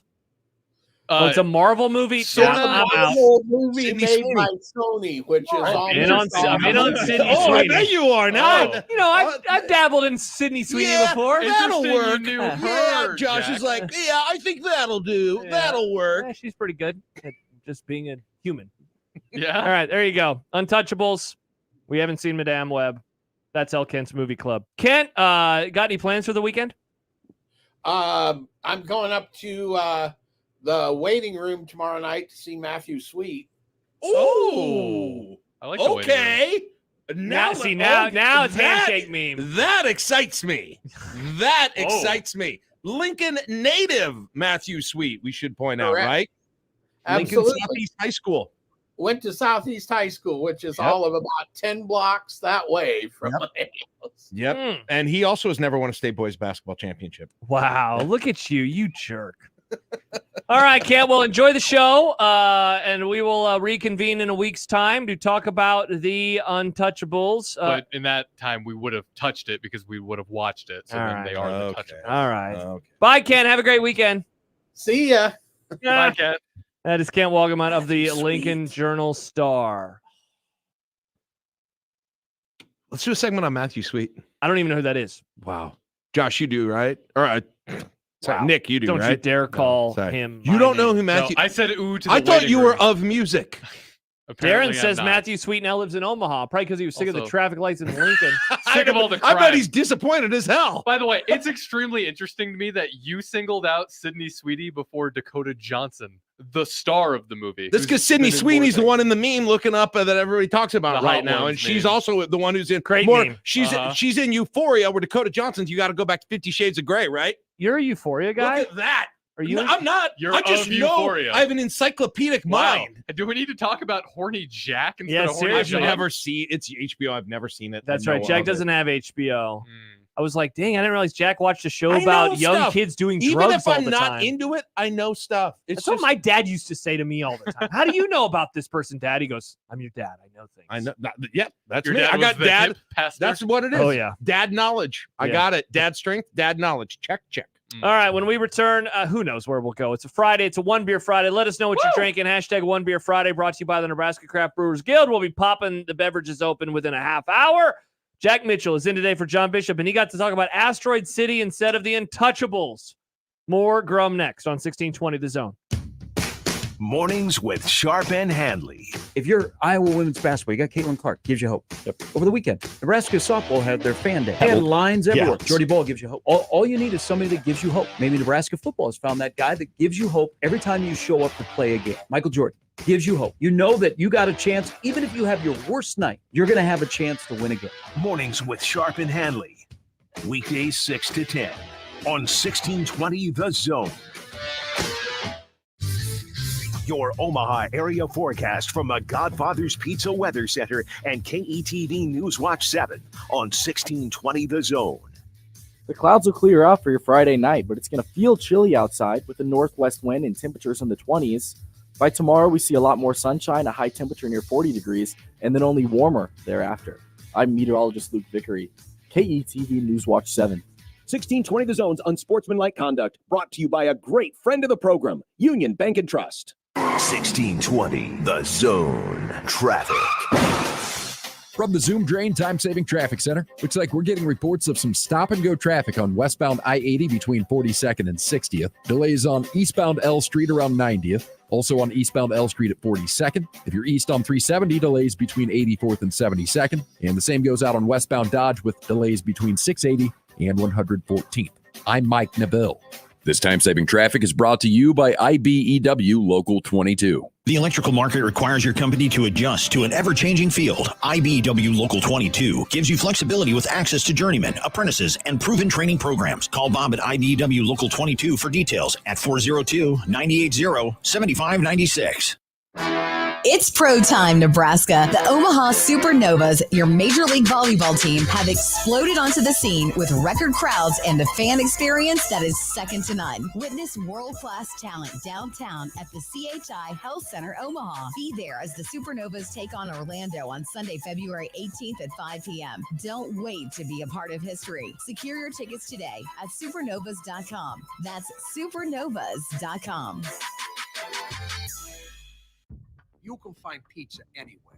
But when you want pizza pie, piled high with more toppings, that's when you come to my place, Godfather's Pizza. For a limited time, get your hands on 2 of my large one-topping pizzas. Get pepperoni, beef, black olives, you choose. All this food for only $30. Feed your whole mob without breaking the bank. Hey, it's an offer you can't refuse. Godfather's Pizza. Do it. Shop Woodhouse Chrysler Dodge Jeep Ram during Ram Truck Month and save on the entire lineup of heavy-duty trucks. Like the powerful and capable new Ram 3500 with an array of safety and tech features that will take your driving experience to the next level.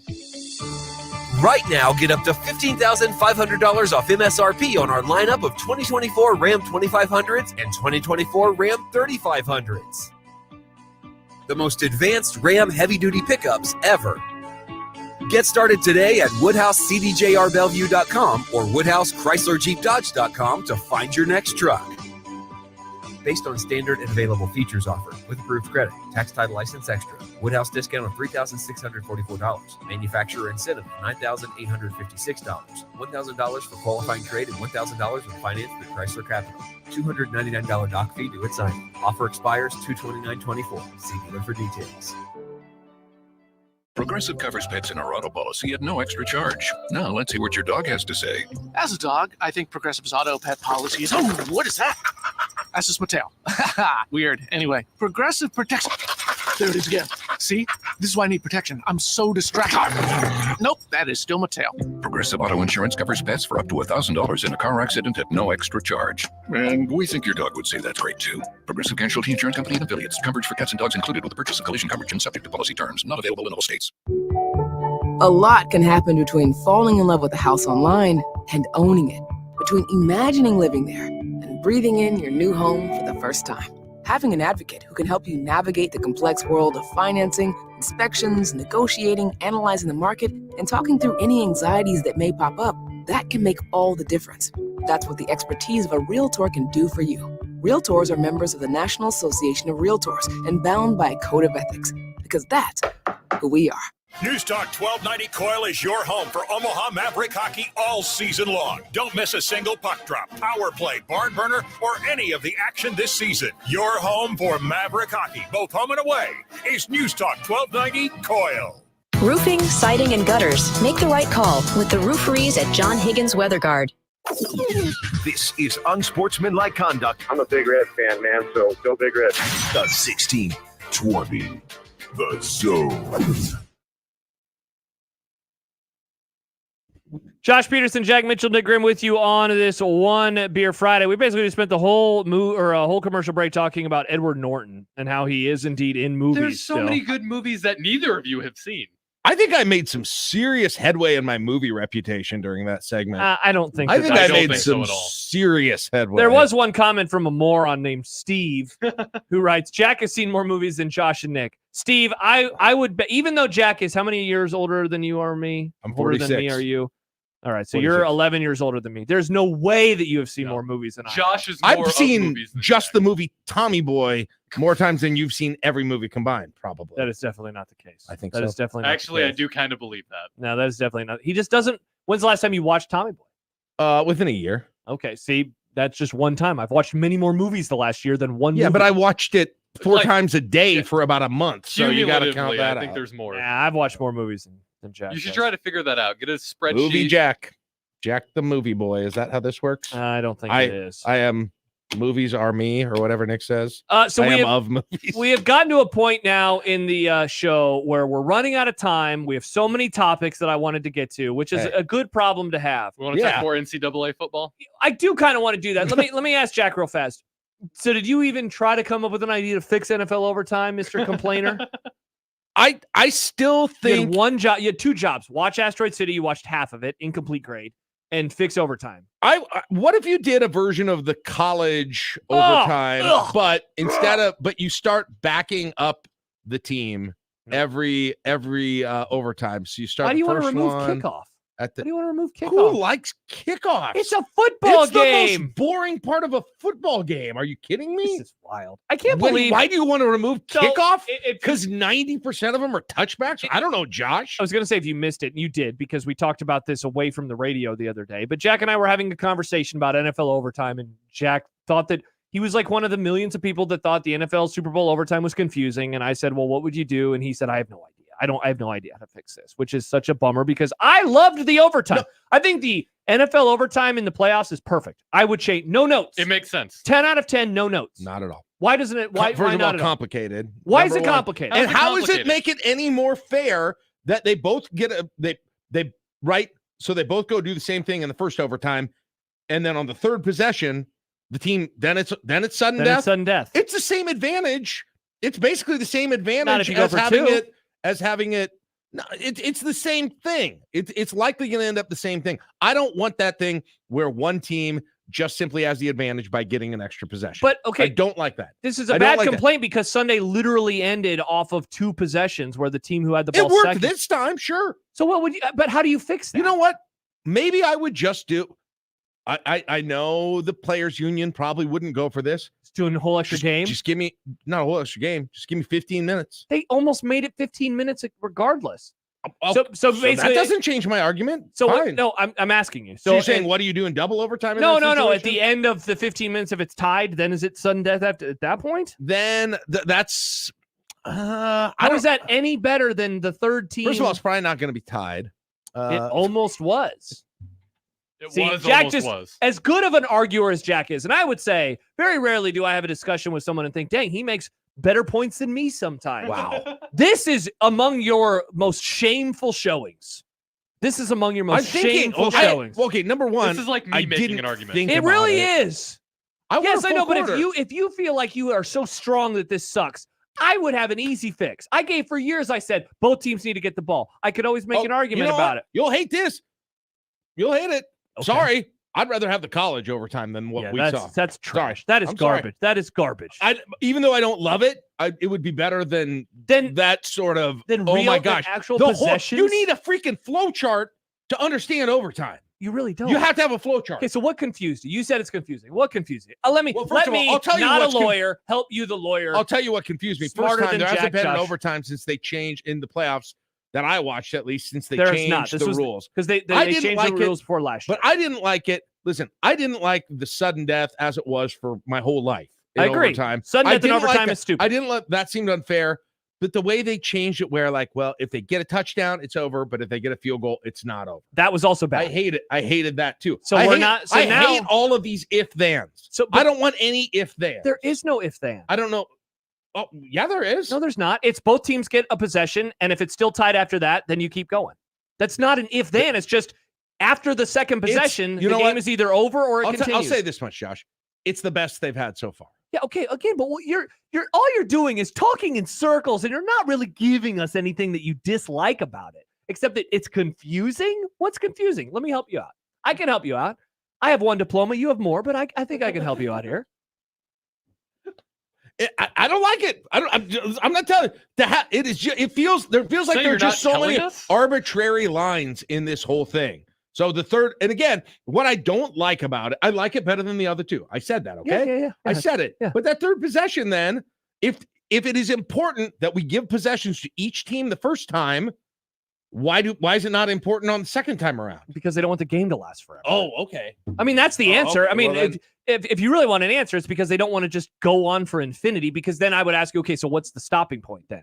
And if the stopping point is a full quarter, well, one team could still have more possessions. Like there's always going to be something tiny. It's more important to me that no. So you don't think there's any? I don't think the coin flip should have any chance. That should not be as big a deal. Would you like it better? Would you like it better? First team to 50.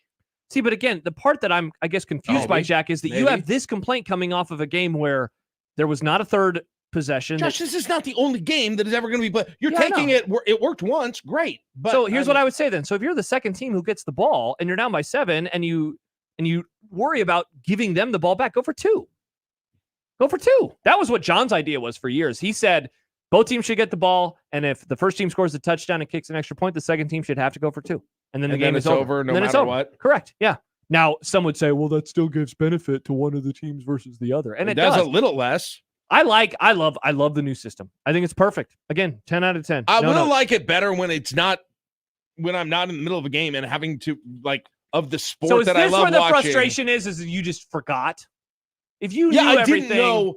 Yes, in the moment. And then Romo screwed it up, too. Will also, this is for the Super Bowl. No, it's not, Tony. Right. The Chiefs still get the football. Yes, and I will also admit I didn't know what happened after the clock in the first overtime ran out. You and many millions of others. Well, because as far as I know, I haven't. You told me, we were talking about this, you told me that has happened. Yeah. I don't We've recall had 3 or 4 double overtime playoff games ever. I don't recall. The last time it happened was the Ravens and the Broncos following the 2012 season, the first Peyton Manning season. So it's been over a decade. Right. And so essentially, for those who don't know, the Chiefs would have still just had the ball. If the first overtime would have ended, it's like a quarter ending. But Romo and Nance didn't really explain it very well. I'll admit it makes no sense, but I had in my head that they needed to score because I guess a kickoff was coming. A lot of people felt that way. A lot of people were like, oh my gosh, what are they going to do? And now it's over, that would seem weird to do that because then what? But I had that in my head. I was like, what are they doing? Yeah. And they didn't do a great job. I mean, for it not being confusing to anyone, it didn't seem like some of the players knew. It didn't seem like some of the announcers knew. I mean, I saw some of the inside the NFL, and Kyle Juszczyk is asking the sideline before they go out. So if they score, or if we score a touchdown, the game still goes on. And they're like, yeah. And he goes, wow, I didn't know that. So a lot of people didn't He went to Harvard. He went to Harvard. So we're talking about diplomas here, Man, look, Josh. Yeah. You're a lawyer. He went to Harvard. It's just me, the broadcasting idiot, who knows what's going on here. See, it's so funny. I do wonder what it was like.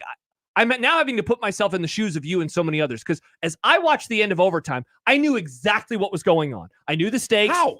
Because I know this rule. But because I talk about the NFL all the time. Have you talked about that rule before? Yes, when they announced when they changed it after the Chiefs and the Bills. Is that when they did John that? And I bitched about it, and then they changed it, and so we talked about it. And I'm sure I took that conversation in at some level, someplace. I didn't retain that information when I needed it, though. And so it helps that I knew that, and that I also knew the end of first overtime. So I knew. So as I watched that, I was not anyone like, what is happening right now? What's going on? There's 3 seconds left. Are they going to have to kick the ball? Yeah. So I knew all that. Okay. So I'm not trying to brag. I'm just embarrassed. I'm asking this question.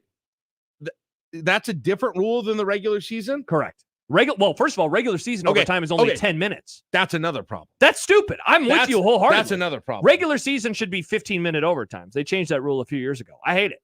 Okay, if it's not the same for regular and postseason, that's stupid. Couldn't agree more. You're not going to get any argument from me. And plus, let's just get rid of ties if we can figure this out anyway. Anything that gets rid of ties. I think I kind of like ties now. What? I don't know.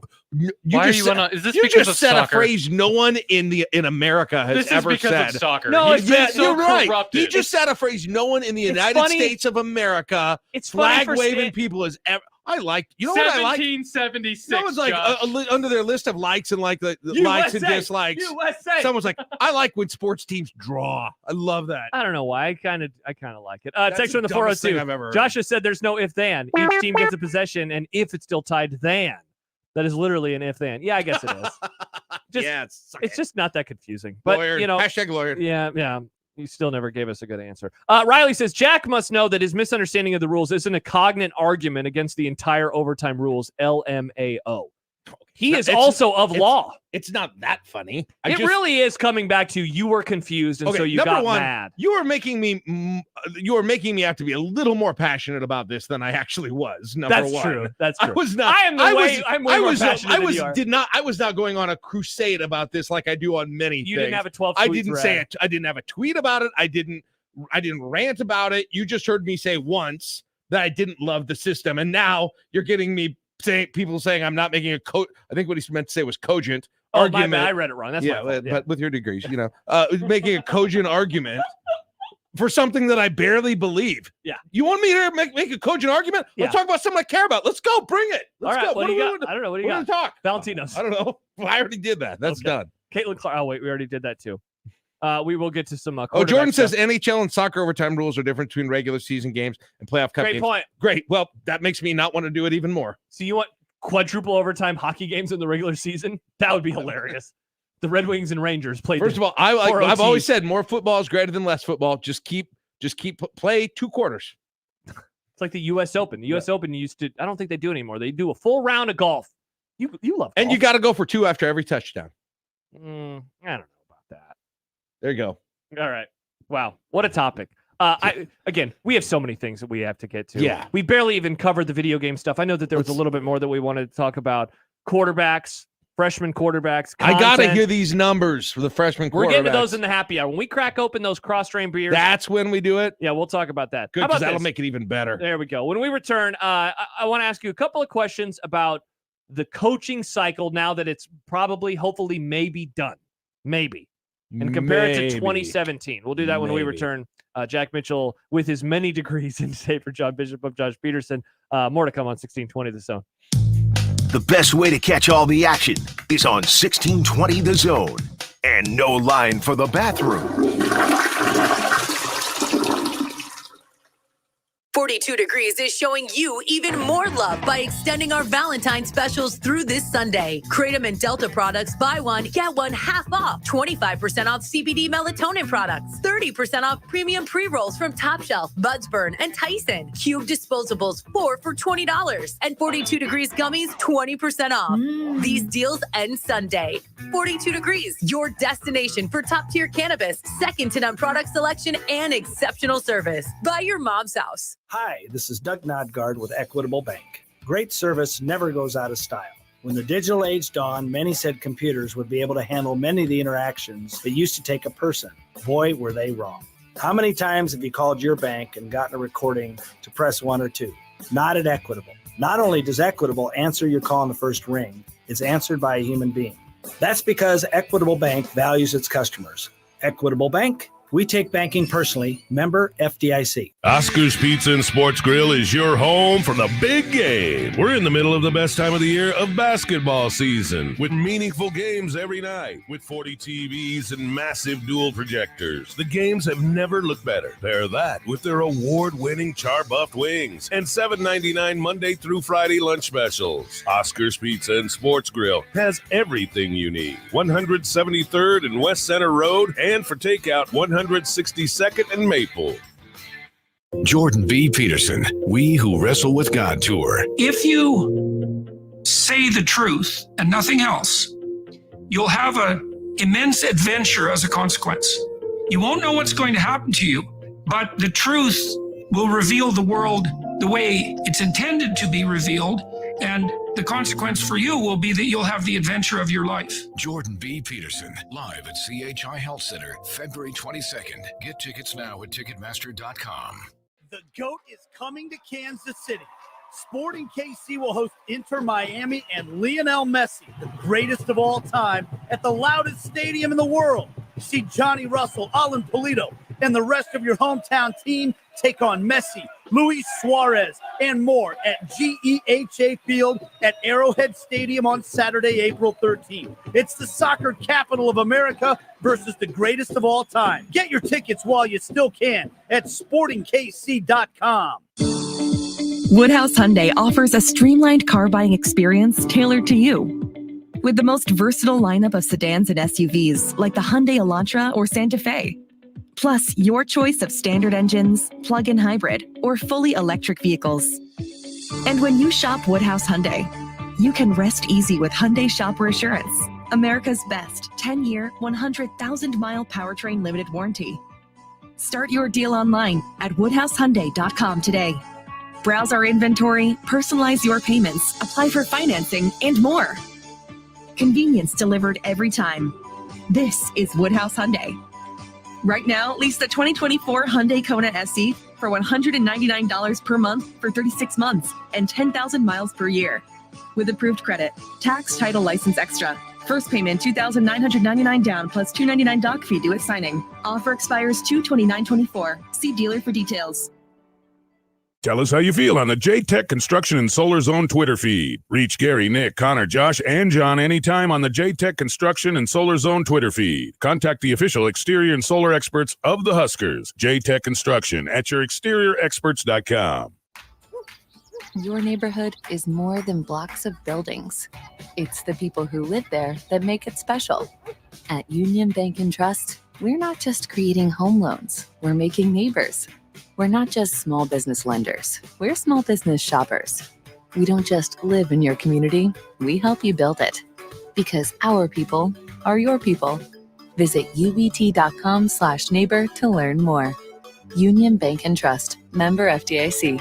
1620 The Zone's Unsportsmanlike Conduct is brought to you by Union Bank and Trust. Now back to the program. Nick, write them down. Put them on your little Word doc. Girlfriend.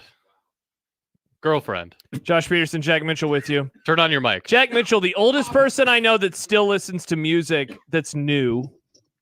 Amazing. Yeah, wait. This isn't new. We were just talking about Matthew Sweet. I know, but you also listen to new stuff. Except for the album today, which he said he would listen to my album that I picked for today. Wow, Jack, you just kind of failed both I of us. sort of don't even remember you saying that. I don't. Did I miss that? When did that happen? Last time you were here. Oh. Yeah, you mentioned that you read his reviews, and he was like, "What?" That's right. And you're like, "Listen to the one that I do before you come Sorry. down." And we can Okay, talk I about forgot. it. Again, I forgot that you had said that. That's on me. It's okay. I would do that, and I don't listen to that much. I mean, listen.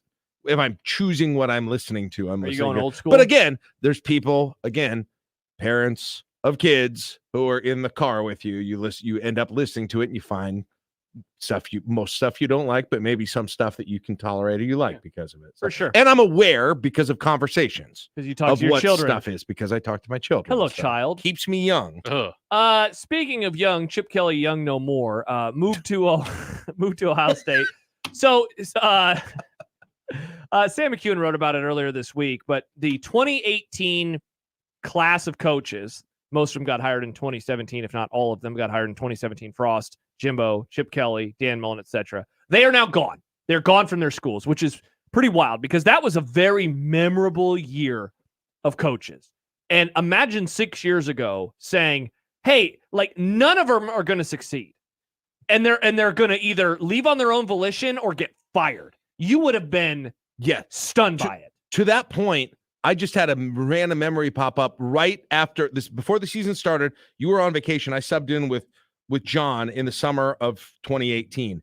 And we did this whole quiz about that class of coaches. Who would be the first one fired? Who would have the best? Oh my gosh, I would love to see. I think what it was you guys that was chose. with John that I did that. We went through it with all of them. I'm sure we were very pro Frost in it, so Of course. it will not have aged well. And so whatever I you don't would have think. guessed, you would have been way wrong. Yeah, it'd be interesting. I wish I could find. I don't know how far your shows go back, but it'd be really interesting to hear that. Yeah, we don't probably have the pods. I wonder if John has that on his prep sheet though anywhere. That would be really interesting to Yeah, see. because it was a yes. But anyway, sorry. You're good. But it makes me wonder about this particular crop of coaches in this cycle and how they will age over time. Like the biggest difference, I think, this class versus that class is that, going into the coaches that those guys replaced, none of them were at the level of Nick Saban.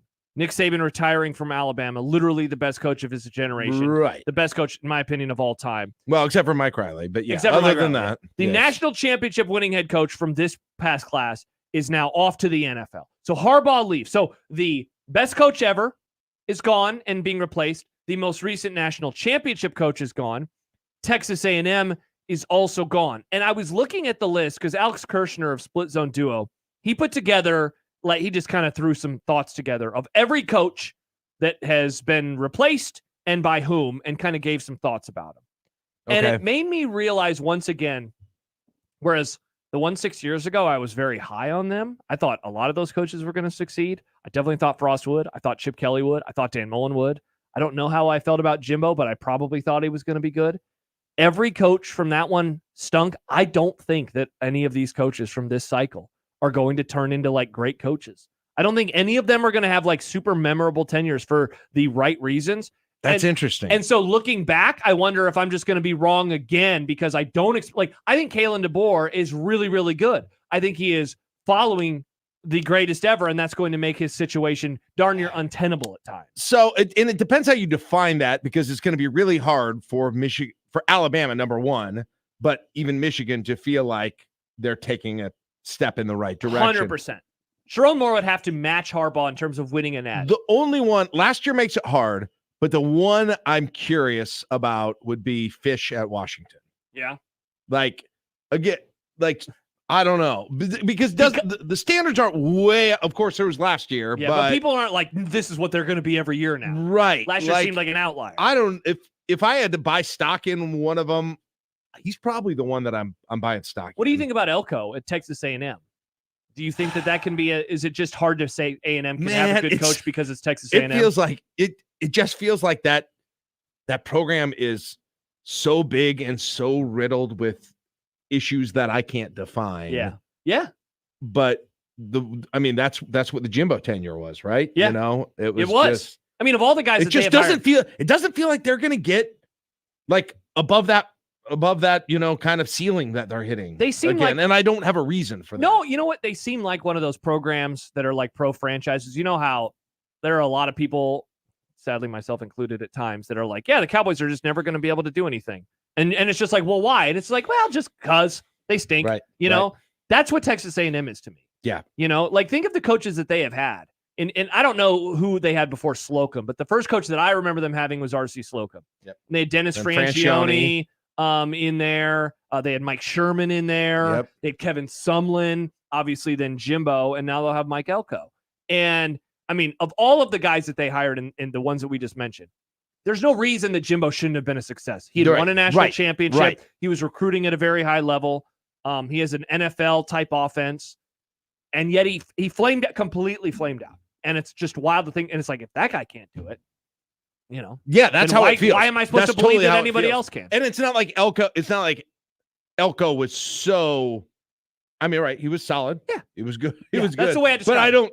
I don't see him coming in like, oh, this is a different deal, right? He definitely There's is no not, reason to feel like this is a different deal. Yeah, the names that we mentioned for the previous the cycle 6 years ago: Chip Kelly, huge name; Dan Mullen, pretty big name at the time; Jimbo Fisher, massive name; Scott Frost, like the most up and coming Group of 5 guy at the time. Mike Elko is not like any of those people. Now, maybe that ends up being a positive for Texas A&M. Yes. God, look at some of these other ones, though. You mentioned Kevin Sumlin. I forgot Kevin Sumlin went to Arizona that year after Rich Rod. Totally forgot about that. That was when Arizona State hired Herm Edwards, and they had Todd Graham before that. That year. Oh, my gosh. That was that year. I got more of them. That was when Willie Taggart went to Florida State. Wow, and he went about flaming out fast. How about Joe Moorhead? Joe Moorhead was among the ones that John and I talked about a lot. I remember because I know I was a huge Joe Moorhead fan. I think some of the ones we answered were pretty positive toward him. Matt Luke replacing Hugh Freeze. Oh boy, yeah, that didn't last very long. Mario Cristobal replacing Willie Taggart. Yeah, and that didn't last long, but for different reasons because he actually left. Jonathan Smith, he was also part of that class, which is funny because he is a part of the one that we're talking about today. Jonathan Smith going to Michigan State. Yep, for sure. Yeah, Josh Heupel. Josh Heupel went to Central Florida. Yeah, before Sonny Dykes went to SMU then. Yeah, so in a way, any of these guys there? No, those are all gone. Any of these ones, and Jonathan Smith just lost. He might have been left. He would have been maybe the last one. He would have been like one of the most successful teams. That was the Butch Jones to Jeremy Pruitt time too. Yeah. At Tennessee. So I almost wonder if the lesson is not so much like these guys will all suck, but almost we thought we knew so much about those hires that last time. And why were we so wrong? Yeah. Why? I don't know why. And that's a great question is like, why were we so wrong? And why would I be wrong this time around? Because a lot of these guys did have success somewhere else. Yeah. Right. And it's funny, Jimbo Fisher, for, as much as we've kind of crapped on him in this segment, he was good at times, Right. They recruited very, very well. We never would have thought that his tenure, if you would have told me 2 off seasons ago, and that was the off season when he went after Saban, remember that? If you would have told me 2 off seasons ago that, hey, Jimbo's not going to be their coach in 2 years, I would have said, what? What happened? Right. And by the time he got fired, it felt very normal. Right. All right. When we return, some quarterback stuff. I read something from Mitch Sherman today, and it got me thinking about our friend of the Grum, Riley, who put together his list of true freshman quarterbacks going back to 2013, what they have done. And the question, of course, is going to be, what can we learn from this? We will tackle some of those numbers when we return. We will also pop open some brews because it is a One Beer Friday brought to you by the Nebraska Craft Brewers Guild. Today, cross-strain brews. We are super excited for this. Jack is lifting his hands in the air. Jack will be opening the beers, and he'll be doing the hand. Oh, you're going to open the beers for all of us? What a guy. That's nice of you. What a guy. Wash your hands first, please. Yeah, Jack. please. So we'll do that. Let us know what you're drinking. Hashtag One Beer Friday, and you could win a $50 gift card to Cross Strain. What a deal. What a deal. Indeed. That's next on 1620 The Zone. Live from the Host Coffee Studio, this is 1620 The Zone. 1620 The Zone. Traffic. From the Zoom Drain Time-Saving Traffic Center, if you're west on I-80, expect delays between 42nd and 60th. Same goes if you're west on Dodge between 680 and 114th. Looks like some delays on eastbound L Street between 108th and 84th, and between 36th and the JFK for both directions on L Street. Delays on the northbound JFK near Chandler, and on westbound 370 between 84th and 72nd. I'm Mike Neville.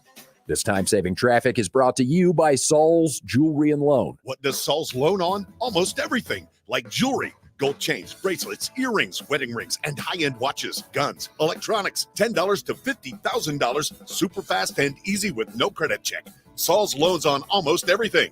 Equitable Bank. We take banking personally. EquitableOnline.com. Creighton Sports Update. It's a busy Blue Jay athletic weekend. Creighton women's basketball hosts DePaul at DJ Sokol Arena tomorrow at 3 p.m. Join us as we celebrate National Girls and Women in Sports Day with a select number of rally towels. Creighton's women tennis is also at home tomorrow starting at 3 p.m. To follow along on all things Creighton athletics, visit gocreighton.com. And that's your Creighton Sports Update. 1620 The Zone proudly supports Creighton Athletics. Velocity Clinical Research in Omaha frequently conducts clinical trials for a broad range of investigational treatments. Typical studies involve medications for acne, allergies, chronic diseases, depression, and others. They also perform vaccine studies for people of all ages, conducting innovative research that has a positive impact on lives. Click for current trials at velocityclinicaltrials.com. More trials are launching in March. Compensation for study-related time and travel. Find out more at velocityclinicaltrials.com. Cards issued by Sutton Bank and Celtic Bank, members FDIC. Terms and conditions apply. Are you the decision maker in your company? Consider this. For the first time in decades, there's a better option for a corporate card and spend management platform. Meet Ramp, the only corporate card and spend management system designed to help you spend less money so you can make more. Most corporate credit cards offer points as incentives, but those points amount to less than their worth in real cash value. Ramp's corporate cards offer you cash back, real money in your pocket. Plus, you control who spends what with each vendor. And Ramp's software collects and verifies receipts automatically, which means you'll stop wasteful spending and close your books in hours instead of days. Businesses that use Ramp add up to 5% to their bottom line the first year. If you're a decision maker, adding Ramp could be one of the best decisions you've ever made. And now get $250 when you join Ramp. Just go to ramp.com/sports. ramp.com/sports. ramp.com/sports. The world's largest sports book in Las Vegas is available right at your fingertips in Iowa. The Circa Sports Iowa app is sports betting the way it should be. Bet anywhere in Iowa and experience high betting limits, tight money line splits, and exceptional customer service. Download your new bookie today. Visit circasports.com and start betting like a pro from anywhere in Iowa. If you or someone you know may have a problem with gambling, call 1-800-238-7633. Margot felt quite exquisite as she dipped her fries in mayo, gracefully extending her pinky to the sky. See, she had just saved by getting Cox Mobile for her family. Yes, more lines, more savings, Margot. Brilliant. She finished her cherry slush drink with a triumphant... exquisite indeed. Visit a Cox store and pay as low as $30 a line for 4 or more unlimited lines. 4 lines required for $30 per line price, max of 5 lines. Prices exclude taxes, device activation, and other fees and charges. Other restrictions apply. Tickets for less. Best seats, best prices, no service fees. Shop ticketsforless.com. KOZN Bellevue, Omaha, Council Bluffs. This is 1620 The Zone. throw. It would be nice to have a blow Throw. It would be nice to have a blow Throw. It would be nice to have a blow Throw. It would be nice to have a blow Throw. It would be nice to have a blow Throw. It would be nice to have a blow Throw. It would be nice to have a blow Throw. from your mom.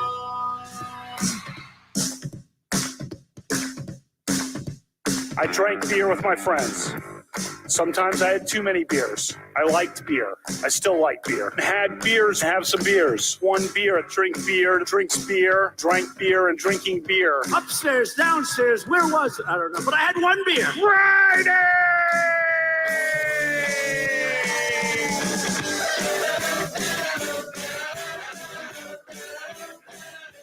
We probably have Beer Center each week. Ralph Club, biggest contributor.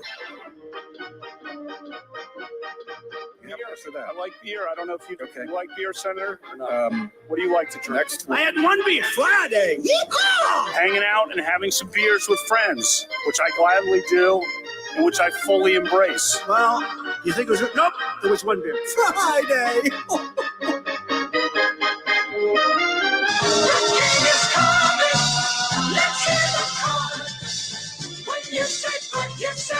Oh, baby! It's a One Beer Friday. Whoa! Brought to you by the Nebraska Craft Brewers Guild. Jack, thank you for waiting to open your beer. I messed that up last time. Hey, good job turning on your mic. Thanks. Good job. And headphones. Oh, that you was, got a different one now. You Yeah, edged it. I did. He's a big fan of the edging there, Okay. Nick.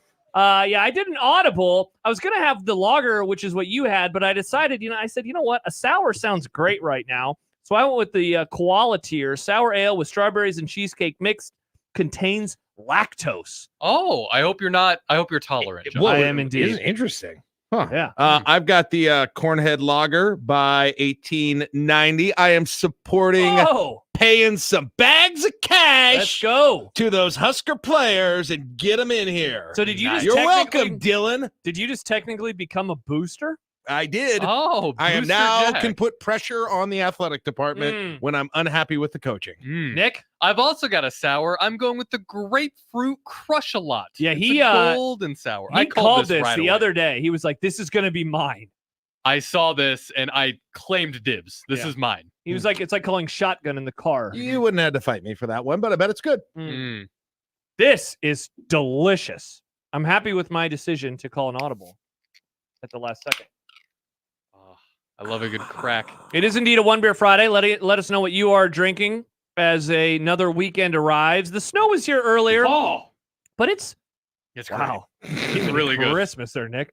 But it's gotten nice and sunny. We'll take it. Looks like a lot of that stuff's melting. So that's great. It's Man. really just the houses and the yards that are in the shadows right now that still have the snow out there. Jack? When you do this, there's some real dalliance with you and I just getting into way too heavy weather talk. As much as we There's argued you- about the overtime system in the playoffs of There's- the NFL, when you and I start because talking Jack, weather, Josh, because weather. my Jack, hands, if you look at this, have you seen this? Look well, at those you know what? temps. I look at. Oh! Let me pull up the 8 to 14 day outlook for you. Oh! Look Does at that. Look at that shade of red. Oh, global warming. Let's go.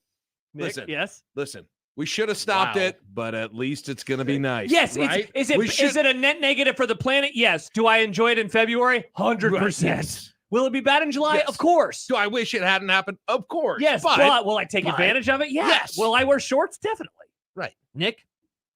It makes me sad. What also makes me sad is the fact that it seems we've been on this weird stretch where it's kind of crappy on the weekends, and then the weekdays are where it's very nice outside. Nick, this weekend It's been like a year of that. It's going to be 50 on Sunday. Yeah, it's but going to then be in the 40s tomorrow and sunny both days. So But he's right. The best days. But look at like I'm trying to next get out weekend. there. Hey, look look at at next weekend, Nick. Tuesday. Even look at Tuesday. Tuesday and 62. Wednesday. I'm trying to get out there and Wednesday, tickle 64. some chains, Josh.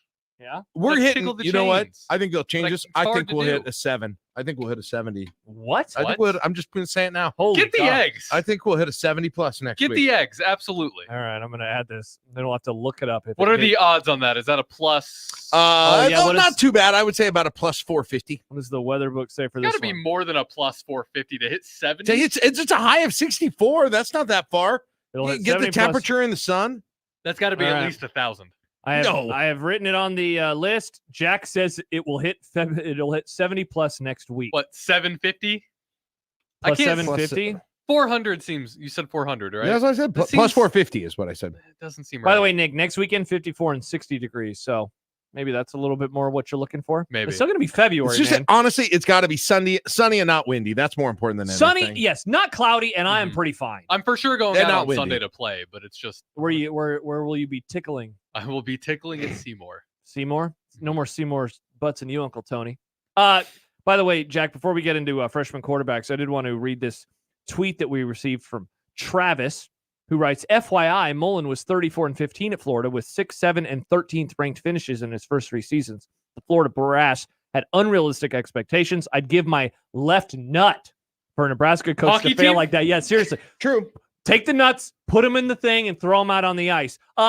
It's a great point. Put him in Gretna. Going back to that Sam McEwen article that I mentioned last segment, Sam wrote, what if one of Mullen's players late in the 2020 COVID season had chosen not to throw an opponent's shoe 20 yards, helping LSU pull off an unlikely upset? After that shoe throw, Florida was 5-9 under Mullen. Wow. So as good of a start as he had, it did end in pretty spectacular bad fashion for the day. He's right though. There was, I don't think we meant to say nobody had any success out of that group either, because Jonathan Smith obviously did. The issue and- with Mullen, in my opinion, was that his recruiting was not as good as it needed to be, and I think that just scared the crap out of Florida. And now it's funny though, Jack, they're like worse now under Napier.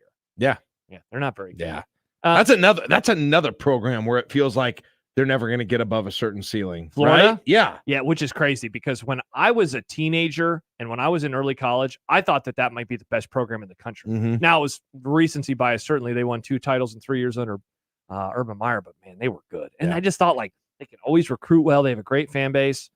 Not so Yep. much. Yep. So I was reading Mitch Sherman today, and he'll join us on Monday. You'll join us on Monday too, Jack. I look forward to. Well, I guess will you? You're on vacation on Monday. Oh, I can if you want me to. What a life that you lead. There it is. Shout out NRG Lincoln. Yeah, but not Omaha. Wow. Jack is jealous of us, but he's vacation boy over here. Yeah, you're getting time off. We're Bill Belichick. Yeah, no days off, Jack. But Mitch Sherman in The Athletic, he did a mailbag today, and there was a question in there about, like, is Dylan Raiola going to be the starter? What if they went slow with him early on? And Mitch wrote, here's what I can say before spring about the likelihood of Raiola as the starter in week 1. If he's not, something went wrong. That's what I would have guessed. And so 2 things that I thought of coming out of that. The first one was, yeah, for sure, he's definitely right. And then the second one, and that will lead us into this discussion, is what does that look like then on the field? One of the things that I am now excited for of the Dylan Raiola era is that we can start looking ahead. And it's truly about what is he going to be on the field, not what will this mean in the big picture. Yes. It's going to be nice when he just starts playing Right. games and we can talk about him. What's as it a going to look prospect. like with his receivers? And yeah, 100%. So at the very end of last year, one of our friends of the Grum, Riley, he put together a list of the top 3 ranked quarterbacks per 24/7 Sports, going all the way back to 2013 and looking at what they did in their true freshman season. So they didn't even necessarily play or start Correct. necessarily. Okay. Like, for example, let's go all the way back to the very first of these classes that he looked at. Max Brown went to USC. He was Oh my the gosh. number 1. Max Brown. Max Brown with an E. Yeah. He was number 1 ranked player number 1 ranked quarterback. Didn't play a snap his first year at USC. Okay. So like that's kind of what we're talking about here. He didn't play a snap. Will Greer of Florida. Yep. He didn't play a snap in 2014. Blake Barnett at Alabama in 15. KJ Costello at Stanford. Wow, these names blast from the past. No here. kidding. Davis Mills at Stanford. Oh, wow. And I think that's the list of players who, yeah. So since, Jack, here's something interesting. Since 2018, quarterbacks have played in at least 1 game. They're the top quarterbacks. Even Quinn Ewers at Ohio State played 1 game back in 2021. Okay. He got just a few snaps. So Why don't you direct? What do you want to know? What most interests you? Do you want to go high end? Do you want to go low end? What interests you when I say I got the top 3 quarterbacks every year for a decade? What interests me is probably it's hard to calculate, but I kind of want to know what the average is. Okay. Right? Where is kind of what is expected, and how high or low is that? All right. 18 out of 33 quarterbacks, which is 55%, played in at least 6 games. Okay. So, and we assume if Dylan Raiola is healthy, he'll be there. Yes. So that's not. Yeah. So I was going to say, let's try to apply some of these things to Dylan. I'm with you. We expect him, barring injury, he will play in double the 6 games. I think he'll play in 13 games next season. 5 out of 33 quarterbacks, which is 15% redshirted. Again, don't really think that applies to him. No. A whole lot. Only 3 quarterbacks, 9%, threw more interceptions than touchdowns. You'll know some of these names. Shane Morris at Michigan, back in 2013. You've heard of this guy. Kyler Murray, when he was at Texas A&M, threw more interceptions. He threw 7 picks versus just 5 touchdowns. Makes me want to play Call of Duty. Yeah, it certainly does. And then Sam Heward, Brock's child. Oh, yeah. He let's see, where is he at? He threw 4 touchdowns versus 1 INT. So 3 out of all of them. But some of them didn't play. So 3 out of 18. Well, 18 played in at least 6 games. So let's see. 3 out of 1, 2, 3, 4. 3 out of 29 quarterbacks threw more interceptions than touchdowns. So the stat is most of them are going to throw more touchdowns than picks. Okay. Encouraging. Very encouraging. Now, right? here's a number. This is 12 quarterbacks. 36% had a completion percentage above 60%.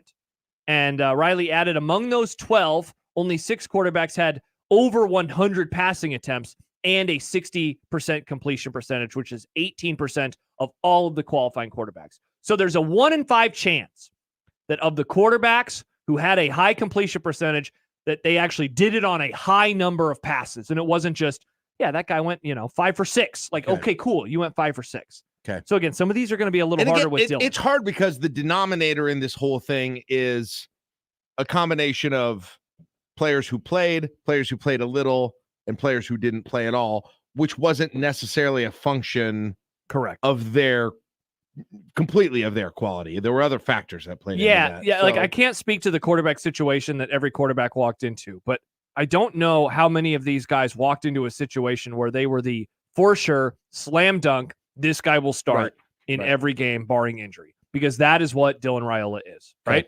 All right. Yeah. The next stat. Those are the ones I'm most interested in, but yeah. Right? 11 out of 33 quarterbacks threw for 10 or more touchdowns, and only 2 quarterbacks threw for 10 or more interceptions. So again, because of the, how many games these guys played in, that one's a little bit harder. Let's see. 11 out of 33 quarterbacks threw for over 1,000 yards. 7 threw for 2,000 yards. Only 1 quarterback threw for 3,000 plus yards. Would you like to guess? This is someone that you definitely know of. So you don't have to the true freshman quarterback that threw for at least 3,000 I'll give you a hint too. Yards. He was a first-round draft pick, and there was a lot of discourse around how good or bad he would be. Mike Schaefer was wrong on him. I was right on how good he's been in the NFL. Who is it? I don't know. Josh Rosen. Josh Rosen. Oh, really? At UCLA threw for 3,300 yards, 20 touchdowns, 9 interceptions. Wow. Yeah. Wouldn't have guessed that, wow, obviously. I would not. I'm glad I didn't go through sharp guessing people. 9 out of 33 quarterbacks rushed for more than 100 yards. Among those 9, only 5 averaged more than 4 yards a carry. And this is a who's who of running quarterbacks outside of Tua. Tua is on the list, but then Caleb Williams, Justin Fields, Shea Patterson, and Kyler Murray. So for the most part, we're talking about some guys that make sense. Yeah. 9 out of 33 quarterbacks finished top 10 in their conference in passing yards. I mean, you figure if you're going to start, you want to be top 10, though now top 10 is 50% of the league versus a higher number previously. Only 3 out of 33 quarterbacks finished in the top 5. Again, a who's who. Well, Trevor Lawrence is a who's who, but then it's Rosen and Christian Hackenberg. Penn State, right? LSU, then Penn State? Or no, Penn State. LSU? No, just Penn State. Didn't he? For some reason, I know. Yeah, who are you thinking of? Wasn't there a Penn State guy who went to LSU and it's not Hackenberg? Yeah, it's not Hackenberg. Who am I thinking of? Okay, that's fine. 11 out of 33 quarterbacks finished in the top 10 in their conference in passing touchdowns, and only 2 finished in the top 5. Trevor Lawrence and Caleb Williams And then finally, 9 out of 33 quarterbacks finished in the top 10 in their conference in both passing touchdowns and yards, and only one finished in the top 5 in both passing yards and touchdowns, and that is Trevor Lawrence. So, I mean, my takeaway is, wow, it's hard to be a freshman quarterback. As prevalent as it seems that freshman quarterback are starting, none of these guys are really right home worthy about. Like, Trevor Lawrence was awesome. 2,600 yards, 65% completion percentage, won a national title, 24-4 touchdown INT ratio. But he was at Clemson. You know, they wanted Natty. They were awesome. They were loaded. Nebraska, they are not, or they were not. Right. Other guys who were good in terms of just raw numbers, Caleb Williams, 18-4 touchdown to INT ratio. But he didn't start the whole season. Remember, that was Spencer Rattler. Yeah, came in from Rattler. Man, but when he came in, he looked Kansas game? so good. Remember the Kansas game? Yeah. Let's see. Other guys. Jaden Daniels, who just won the Heisman. He, of course, began his career with Arizona State. 17-2 touchdown to INT ratio. 2,700 yards. 62% completion percentage. He ranked 6th in his conference in yards and tied for 8th in passing touchdowns. Okay. So, JT Daniels, one more. 14-10 touchdown to INT. Ranked 7th and 8th in yards and touchdowns within his conference. So, well, I don't know. This is probably a bit more sobering maybe than you were hoping for. A little bit. But yeah, I guess it depends where your expectations are. I mean, the conversation you kind of have to have before it is like, where do you see, what do you see as best case scenario and what do you see as worst case scenario? Yeah. Realistically. By the way, Riley has followed up. He says, to Jack's points, that's why I'm considering doing another chart of information based on those who mostly started. So I think he's going to look beyond just the top 3. Cool, but good work anyway. Yeah. It's just the percentages. It's hard to know if those are, exactly where those fit. But still, good information. But going back to what you just said, what is that expectation? Yeah, have you settled on what you're thinking? I haven't given that specific thing a lot of thought. I guess the biggest thing, the thing I'm most hopefully confident about is that the floor is better than last year. Okay? Definitely. I guess that's number one. That's the thing that needs to needs to happen. If it's not, there are so many concerns. Right. Like it's not even, I'm unwilling to engage in that kind of discussion because I just cannot imagine that to be true. It might be too obvious. It might be too obvious to say, but I guess the floor is right. But it's not, it wouldn't be that much further up than that, right? Like if you're, I don't know, for instance, like ranking the quarterbacks in the conference, right? It's where? Just in the bottom half? Like what's the worst case scenario in your mind? Going back to the numbers, like obviously at Jaden Daniels, Trevor Lawrence season would seem too good to be true, right? 17-2 or 24-4 touchdown INT. That would seem too good to be true, correct? Yeah. What would you think of this? Jacob Eason at Georgia. He played in 12 games, 2,266 yards, completed only 55% of his passes, so not very good. 14-8 touchdown INT ratio. How would that make you feel? Or let me give you Josh Rosen.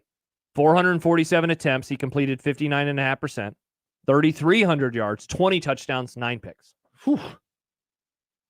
It's funny because those numbers are not that good. Like in terms of the best quarterbacks in college football, those numbers versus last year are night and day better. The thing is, you get skewed looking at Big Ten West quarterback numbers for so long. Yes. Thinking it doesn't take much for you to say, whoa, that's pretty good. Yeah. Right. The thing I guess I always fall back on especially when I see these touchdown numbers, and I can give you a stat. So of these quarterbacks, these 33 quarterbacks that we are looking at, and I'm talking about guys who actually like played, not just ones who got in a few snaps. Only one quarterback. No, wait. Jack, no quarterback averaged 2 touchdown passes a game. And because I always think of when you say 24 touchdown passes, my mind immediately says, okay, so 2 per game. That's not that many in terms of, again, the best of the best. None of these freshmen ever averaged 2 a game. Trevor Lawrence was the closest. He had 24 in 13 games, so just a little bit off. Jaden Daniels had 17 in 11 games. Rosen had 20 in 12, and Caleb Williams had 18 in 10. That's 1.8. It's still not, though, 2 per game. And that is can you ask for 2 per game? The answer from this would say no, which is kind of surprising. So I think what we're hearing is that the floor probably is definitely, like I said earlier, is definitely higher than where they've been. There almost certainly will be an improvement, but the ceiling may not be as high as you would hope. Even if you've really been dreaming about the most positive scenario, that probably isn't as positive as you think it is. Correct, because and in terms of just straight up quarterback statistical performance. And again, remember, we are comparing him to other players in his same boat. Right. This is 5-star guys. guys. Best of the best in the recruiting. That's what he is. Yes. And so that's why this is a fun one, because this is not true freshman quarterbacks, because then that would skew the numbers entirely different. This is top 3 quarterbacks in each class. But right. I mean, look, it's funny. Let me name some of the schools, and we know where Nebraska fits, but Texas, Tennessee, UCLA, Clemson, A&M, Alabama, Ohio State, Oklahoma, Washington, Bama, Clemson, Ohio State. Like, this is the who's who. There's not an equivalent in here to Nebraska. I guess maybe UCLA under Rosen, but they were a solid program. Right. And in terms of skill position and receivers too. Definitely. Right? Yeah. And that's obviously much, much different. So, I mean, and maybe this isn't a surprise, but what that's telling me, Josh, is like, the ceiling is probably not even, first, second, or third team all Big Ten. Probably not. I would agree with you. I didn't think it was going to be first team, but I mean, that's probably out of reach if these numbers are controlling, right? An unanswered question real quick before we go to break is like, how good are the skill guys that are now going to be taking, new spots? How good are those players? Because that is going to change the math a little bit. If Mr. Banks, if Jamal Banks is good, if he is as good as his numbers at Wake Forest showed, that helps change the math a little bit. If Carter Nelson, I guess, is stepping up, if Thomas Fidoni is better, if one of the young receivers. Right. But man, the supporting cast that some of those guys that those guys had at Clemson and Georgia, right? And, even Michigan, it was a different situation for them. Yeah. Right. You don't have that yet. You don't have that yet. And so you've got to use that as an additional sort of modifier on looking at the whole kind of average of this thing. Yeah, 100%. Michael Severe, who is listening, thank you, Michael. He asks, can he be as good as Jake Fromm? Jake Fromm was the 3rd ranked quarterback in 2017. And so I just quickly From where? Nice. State Farm. So he is not on this list that we have been doing. And I want to go back to the 24/7 composite. I want to see where they had Fromm back in 2017. So looking at the quarterbacks in 2017, it was, where are you, Mr. Jake Fromm? He's ranked he's ranked low, all things considered. He is a 51st ranked player overall. And if I just look at the quarterbacks that he was behind, Davis Mills, Tua. Oh, interesting. So it looks like there was a little confusion. Oh, because let's see. Because Riley put Hunter Johnson in there. Where is Hunter Johnson at? So they re-ranked him. Hunter Johnson dropped from 2 to 4.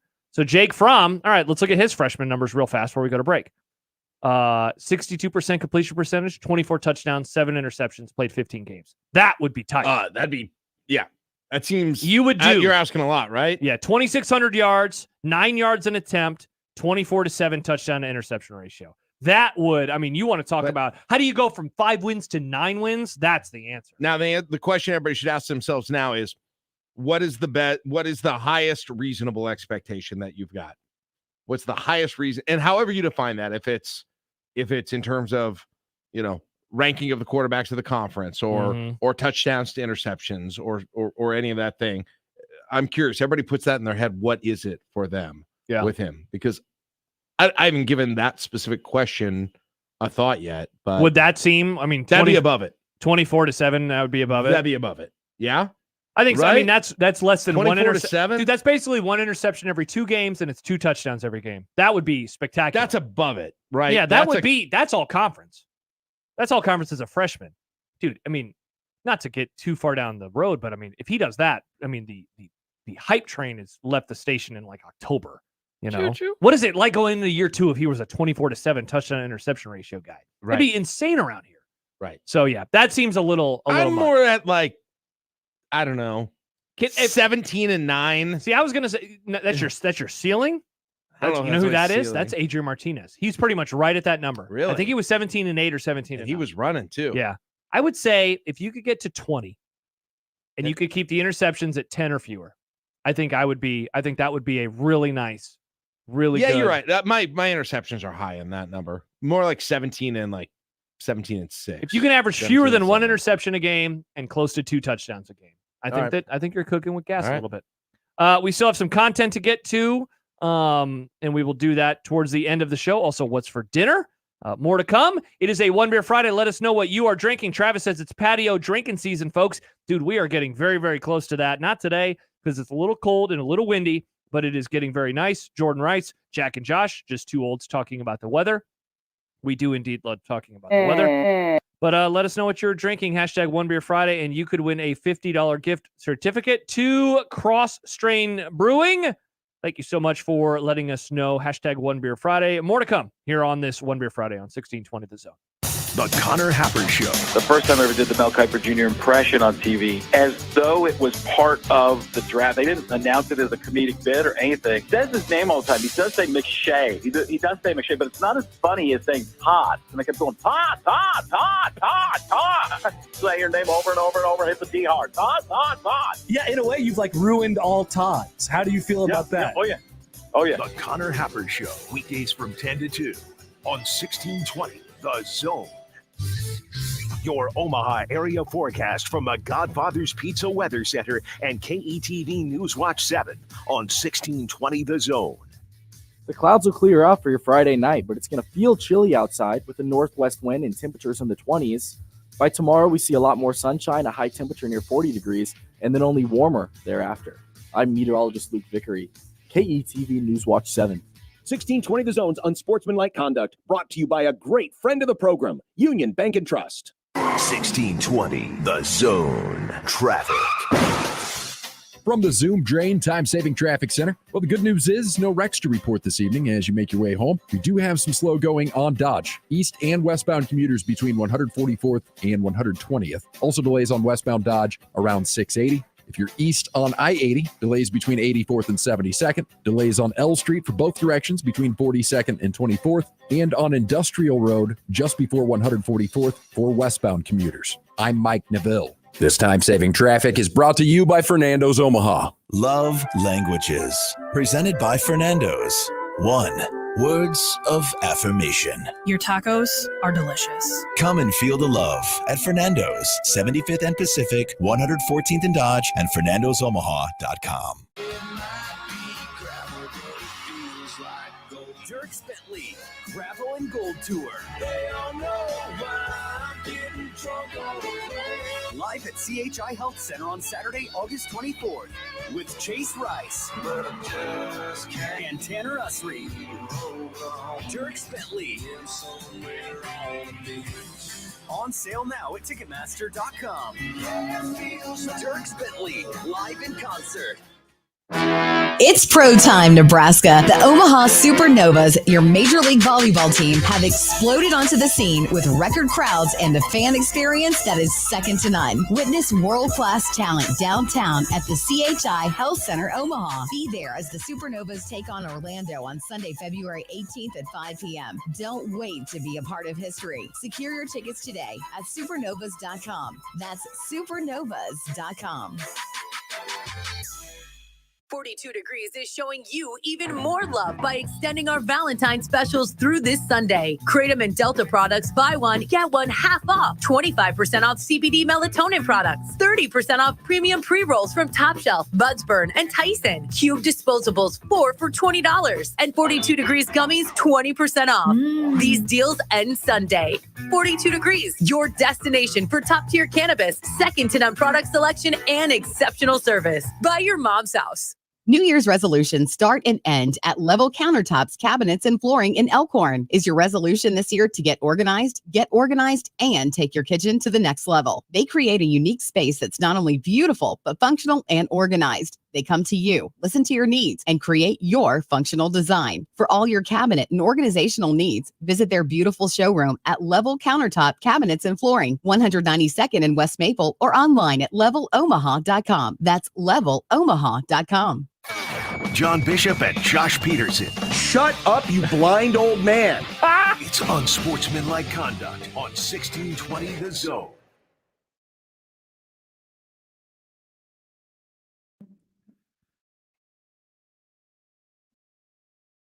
Josh Peterson and Jack Mitchell with you on this One Beer Friday, brought to you by the Nebraska Craft Brewers Guild. We have been enjoying some delicious cross-strain brews. And as always, you can give us a call on the 42 Degrees of Source hotline, 402-951-1620, or you can find us there on the text machine.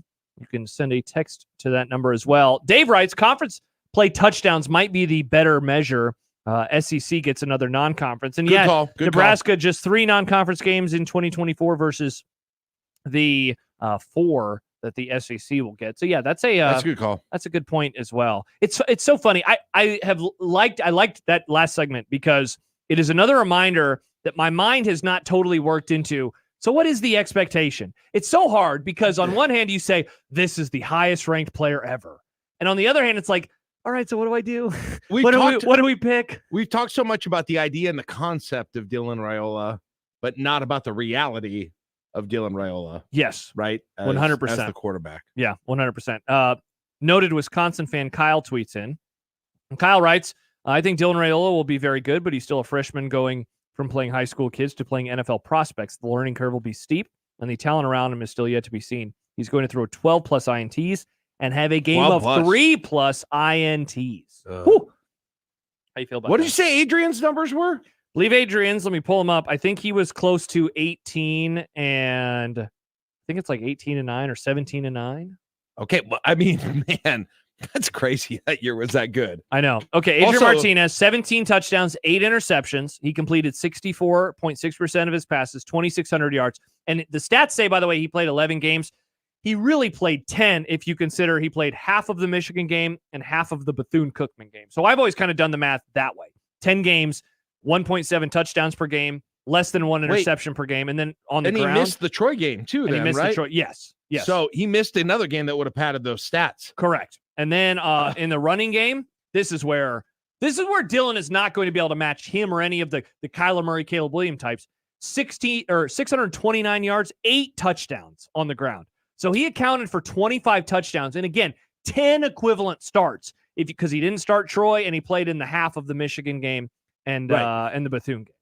Dylan's legs are going to be responsible for sack avoidance more than rushing 100%. touchdowns. He will not have designed touchdown runs. Yeah. So it's fun. Man, would you take that? 2.5 touchdowns a game. Would people take that Adrian year? Yes, I think so. That was a better year than I realized. 17-8. God, it's no wonder we were friggin' excited the next year. Yeah, because he didn't turn the ball over a whole lot. And while they did not win very many games, the thing that Adrian had, and this is something that is not quantifiable with Dylan. I mean, Dylan, it could be, but the look. He had the look. And I think one of the sneaky parts about the Adrian Martinez tenure that is we get further and further away from it that I will always remember is that the look just changed.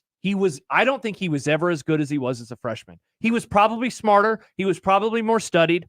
I think he was heavier. I think he put on weight, and not that it was bad weight in the traditional sense of like us as, 35, 40-year-old guys putting on bad weight, but he put on weight that I don't think he needed. He was a step slower. He was nowhere near as fast. And for whatever reason, he was worse. But if you could tell me that Dylan Raiola would have 25 touchdowns in 12 games, that's about 2, per game. Yeah. Sign me the hell up. Sign me the hell up. Especially if you're only talking about like 9 interceptions with it or whatever the equivalent would be if you extrapolated out what Adrian had. Yeah. So, man, that's what he was able to do. Yeah, that kind of depresses me.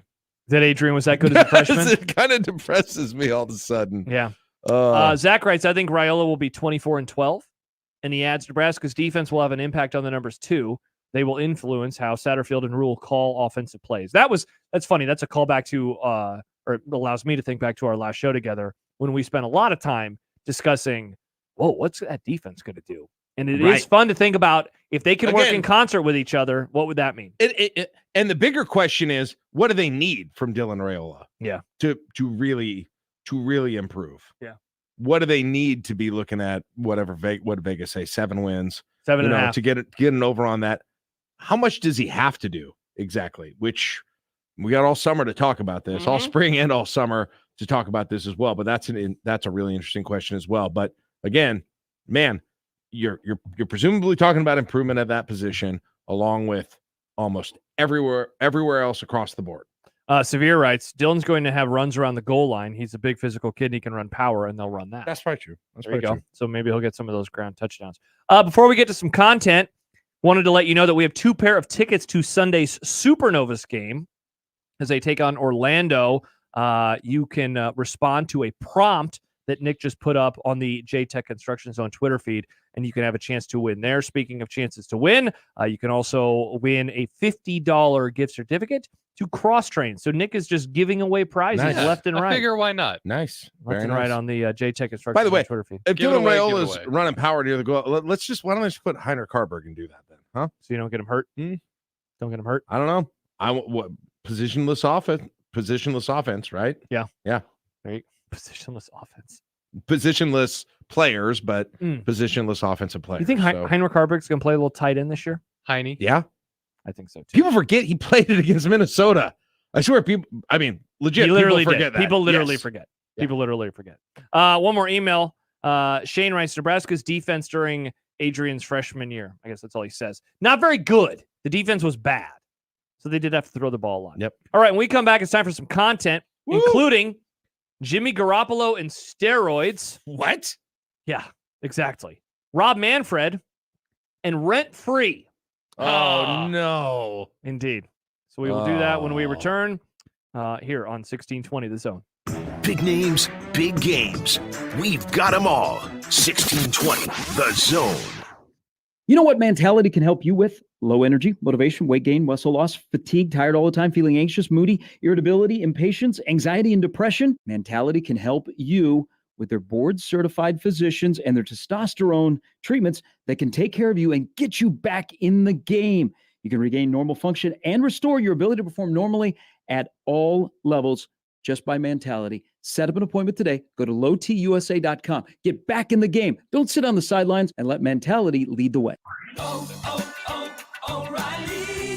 You've got questions? O'Reilly Auto Parts has answers. Need a pro you can trust? We've got that too.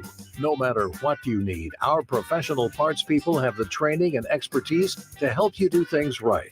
Deep automotive knowledge. Just one part that makes O'Reilly stand apart. The professional parts people. O'Reilly Auto Parts. The Zone Hotline is powered by 42 Degrees, The Source, by your mom's house. Finding great candidates to hire can be like, well, trying to find a needle in a haystack, but not with ZipRecruiter. Its powerful technology actively finds and invites qualified candidates to apply to your job. So while other companies might deliver a lot of hay, ZipRecruiter finds you the needle in the haystack. See why 4 out of 5 employers who post a job on ZipRecruiter get a quality candidate within the first day. Try ZipRecruiter for free at ZipRecruiter.com/free. That's ZipRecruiter.com/free. News Talk 1290 Coil is the home of Omaha Maverick women's basketball all season long. Don't miss any of the Maverick action as they try to make their mark on the Summit League this season. Omaha Mavericks women's basketball is on News Talk 1290 Coil. Hi, this is Stacey McElligott, Director of Sales for NRG Media Omaha. NRG Media is looking for an accomplished bilingual new business development salesperson who wants to take their success and skills to the next level. Is this you? Our multimedia account executives work with local businesses to create marketing plans to help them get more customers. On air, digital, on site, audio, video, it's all part of what you could sell. A sales career with NRG Media lets you make a real difference in our community. Get more info and apply online at nrgmedia.com. NRG Media is an equal opportunity employer. Prescriptions require an online consultation with a healthcare provider who will determine if appropriate. Restrictions apply. See website for details and important safety information. Subscription required. Price varies based on product and subscription plan. If you're having problems in the bedroom, talking about it is the last thing you want to do. Same goes for hair loss, anxiety, or even depression. That's where HIMS comes in. Through HIMS, you don't have to talk about it. You can do something about it. Just go to hims.com/start, where you can find a variety of potential solutions for the problems men face every day and save up to 95% on generic alternatives. The entire process is 100% online, making it incredibly simple, straightforward, and above all, private. If prescribed, treatments made using clinically proven ingredients are shipped directly to your door in low-key packaging. So if you're experiencing ED, hair loss, anxiety, or problems with your general health, you don't have to go to the doctor, the pharmacy, or spend all day talking about it. Just go to hims.com/start and do something about it. Get started today at hims.com/start. That's HIMS.com/START. 1620 The Zone's Unsportsmanlike Conduct is brought to you by Union Bank and Trust. Now back to the program. Look, I made you some Unsportsmanlike content. Unsportsmanlike content. Unsportsmanlike content. Content that's unsportsmanlike. All right, let's get to some content, some topics that we haven't had a chance to talk about today. Nick, let's do it. Baseball season is here. Give me your thoughts on what 2024 will be for the local teams. Well, if today is any indication, Jack, Creighton and Nebraska are going undefeated, and Creighton will win every game by 3 touchdowns. What did they end up scoring in that 24. game? 24. All 3 right. touchdowns and 3 2-point conversions. Yeesh. Yeah, I don't know. I saw there's a little buzz. There's a little buzz nationally about Creighton this year, maybe being a bit of a sleeper. Nebraska was 5th in the Big Ten coaches. I don't know if they do it coaches or what it was, but one of the Big Ten projections. So that sounds a little lowish to me, but I don't know. We'll see. Good wins. Good. What a start to the season. Nebraska beat Baylor, so it was a good start. Yeah, good 4-1 start today. A ranked team tomorrow in Texas Tech. People will get excited, and then they'll lose, and people won't be as excited. That's a good way to. I think that's my take. I just want us to get together. I think we should go watch a Nebraska Creighton baseball game together this year, Jack. How fun would that? And again, I'll say, if you do it, the one that makes sense is the one in Lincoln, because that looks like it'll be the first ever game at Haymarket Park where you can drink beer at a college baseball game. Beer and a dog. Yep. Hell yeah, Nick. That sounds like baseball to me. All right, and it's in I think it's in April, so probably going to get good weather. Although there have been some cold Nebraska Creighton games over the year. Very cold. Cold college baseball. The worst. It sucks. As we mentioned on the Grum yesterday, this is the last season for Rob Manfred as commissioner. Wait, no, sorry, that's not right. Correction. 2029 will be the last year for Rob Manfred. Sorry, Rob. You got a little bit more time. Will he do anything in his long, lengthy goodbye that will leave baseball fans with a positive view of him?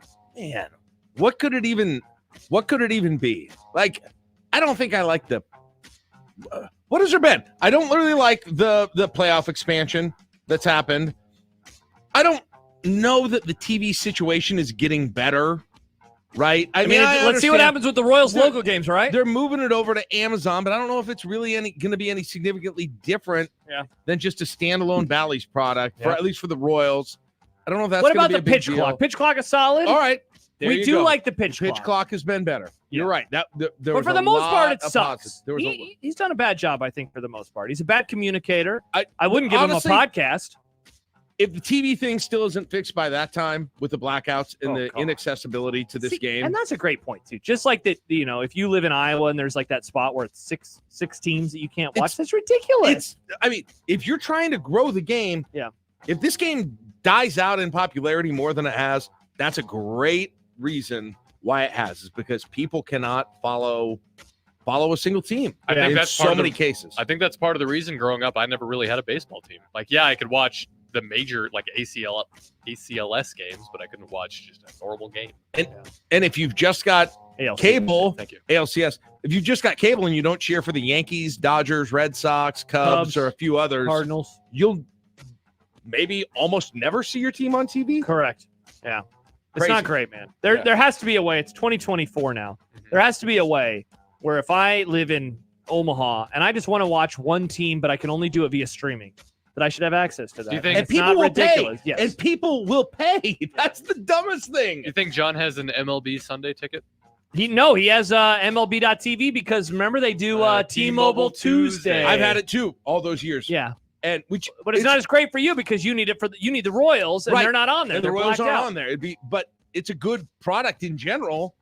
But until you've got very the good team product people want to watch, it's worth nothing to most people, especially when your team's out of it by May every year or even April. Yeah. Did you see this? Did you hear about this? It's NBA All-Star Weekend. Seriously, did you see this or hear about this? I didn't know this until it was mentioned on the Connor Happer show earlier by Josh Hodgson. First of all, your decline as an NBA guy is just startling. An NBA over head? the years. Yes. You I still listen to podcasts about it though. That's He was even of weirder. basketball. I can tell you who's good this he was year. of the NBA. I love He was the of NBA. the Lakers. You T-Wolves are loved good. it. You Celtics are good. defended it. I remember shows where you and John were just at each other's throats I about the know. NBA, and now it's like, Yeah, now I defend John. now you defend John. Here's the one thing I know about this thing. For the stuff they're doing, I don't know if it's tonight or tomorrow night. They're using this like glass court that they can. I haven't like seen this. It's like a TV, I believe that's tomorrow. basically. right? Is that for the dunk and 3-point? They have the futures game probably might Tonight, just, yeah. It's probably just for Friday night tomorrow. was always I guess- futures game and the celebrity stuff. Yeah, I guess I don't know what they do See, anymore. That's but how I know the NBA is dying, because they're trying to do gimmicks like this. Yeah, what are Yeah, they? they got- Formula One? No. it's like the court's a big like computer monitor basically. Oh man, we love computer monitors. Hopefully, Jack's StreamYard isn't working okay on there. That's I don't know if that's the best way to describe it, but you get what I mean. Yep. What if somebody hacks into it and they just put their face on it? Oh, or a butt. Oh, God. We like butts. Hey, by the way, can anyone name anyone in like the dunk contest? Dang it! They went through the list of them earlier, and now I can't. They're bringing up that. They're probably Webem bringing Yama? up that white guy from the lower, not the WNBA, but the lower NBA G League? leagues. Yeah, that he was in it From last the year. Iowa Wolves? You know who I'm talking about? There's No. some white guy who's really good at dunking. I don't know. NBA, Nick, you know. Yeah. Yep. All right. NBA, you're struggling. Jack, I you're just found- struggling too. I with just the found out marketing Des Moines for had a older G people. League team on Wednesday. Really? I had no I don't even idea. think I knew that. Yeah, the Wolves. Somebody will know who I'm talking about. Matt McClung. Yep. Thank you, Michael Severe. No, that makes sense. Also, Riley. All right. Jimmy GQ is being suspended 2 games for violating the NFL's performance-enhancing substances policy. Be honest. Did you ever see this guy getting in trouble for steroids? No, but I haven't seen it. I mean, I don't know. I feel like I haven't seen him for most of a year, Josh. So He played a little last season. not much. Did it enhance his So performance? the policy violation, according to Schefter, is said to be related to Garoppolo using a prescribed medication without having a valid therapeutic use exemption from the league, according to sources. So I'm just going to say the name of a drug, but not imply that this was the drug he was using, but just as a way. You're just going to say So it's like using Adderall, but if you don't have an Adderall subscription, you can get suspended, or a prescription, you get suspended. I had no idea. I mean, I know that that's illegal, right? Like Right. if Nick was like, hey, Josh, you want some Adderall? And I'd say, whoa, Nick, I'm at NRG Media Omaha. I'm not going to buy this Adderall that you're selling. But if you want to hang out at my apartment after work today, we should do that. Well, I think that would still get me in trouble, but kind of a situation like It would be that. nice if Jimmy G showed up looking like the Liver King guy or something Oh, when, God. when he took the first snap. I mean, the ladies already love him. Imagine Liver adding King? that. No, Jimmy. Oh, I was like, I didn't realize the ladies. well, they liked might it. love him too, depending on it. Well, what hopefully they like people depends that on are what you're dying into. soon. Oh. Maybe that's our kink. Don't shave. Yes, exactly. All Jack. right. Okay. ESPN's college football reporters did a roundtable this week answering a bevy of questions, including which coach has the most to prove in 2024. Their answers? Kalen DeBoer, James Franklin, Mac Brown, Billy Napier, Lincoln Riley, and Brian Day, Mr. Problematic Music Lover. Mm. Which of those coaches do you most and least agree with? I think Lincoln Riley is a good one. Mm. Like, if he doesn't do much this year, What are they going to do? there's What are they gonna gotta do? be hot seat talk, Ooh, right? I think it's already started a little bit. First of all, I'm a little surprised he didn't leave this offseason. Me too. I kind of thought he might. And maybe that's not over. Yeah. Yeah. I don't know. Hey, there's still 8 months until the season starts. There's plenty of time to leave. I don't know. That one I agree with. I don't know. The pressure's obviously going to be on Kalen DeBoer right away locally, but I think generally he gets a little bit of a cushion. Can I ask right? why the hell Mac Brown is on this list? I don't understand why Mac is on Mac this list. Brown- I didn't He's even- 100 years old. What are you going to do? I have no expectations for Maybe that. most pressure to stay away Is- from the old folks home. Is he even actively coaching that team? Yeah, seriously. I don't understand that one. The only other thing he should be doing is running for president. There's nothing else he's fit to do right now. Bingo. The only other one that I would actually throw in on I'm kind of surprised. Like, I don't really know how much pressure James Franklin is really under at this point in time. Like, the playoffs expanding. So, like, I guess if they miss the new playoff, then, like, yeah, you might get in trouble. But this was supposed to be their year, and they failed in that. Yeah, You but know? it feels like the pressure is going to result in him leaving, Yeah. not that, you know. Ryan Day is obviously the answer in my opinion. I mean, like they have the loaded 100%. staff, loaded players. He 100%. likes problematic music, probably. He loves Morgan Wallen. Yeah, he likes people who say bad words, and he sucks. So Wait till Nebraska goes in and shocks the world. can Then you he'll get imagine? fired on the spot the afterwards. takes for that. I want to do overreaction only if Nebraska Yes. wins. He'll probably be super mad that he Put him doesn't get to do his press conference first. That Oh, kind of thing. this isn't Big Ten protocol. Protocol. I can't play that yet now. For 5 years, a New York City man managed to live without paying rent in a landmark Manhattan hotel by exploiting an obscure local housing law. Jack, would you say he was living rent-free? Oh, yes! I Jack! would! It's the correct use of that term because it's a place or a situation whereby you would normally be paying rent, and you it are was not, free? in this case, to live there, so you are living in that facility rent-free. Thank you. Yes, that is the correct way to use that. Like Creighton in your head. Like Creighton in your head. There are not other items in my head that pay rent to be there. As far as you know. Thus, I'm not getting any payments. Thus, everything lives rent-free by virtue of being in my head. It's tautological, one would say, that Creighton lives rent-free in my head because everything lives rent-free in my head. So here's my question. So he's living in a hotel room, right? Yes. So he doesn't have any of like a stove or a. Well, some of It those could be a hotels. suite. Some of those hotels are pretty decked out. I mean, he probably gets free breakfast. I do like hotel breakfast. I don't know if I've ever had hotel breakfast where I was like, man, that was good. Hotel eggs are bad. They suck. They're all I rubbery. know, but it's so free that it feels good. It's so free that it feels good. No, that is fair. I did have hotel breakfast the other morning. I mean, and you're got, biscuits and gravy. Why did you have hotel breakfast? Stayed at a hotel. Hey, Nick can't afford food and he stay in a hotel? Do people ever just go to hotels? Because they don't really check your. They don't really check your key card They or don't anything really- in those if you can breakfast. You looking for an Walnut Adderall breakfast. prescription? What's No, going on here, no, Jack? I'm looking for a biscuits and gravy prescription. You don't want hotel biscuits and gravy. Just follow someone in who has bags and say, I'm with him. And then get some free food. Nice. I'm not saying do that, but I'm surprised more people don't. You're just asking if somebody could. Or is it that bad? The worst is when they have the little case of bread and bagels that you can toast. It's the driest thing that you've ever The toaster's tasted in broken. your Horrible. life, Yeah. right? Yeah, the Or toaster, the all moving the one. kids using the nasty waffle machine that everybody spilled everywhere. And again, the eggs that suck, and then the bacon that's way too thin and thus either burnt or not cooked correctly. Yeah, Like what not is cooked at the all. best thing at hotel breakfast? I don't even know. They Free- even screw up free orange juice? juice. No, the orange No? juice. They I'd mess say- up the They concentrate have to a bowl water of ratio. hard-boiled eggs. If they have tots, I'd say the tot. It's hard to screw up wow, tots. A few of tot. them You will don't be usually get crispy. that. Breakfast tots. Yeah. All right. The snow arrived once again today, and many are asking if it's going to be done. Wow. You two have famously discussed weather over the years. Famously. So is the snow done? I think March we're gonna get crushed with the snowstorm, but it doesn't matter. A snowstorm, like a significant snow, like a few inches. a significant snow, But it'll melt right away, like it did but today. March snows are super wet, and then it is 45 degrees the next day because we're already in the time of year where the average temperature is over 40 degrees in Lincoln and Omaha. So I ain't worried. We're getting through February, and it looks like we are, Josh. I mean, it looks like we basically got to get through today. Yeah, we got to get through today, and then winter's basically over. I'm looking at the extended forecast, which takes us all the way to March the 1st on weather.com. Tomorrow, 41. Next Friday, 46. Every other day, above 50. Yeah, I think it's done.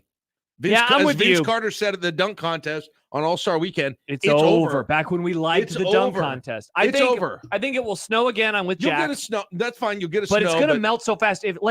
I will drive home tonight. You will drive home. And if you avoided looking at the sides of the grass, you would not have any idea it snowed. There no aren't going to be idea. any other days where you get out of your car and you just tense your entire body up because you know it's going to be so cold. Or you go out for a run. I'm saying it so it's okay. I'm You allowed go- to he can now. say It's it now. 2024. Okay, you go out for a run and just that cold biting wind out of the north is going to make it miserable. Tomorrow will be interesting because it's going to be a little windy. But yeah, I know what you mean. It's nice. I feel like I'm with you. I think winter. We got through it. We traded 2 horrible weeks. Those weeks we were traded. horrible. We made a deal with Mother Nature, and we traded 2 weeks of winter hell for the rest of it being good. If you would have given us a contract a week before those 2 weeks and said, hey, you're going to deal with super cold and a lot of snow, and it's all going to stick and freeze. But after that, it's going to be really mild. We would have all signed up for what's happening. We did. That was a great trade. Hell of a trade. This is Herschel Walker for all the draft picks. I wouldn't have complained as much as I did when it happened, even when I got in an accident, because I was sliding and I couldn't stop. If I would have known. I wouldn't have spent the whole therapy appointment talking about it. February. Therapist is so cloudy. Seriously, I talked about it the whole time. February is such a terrible month usually, and It's been fine. It's been just fine. It's been great. Positive boys. Let's see. Yeah. Thank you, Jack. Rob emails. Positive boys. I fired 2 employees of mine who would go across the street and eat the hotel breakfast. The hotel called me to complain about it. Okay, well, I'm wrong. So I guess I'm wrong. People do actually. Well, why'd you fire? Why would you punish them for? Imagine maybe you should have given them breakfast. Honestly, Rob. imagine if they added that Imagine if they added that ingenuity to what they were doing for Robbie. Yeah, I wonder what Rob's company is. Is there anyone stopping you from going to the hotel pool? Probably, Nick. If you can't eat the breakfast, you probably can't go I to. bet Well, the- a key card. Need a key card. use your key card. Brian usually. writes, similar to walking in and eating free food at a hotel, do you think people walk into eating establishments that have pick up and just grab a bag off the shelf? And I wonder that too. People 100% I wonder do this that. all the time. Definitely is like happening.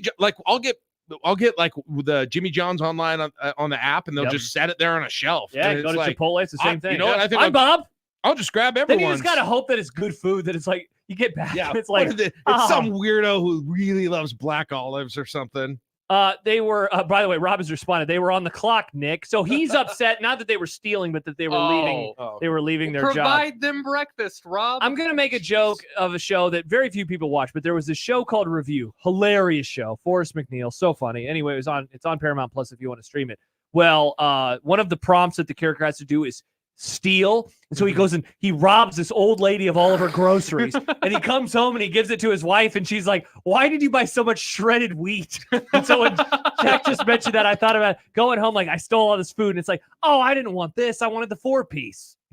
All right, when we come back, speaking of food, what's for dinner? All the right. best segment we do with the Lincoln people because they always have the same answer. That when we return here on 1620 The Zone. Live from the Host Coffee Studio, this is 1620 The Zone.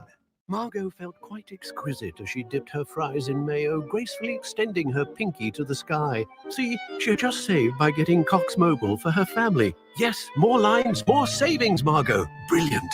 She finished her cherry slush drink with a triumphant... exquisite indeed. Visit a Cox store and pay as low as $30 a line for 4 or more unlimited lines. 4 lines required for $30 per line price, max of 5 lines. Prices exclude taxes, device activation, and other fees and charges. Other restrictions apply. Is your concrete cracked or uneven? Hey everyone, Coach Greg McDermott here to explain why you should choose Everlevel Concrete Repair. Many people think they need to replace broken concrete, but repairing it provides durable protection and comes at a fraction of the cost. Everlevel provides permanent repair solutions to fix your concrete and protect it against future damage, and it all comes with a long-term transferable warranty. They offer free inspections to walk you through the entire process. Call Everlevel Concrete Repair today. If you're a fan of Chicago, witness North America's #1 Chicago tribute band, Brass Transit. Brass Transit, February 17th at the Holland Center, featuring your Omaha Symphony. This one-night-only event features the 24-year-old tribute band performing classic Chicago songs like Saturday in the Park and You're the Inspiration. Get more info at omahasymphony.org. Tickets start at just $20 and they're going fast. Get yours today. Don't miss Brass Transit, February 17th at the Holland Center. Velocity Clinical Research in Omaha frequently conducts clinical trials for a broad range of investigational treatments. Typical studies involve medications for high cholesterol, diabetes, infectious diseases, and others. They also perform vaccine studies for people of all ages, conducting innovative research that has a positive impact on lives. Click for current trials at velocityclinicaltrials.com. More trials are launching in March. Compensation for study-related time and travel. Find out more at velocityclinicaltrials.com. This is Unsportsmanlike Conduct. What do you think you're going to eat? An apple and crap a fruit salad? Come on, man. The 1620 The Zone. When you knock us down, we're going to get up, and on the way up, we're going to bite a kneecap off. Crust is good on your pizza, not your ass. I will eat your ass first. He's tough as a Woolworth steak. And then it's going to take 2 more shots to knock us down. All right, and on the way up, we're going to take your other kneecap. I'm ready to hang them up, gut them, skin them, and chop them up. You know what? I'm ready. My daughters aren't starving to death. I'll eat my neighbors. And we're going to get up, and then it's going to take 3 shots to get us down. And when we do, we're going to take another hunk out of you. Cliff, what are you going to take away as your best memory from playing basketball at Boston College? Probably just like going out to eat. It is time for the segment that is sweeping the nation. By the way, let us know what you are drinking, or well, that too, One Beer Friday, but One Beer Friday. What you're having for dinner, hashtag what's for dinner. Also, you can win Supernovas tickets. You can. USC 1620 on Twitter. See how. There you go. Let us know what you are drinking, or let us know something and you can win tickets. Jack, what's for dinner? I think I might make some. I got some wings in my freezer. I think I might throw them in the air fryer. Holy crap, he had an answer. Yeah, I was trying to. I don't know if I'll really do that, but at least I'll say it. So he watched half of the movie. Yep. He didn't know how to fix overtime. Yep. But he knows what he's having for dinner. Classic Jack Mitchell. Let's go. Nick? Pizza. Leftover pizza. Leftover pizza. Nice. I'm also doing Jealous. leftovers. I have a few different leftovers that I'm leaning, and I think I'm just going to do both. We have stuff from burrito bowls. I'm going to have that. Ooh. And then I have the leftover brats. I think I'll just do those two. Ooh, a burrito brat?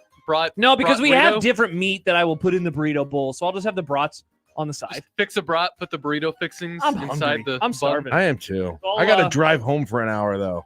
Yeah, well, John does that can you believe he does this every day? And doesn't complain No. about it? No, that honestly is no the and biggest no. shocker. It is. No and no. He Because doesn't complain about it. I've already complained coming up and going back. Complained about both in one day. Yeah. So all right, well, that's for what's for dinner. Mike responds on the JTech Construction Zone Twitter feed. Hell yeah, review. I want to recommend the show to you, Jack, but you don't like TV. Nick, you like things. What's it of? So it's on Paramount Plus. Okay. don't have it. So Here's the bit. It's the one I don't. It's the one I still don't have. This segment is what's for dinner, and Josh tries to implore the listeners and Jack or Nick to watch review. I'm not So I'm going to watching try it. to sell this. I think it's the funniest show of the last decade. It's hysterical. Saying a lot. It's very funny. So the premise of the show is there is this character named Forrest McNeil. Okay. And he used to be a reviewer of movies, but he wants to review life itself. Okay. And so in the first episode, he has to review stealing, which I mentioned. He also has to review addiction, and I can't remember. I think there might be one. Oh, going to the prom. So Sounds amazing. Nick, it is hysterical. I can already picture where the reviewing addiction happens. And so the person who plays Forrest is Andy Daly. Do you know who Andy Daly is? The name sounds familiar. You would recognize him. He's he's super funny. Nick, there's not that many episodes. It's like, I'm trying to remember, probably 25 episodes at most. Yeah, I know. It's on Paramount Plus. Jack, they're 20 minutes long. I don't have You Paramount Plus. I'm not getting. Don't even start Well, trying it to get sounds me like into. Peacock and Paramount Plus might be trying to do a little bit of a merger. Also, maybe you will have it then. Nick, do you have any other plans for tonight? Are you doing anything with anybody? I'm gonna play Halo with my buddy. All right. Ooh. What time is Halo at? Sometime That after sounds 7. kind of fun. Rats. I was gonna say if it was at like 10, then you could watch an episode of review. You want to hear me be a Generation Xer? If I had Paramount Plus, the main thing I'd watch it on it are Beavis and Butthead reruns. Good Lord, Jack. Do they are the old Yeah! Beavis and Butthead? Can they even air the original Beavis and Butthead anymore because there was music videos in there and like they don't have streaming Well, rights? Paramount is. I mean, they still air music videos on Right, MTV. but that's why because it's live over the air and not streaming. No, it's because so like Scrubs, right? Bad show. When- Overrated show. Bad take. Oh, very bad Overrated. take. Okay. So Scrubs, the original playlist of Scrubs doesn't on streaming because when they first made these shows, they never took into account the fact that streaming was a thing that was going to happen. So they never got Okay, in but the contracts, the music rights never that may stayed. be true, but there's all kinds of other old shows that do play licensed music on streaming. So, right? Yeah, no, there is. Supernatural, season 1 of Supernatural doesn't, but the after season 1 it does for some reason, but it's a show by show case. So I don't know is what I'm saying. I don't know. He doesn't have the network, so he can't even tell you the answer to this question. Sad. Jack. Why don't Anyway, you that's get what it? I'd use Paramount for if I had Would it. you also watch Daria? Wow, Chance I haven't writes, watched Dario in a while. Shut the hell up, Josh. My Scrubs is so-called peak life. art. Yeah, it is. Scrubs is overrated Scrubs as hell, is man. amazing. Josh is like more like peak fart. Yeah, nailed it. Jack, thank you for filling in today. Yeah, thanks for having We me. had a great guys. time Have with a good you. weekend, everybody. I hope you have a great weekend. Hope that you get to Go do Big things. Red. Get me a dub tomorrow. Are you going? Do not. No, I'm not. But do not stress me out. Do not stress me out. Good one. All right, on Monday. Oh, holy crap. Jack Mitchell's on the show. Oh, Jack. Woo! What will I say? Mitch Sherman, too. Find out on Monday. Have a great weekend. For Jack, for Nick, I'm Josh. Goodbye. Bye.